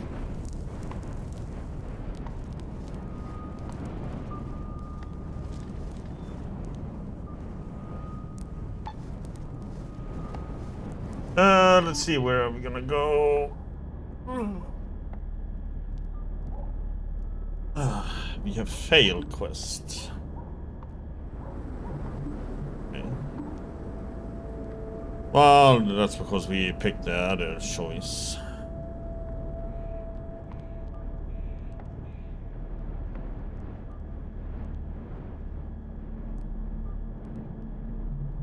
I mean, hey, he paid us more.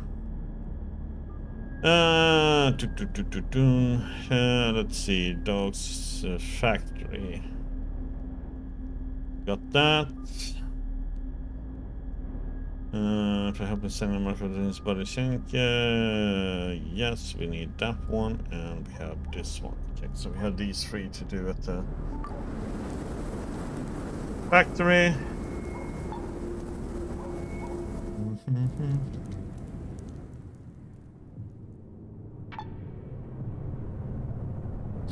Yeah, that one we're gonna have to use our power armor.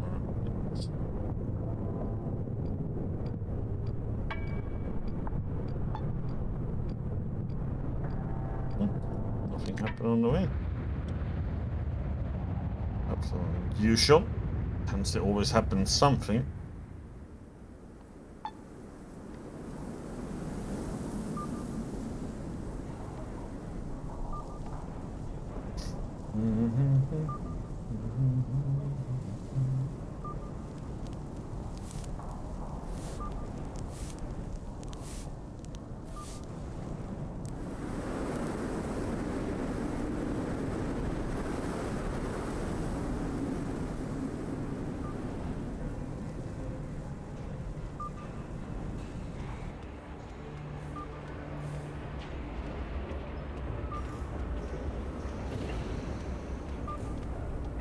Yeah. Let's talk about the stolen ingots. It was a lot of work, but I got all the ingots right here. Working past his side like a confused child as he accepts the shimmering ingots. He's plainly surprised that you completed the assignment. Never really believed you could do it. Thank you, brother. Truly, you saved me a lot of grief. I'm even willing to forgive that good-for-nothing apprentice of mine. You deserve a reward. What would you say to something from the production line? Ammunition or maybe one of our special weapons?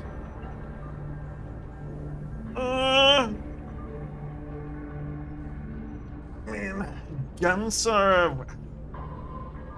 Give me a gun. See what it is. Consider it young. Come back and see me in 24 hours. Oh. What the heck, man?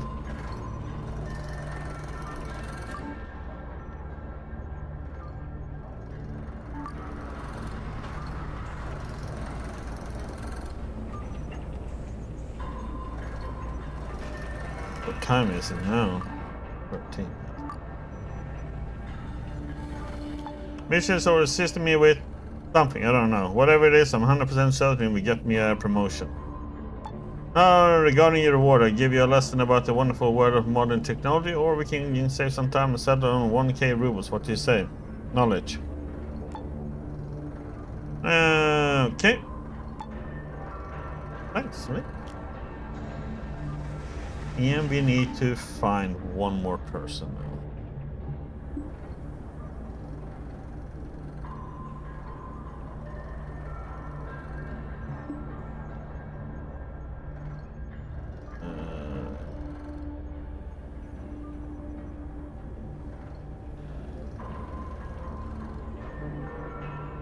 Oh, that's him.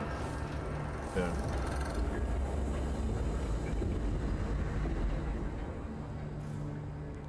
Sinker got his name for fishing.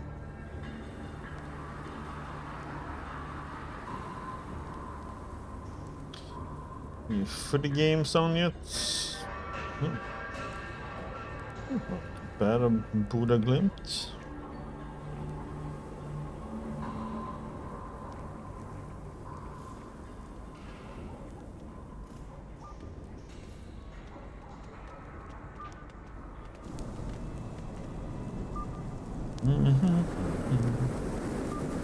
Where's my...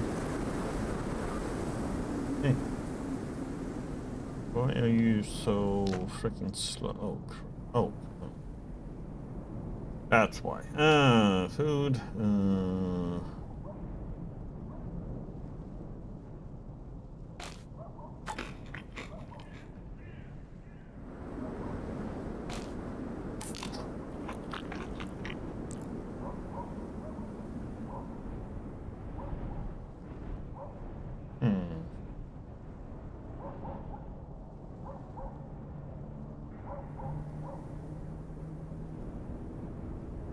Yeah, but a lot of meat, I just realized.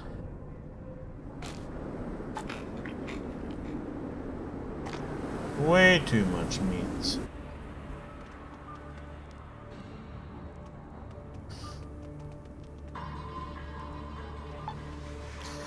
Came from so how's it going? Came from my reward, 1018. You owe me the standard rate. I think his squint is clearly amused and comes closer than nobody would overhear what he has to say. Sure thing, buddy, but how did you earn such a sum? When me and Senya was still, you know who, even top-rate mercs didn't get so much. In fact, they got 60 kopecks less. I did a solid for him, so he rounded the sum. Doesn't sound like something Senya would do. Maybe you like torturing him for the password? Nah, that also sounds ridiculous. Senya would never part with that much cash just because of some silly torture. Wait here a sec. Marks off for a couple of minutes, returns with a stack of bills which he carefully puts into your hands. Nice stack, right? Anyway, while I was visiting my stash, here's what I thought. Maybe you would like to double this 1,000 rubles and make it into 2. You work for Senna, now you will work for me. And I won't even ask you to kill anybody. How about it? Go on. Near Vastimir's dojo in Kolotushkin Street, there lives a rich widow by the name of Gamkrelidze. I'm courting her for a year now. And it's all because of my rival. His name is Bipkin, and he works for all manner of people, including the late Tony Calamari. But he has nothing on me. Still, the widow can't pick out of the two of us for some reason. But if someone could talk her into breaking up with that fool, or if someone made Bipkin back off, well, then nothing would stop me from marrying the old broad. Grant me a wedding pal, and I'll give you 1,000 rubles. I can try to help you if I get the time. Right on. In that case, I'm off. Okay, just a second. I'm gonna get something to drink. I'll be right back. Oh, I'm gonna use the restroom too, so let's take a little break. Let's put that. And some music. Haven. So I'll be right back.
Okay.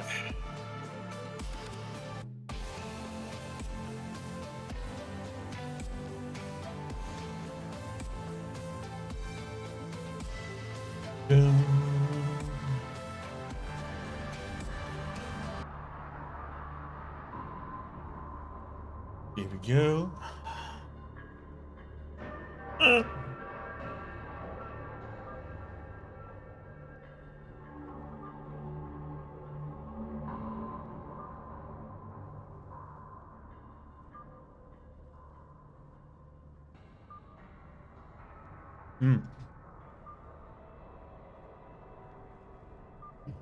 Eating a banana too, so. Okay.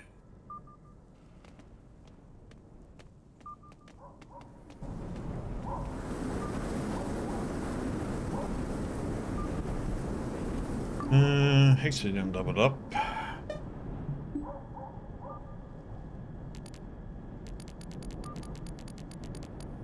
There we go. Hmm.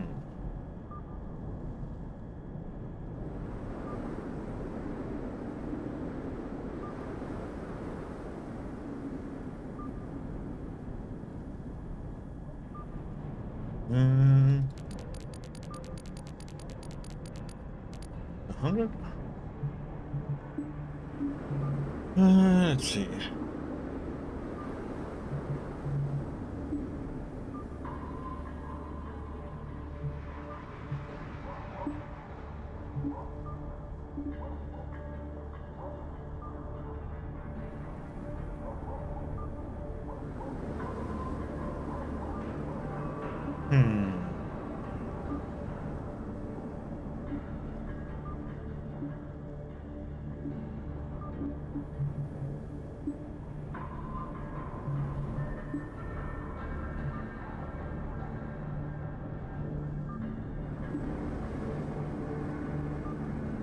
We get to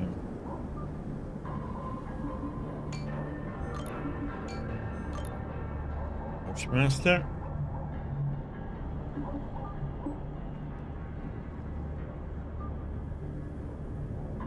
Okay.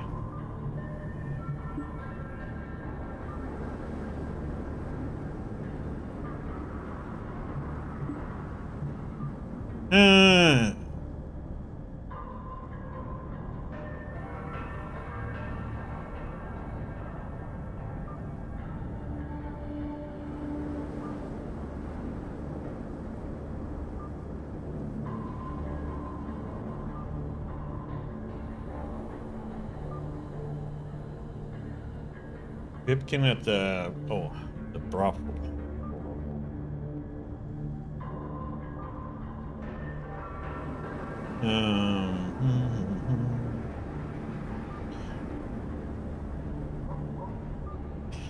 Let's go to the second tier.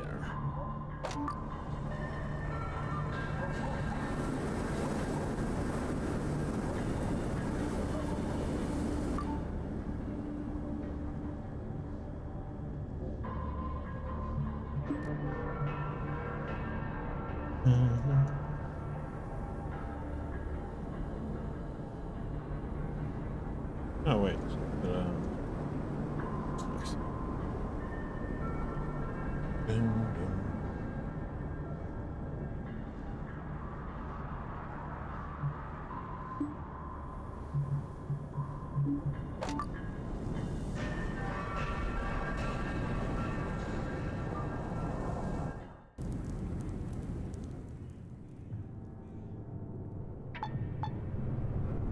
Okay, let's see.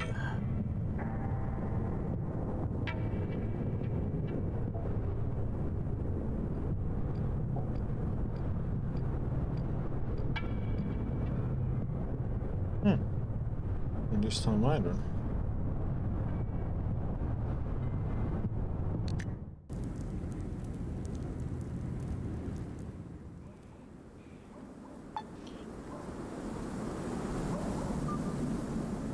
Have anything here?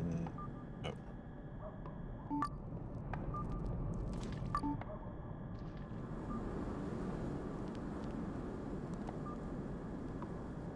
No, crap. Not there. Here.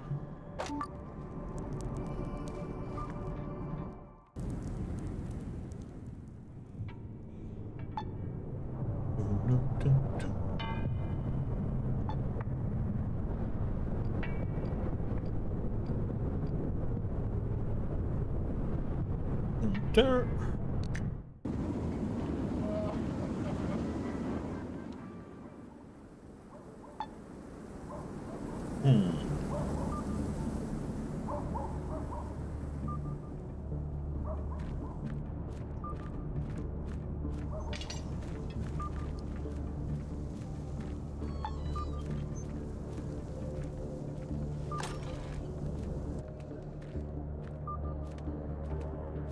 Let's see how this will go.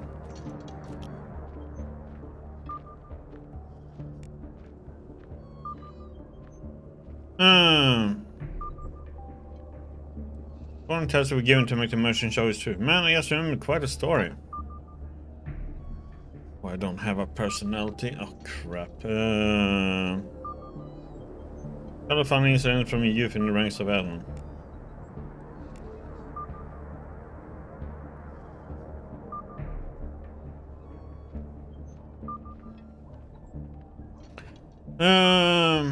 Made a bro, that's not all adlib, but creepy story for him. It gives you a puzzle look.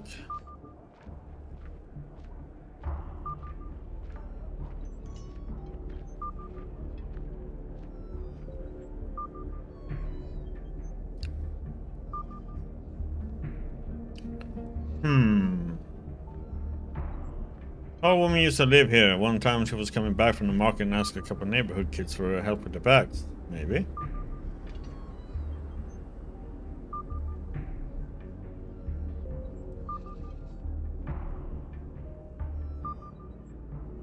She paid in 3 kopecks and those children did not pay any income tax on that money.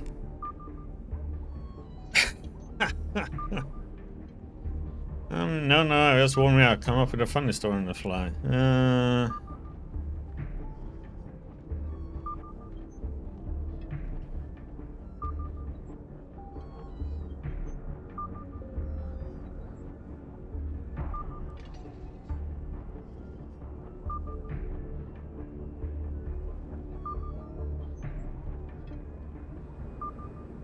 Now, why the city authorities do not protect the endangered steppe owl population from poachers?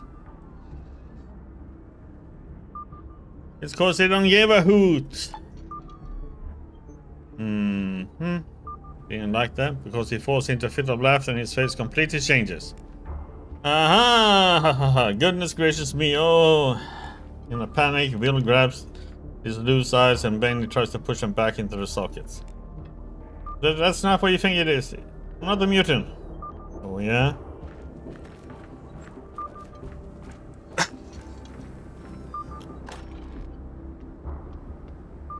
Gotcha! Dun dun dun. Not a mutant, eh? Next you tell me you don't have a brother. But Valentine, how did you get here? Oh, so you remember my name. I thought you maybe pretend like you don't know me. That's like you pretend not to be a mutant.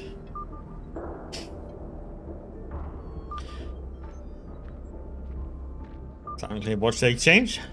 Hold on. Our old neighbor Pasha the Coat told me last summer that the caravan you traveled with got ambushed, and there were no survivors.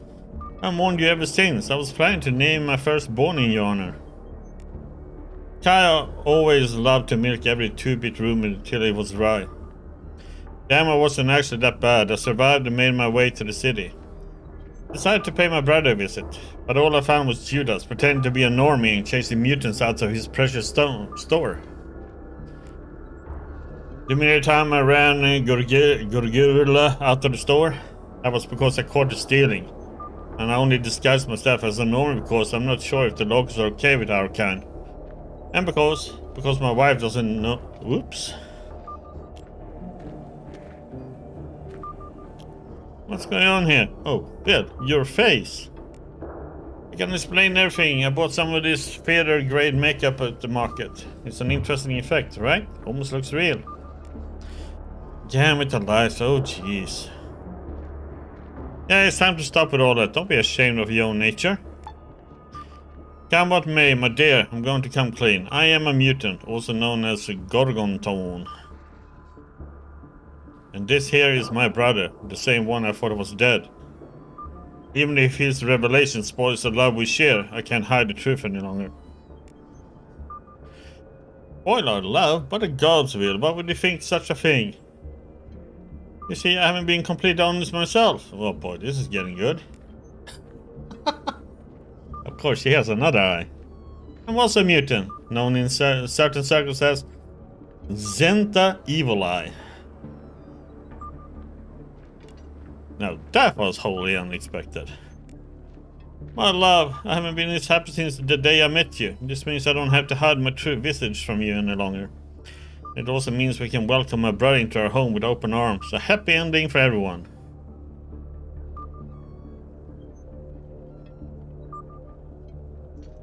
I'm so happy for you guys. I'm tearing up over here. Thank you, friend. If it wasn't for your storytelling talent, we would always live apart. Each with their own personal truth. I don't rightly know how I can thank you for this feat. No treasure in this world can match my gratitude, except maybe... Oh, that's right. I have 100 rubles right here in my waistband. There you go. It's all yours.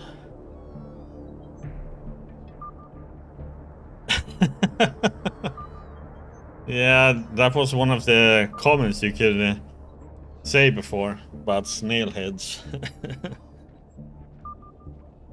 Except, maybe, oh, that's right. I have 100 rubles out in my waistband. There you go. It's all yours. You don't have to take the cash. All right, thank you. Stay safe now. Okay.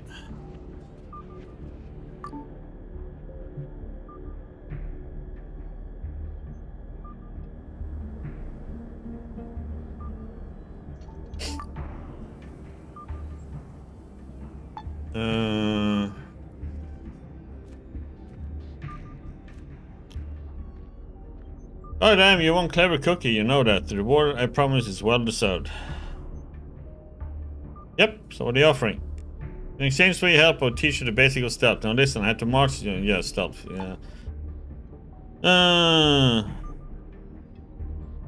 the left, a gas lamp shone brightly outside the headman's house. On the right was an abandoned shed. Enter to my surprise, a truck full of local criminals rolled up, nearly blinding me with their headlamps.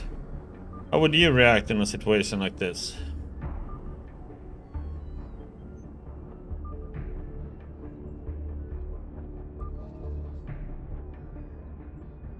That situation, I always jump into an abandoned structure like the shed you mentioned.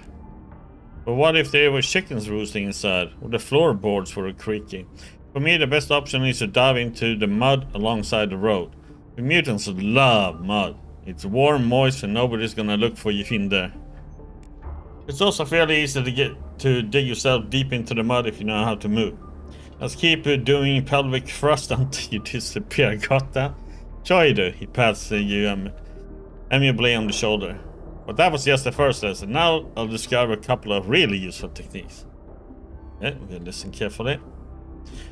So is the cake crawling on your belly, tree climbing, for some reason breaking a patrolman's neck with your bare feet. Okay. Gonna thank me when we gain stealth 10 points. Oh, what the heck. Gonna thank me when one of these tricks saves your lives. Anyway, was there something else you wanted, or is it time for us to part ways? Nothing much, I'm leaving. 10 points? God damn it. Greedy little bastard.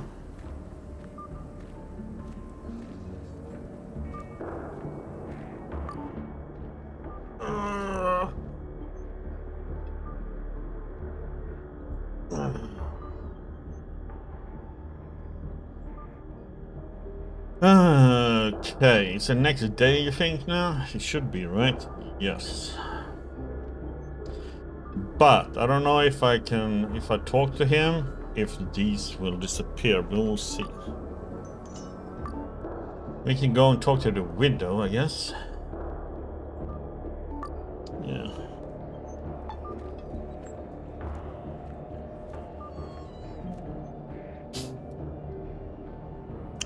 Dum, dum, dum, dum.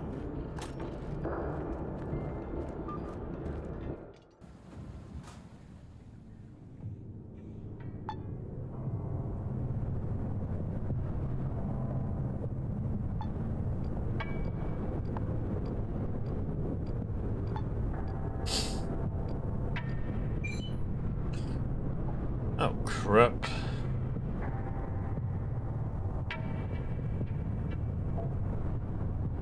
The Honest People Society's goons, huh? Okay.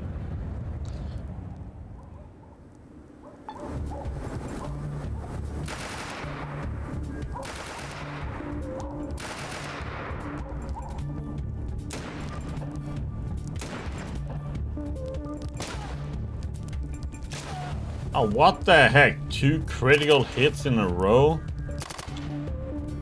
Oh,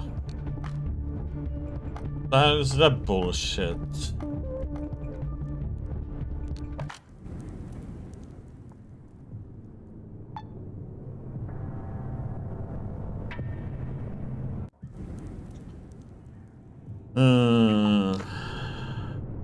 Where's my...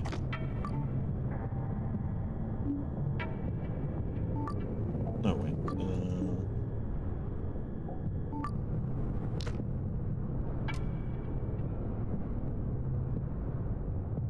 Oh, crap. I sold it. No! God damn it. I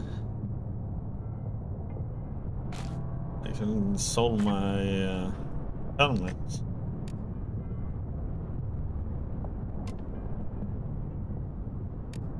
Damn it. Oh, no, I didn't. Blind, blind, blind.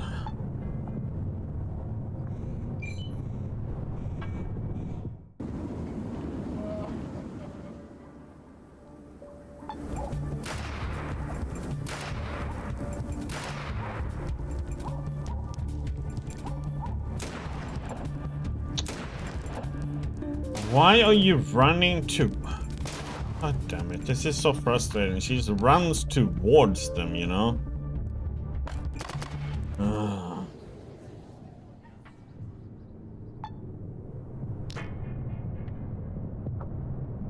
Let's do this for now. Gonna heal up. You know, don't fully heal up.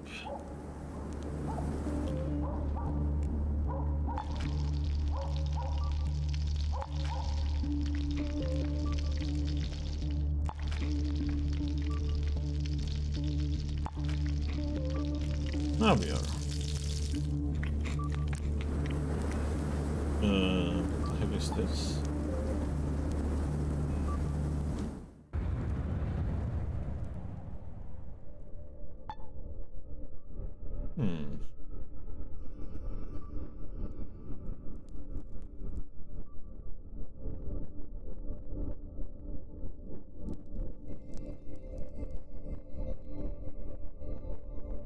There's like nobody here, so it's a little, what I can see.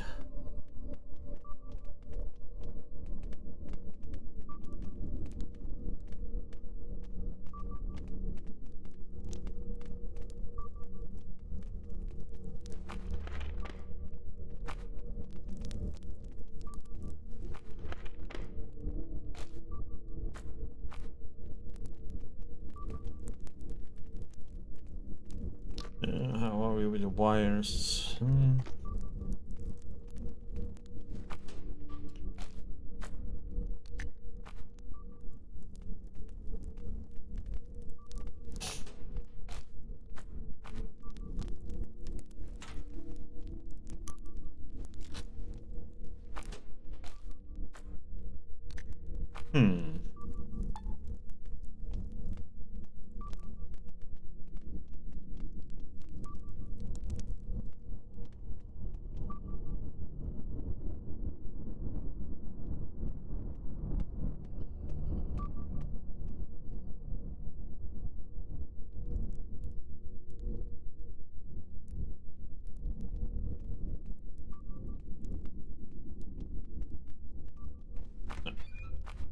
Okay, they're not green, so it means there's nothing in them.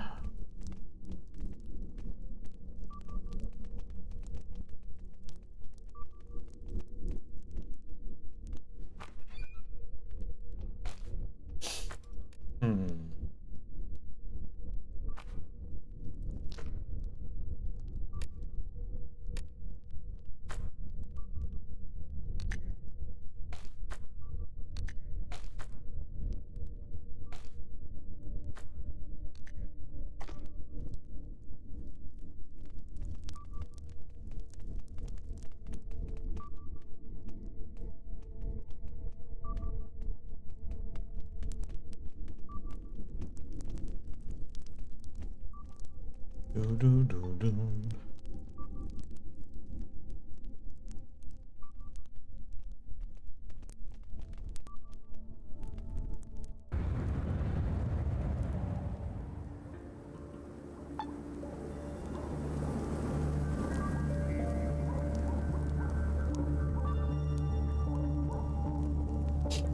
Okay.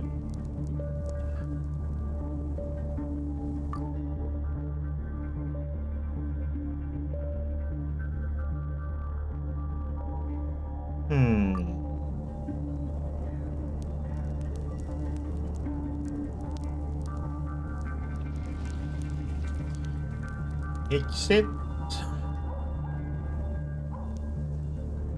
What are we over there?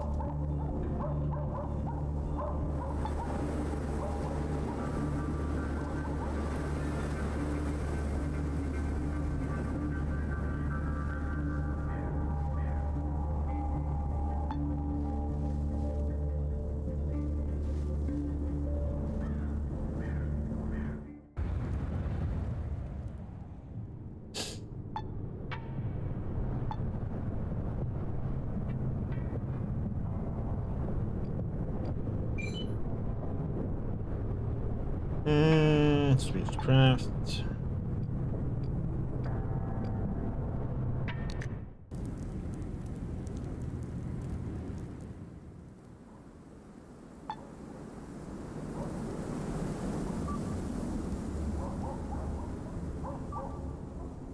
So let's see. So we have Dipkin. Who is it? The brothel. Gumkrit. Yeah, where she lives. Oh, that's not it.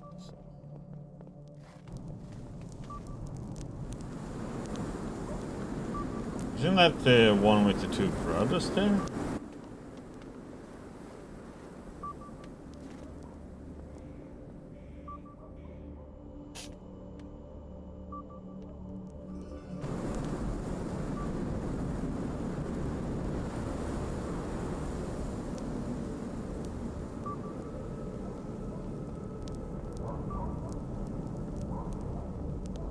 Do, do, do, do.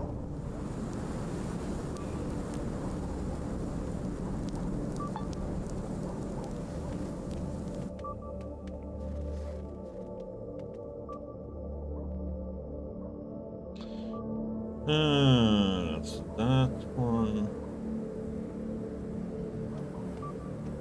Oh, there she is.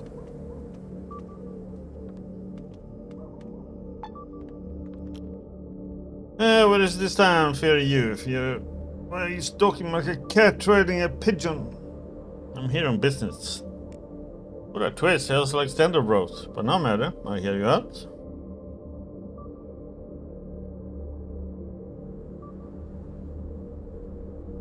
This concerns the man you know as Bipkin.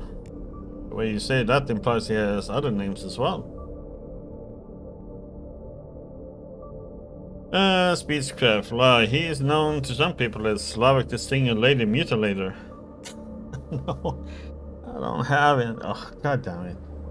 Survival? No. Technology? No. God damn it. What do you even know about Bipkin and what you do? And what do you only think you know?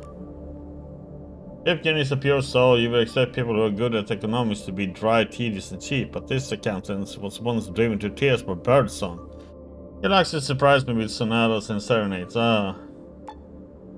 Wouldn't believe how cute he is, but his softness is also a bit of a turn-off. I mean, can I count on him to take up a weapon and defend me when the need arises? Or will he curl up on the floor and weep? Oh, the mysteries of life. But why do you ask? Just that. That's all I wanted to know. Good day. Okay. So we could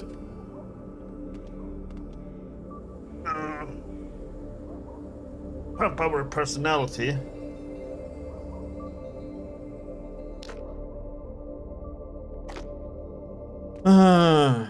Let's do that. Joint time.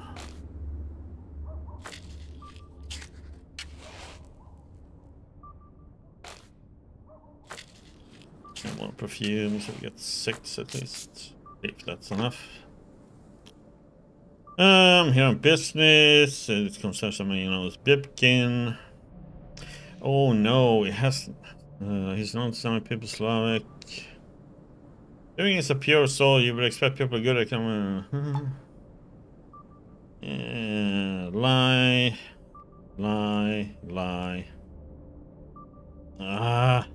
Oh, gambling.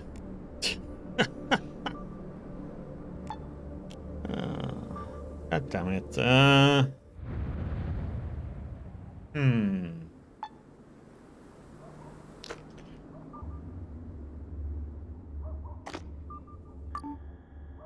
Technology 80.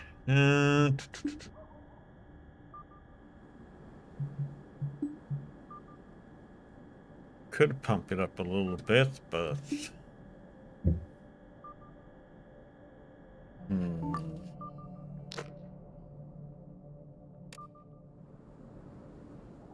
20.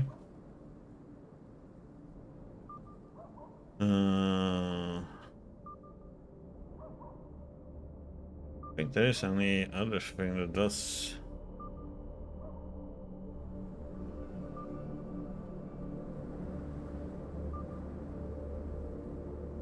Technology. I thought it was something else.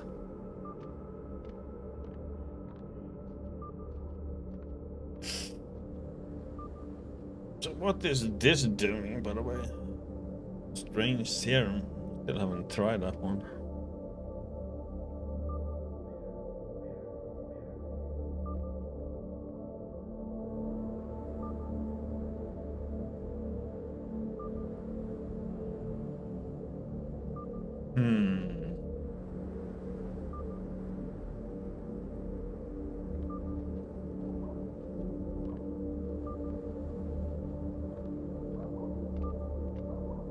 Tinkering.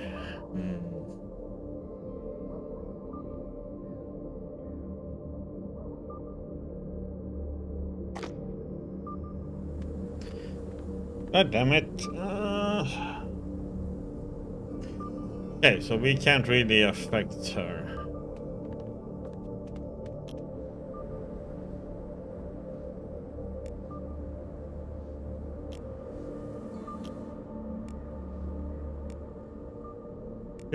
Two, 1. Okay.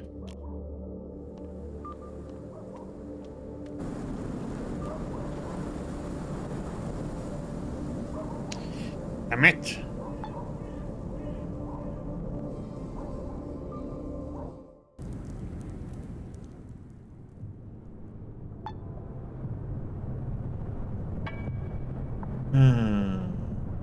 Okay.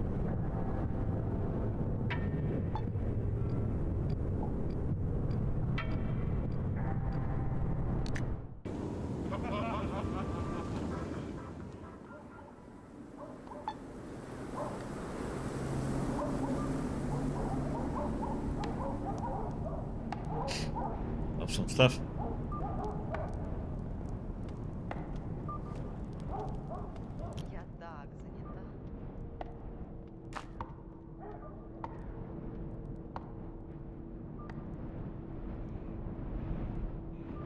Wasn't much money.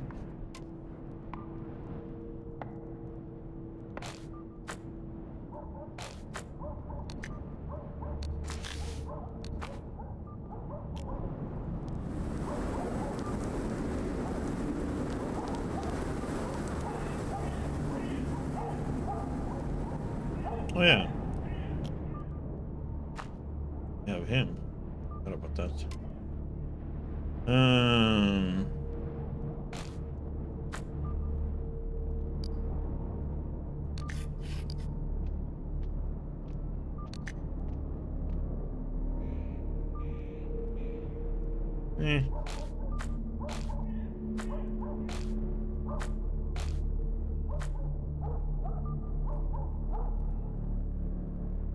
God damn, that one is worth so much.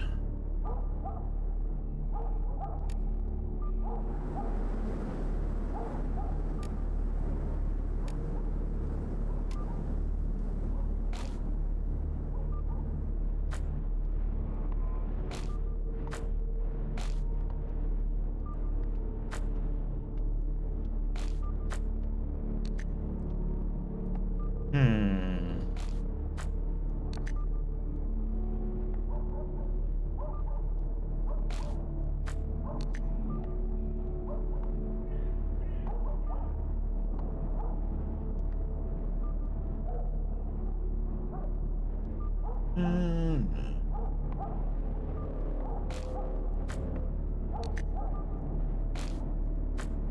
If you're up with more ammo, why not?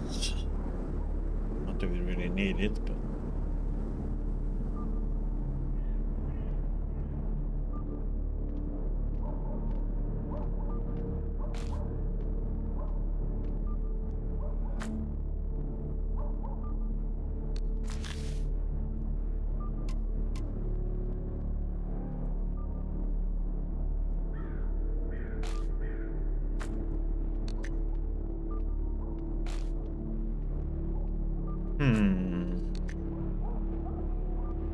Ammo to get rid of too.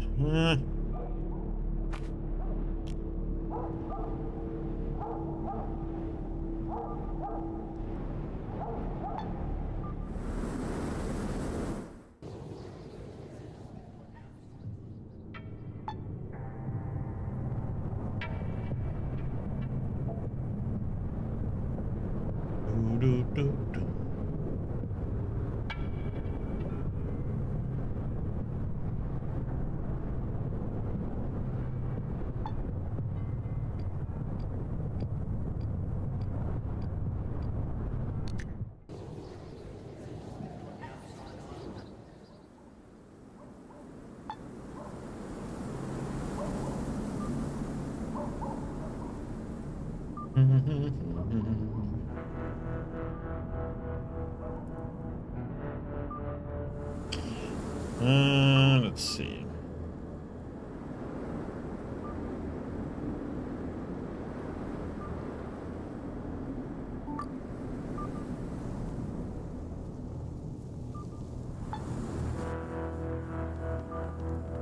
See what happens if we talk to him.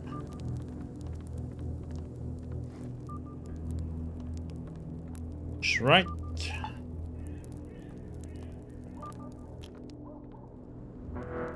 For the total to go rest, you deserve it after a rifle gathering assignment. What's my next mission going to be? You must grab the initiative from the hands of the current masters of Trudograd, otherwise we're just losing. Anyway, it's a difficult question. Let's discuss it later. Okay? It's been a day though, man.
Bivik. Is that him? Yep. A respectable looking bald man ashes his twin cigarette and nods to you. The madame set up a lovely place here, don't you agree? Every worry vanishes into the tobacco smoke the moment you walk in. I'm beginning the accounting, by the way. And you are just in our town? You say that. So, can we chat about widow Gamkreditse?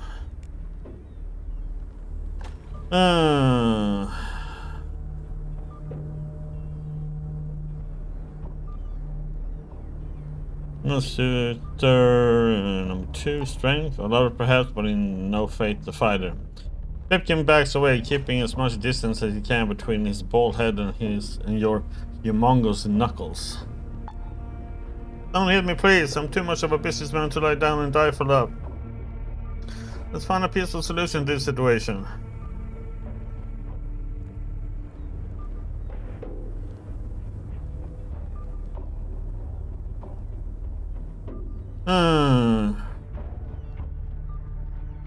In that case, I don't want you talking to her or let alone courting her. I believe I can do this. I'll never be able to cut her off in person. No, let me write her a note explaining why we can't be together. I'll send you with a courier note personally. Would that be enough for you? Sure thing, go on, write the note then. In the meantime, I'll leave you be. Huh.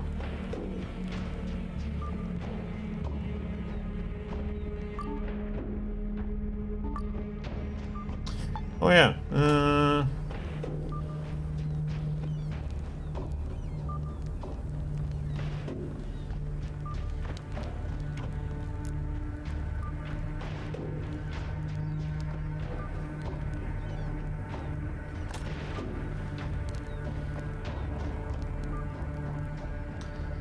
oh, come on, what was the name here?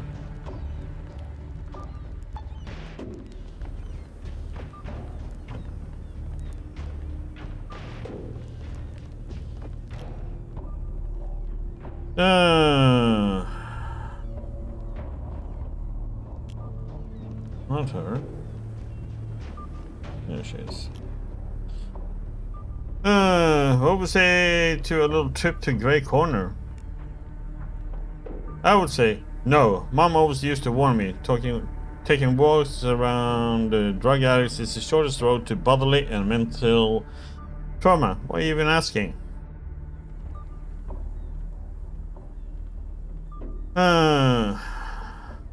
Two. I met this guy who swore you were his wife. Tell her the whole story. The longer the young bartender listens to the story of the mysterious man in the Grey Corner, the wider her mouth gapes in bewilderment and fear. Her eyes go round as golf balls and her hands begin to shake. I thought things like this happen only in stories that working girls tell each other. You understand that everything he said is a lie, right? That he just wants to lure me in for God knows what terrible purpose.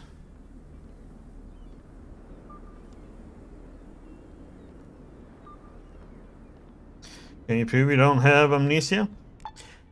Could I also prove that I'm not a camel while we're at it? I have no husband and no kids. Ask anyone though.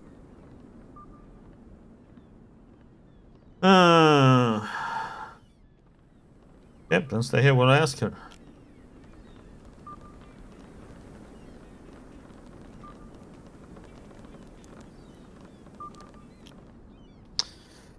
I want to ask you about Laura, the friendly bartender. How long has she worked here?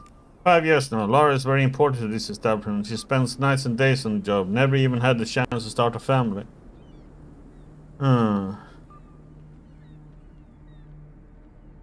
Okay.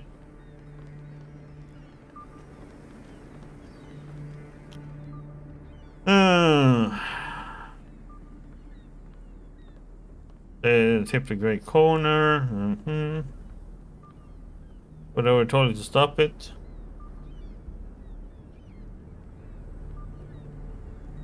In that case, I'll go. Okay.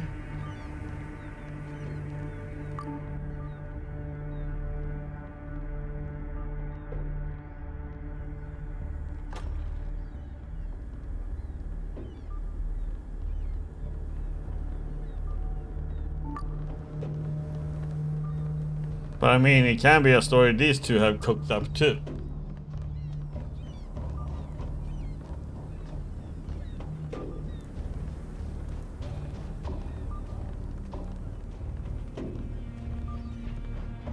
What are we gonna do?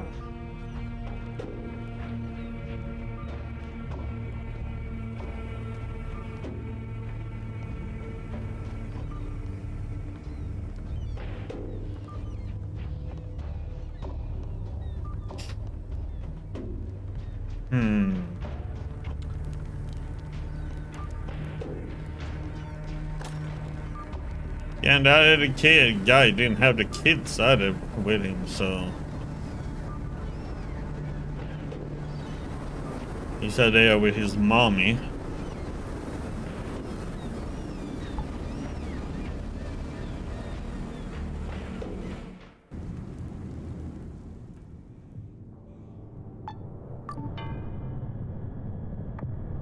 Uh, do, do, do, do, do.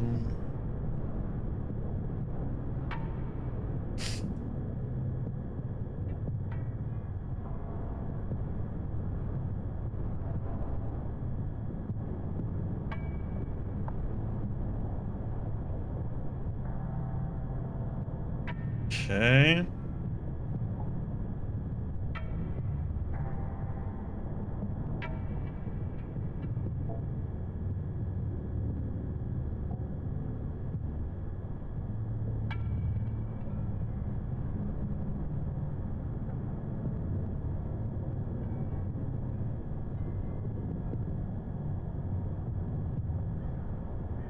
Okay, let's get our power armor.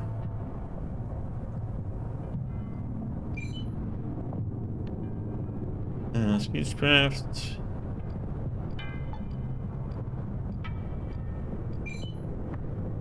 That way and leave.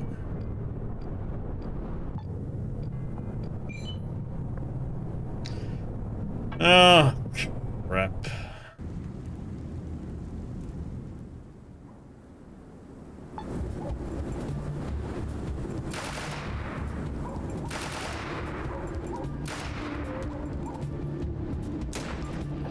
Try.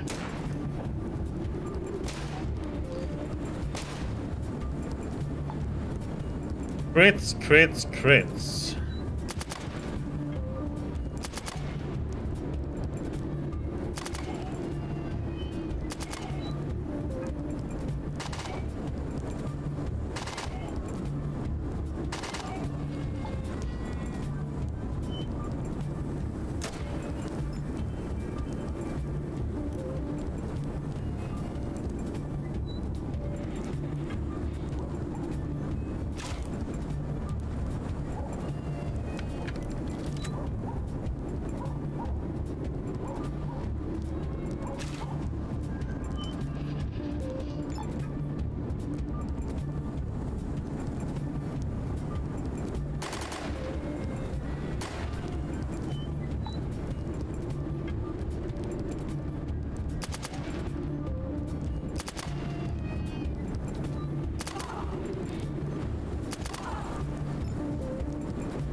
Oh boy.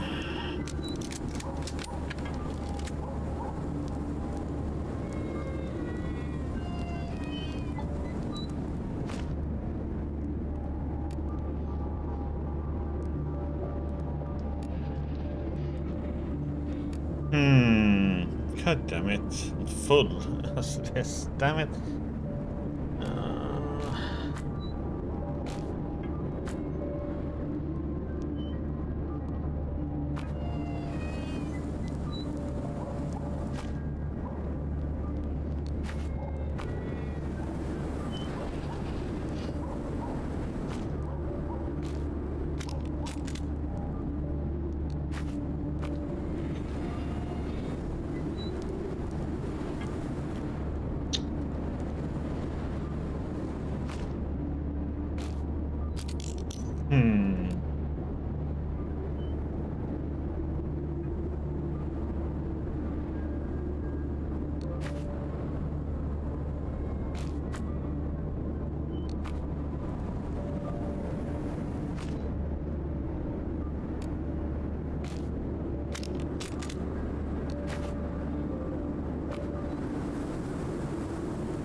Wait. There's two of these. Two.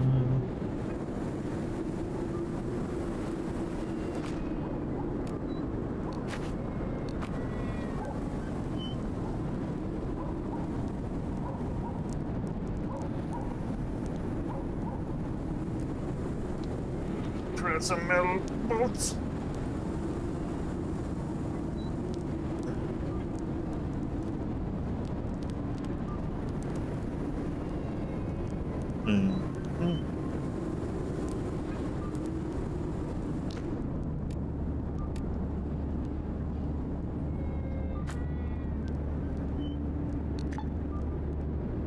Is it I don't have? Oh.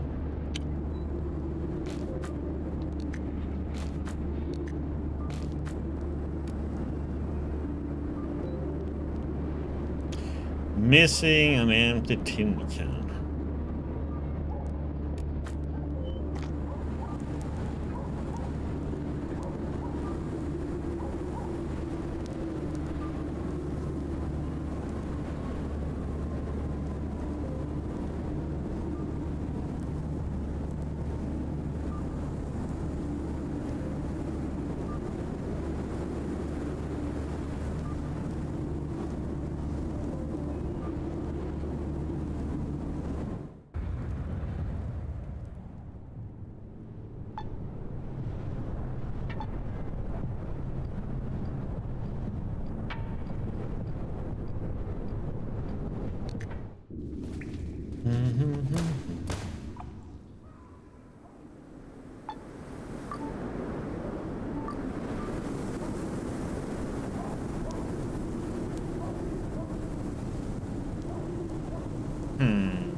I don't think he's here at this time.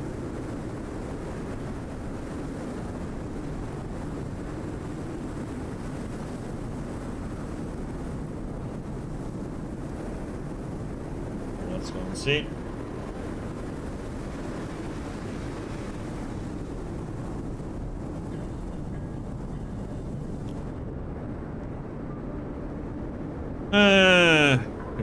What? Coming around? Okay.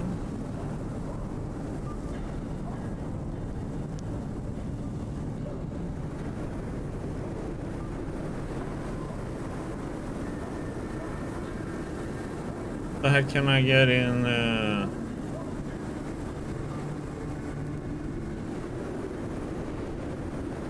Was it nighttime? Or?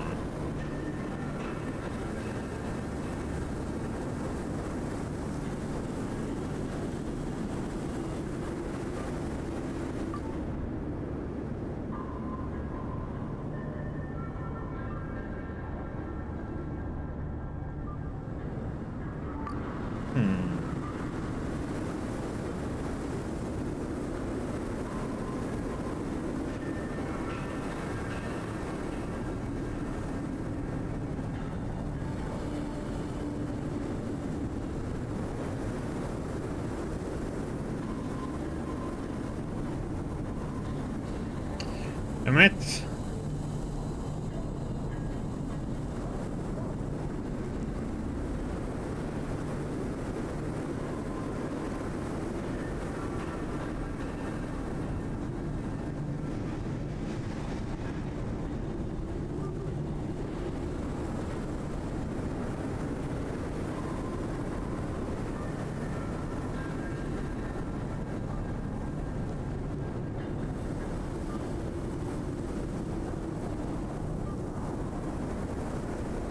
See if we have a little chat with him and see what he says.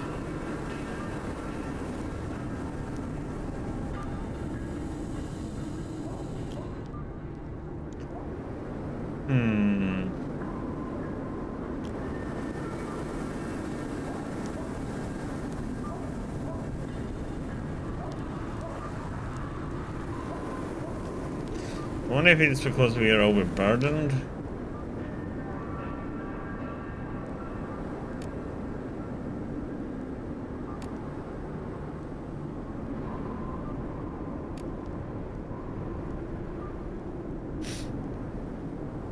Or if it's daytime or nighttime, I mean.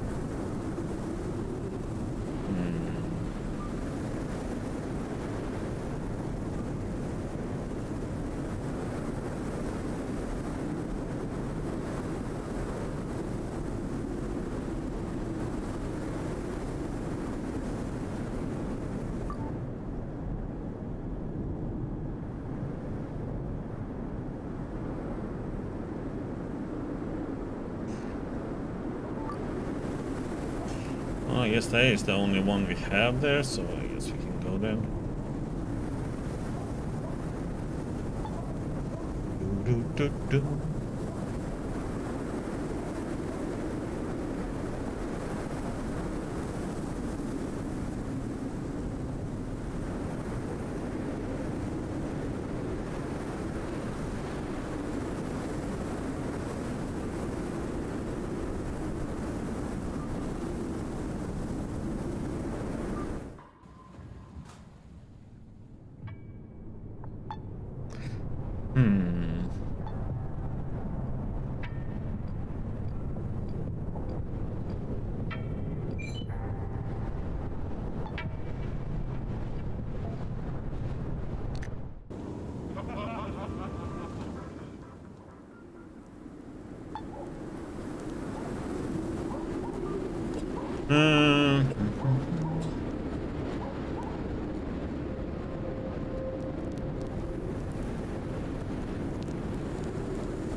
Where the heck is Sinky then?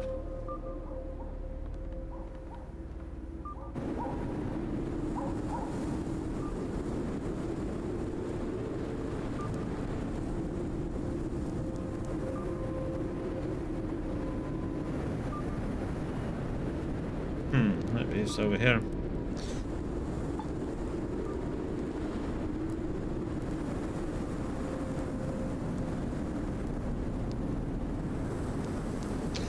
It's not that one, that was Sinker, which is down. We need to find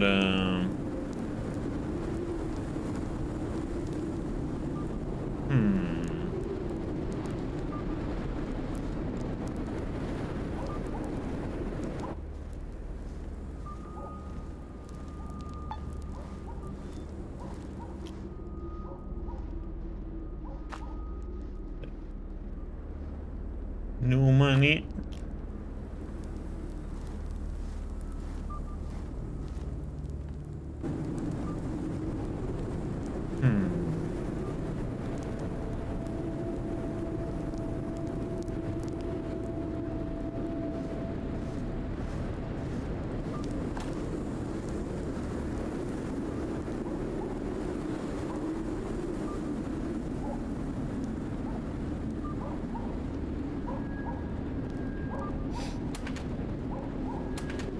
What the heck?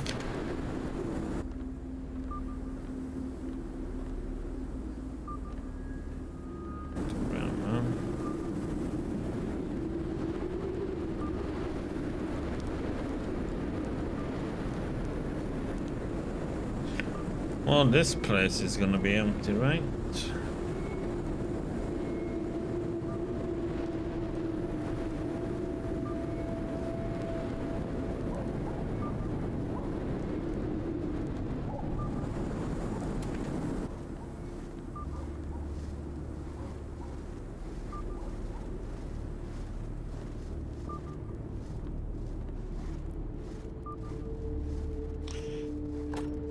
But okay, people, I don't know why, but I'm dead tired. All this changing hours and stuff like that, it's catching up with me, it seems like. So I'm gonna stop there for today, and we'll be back tomorrow.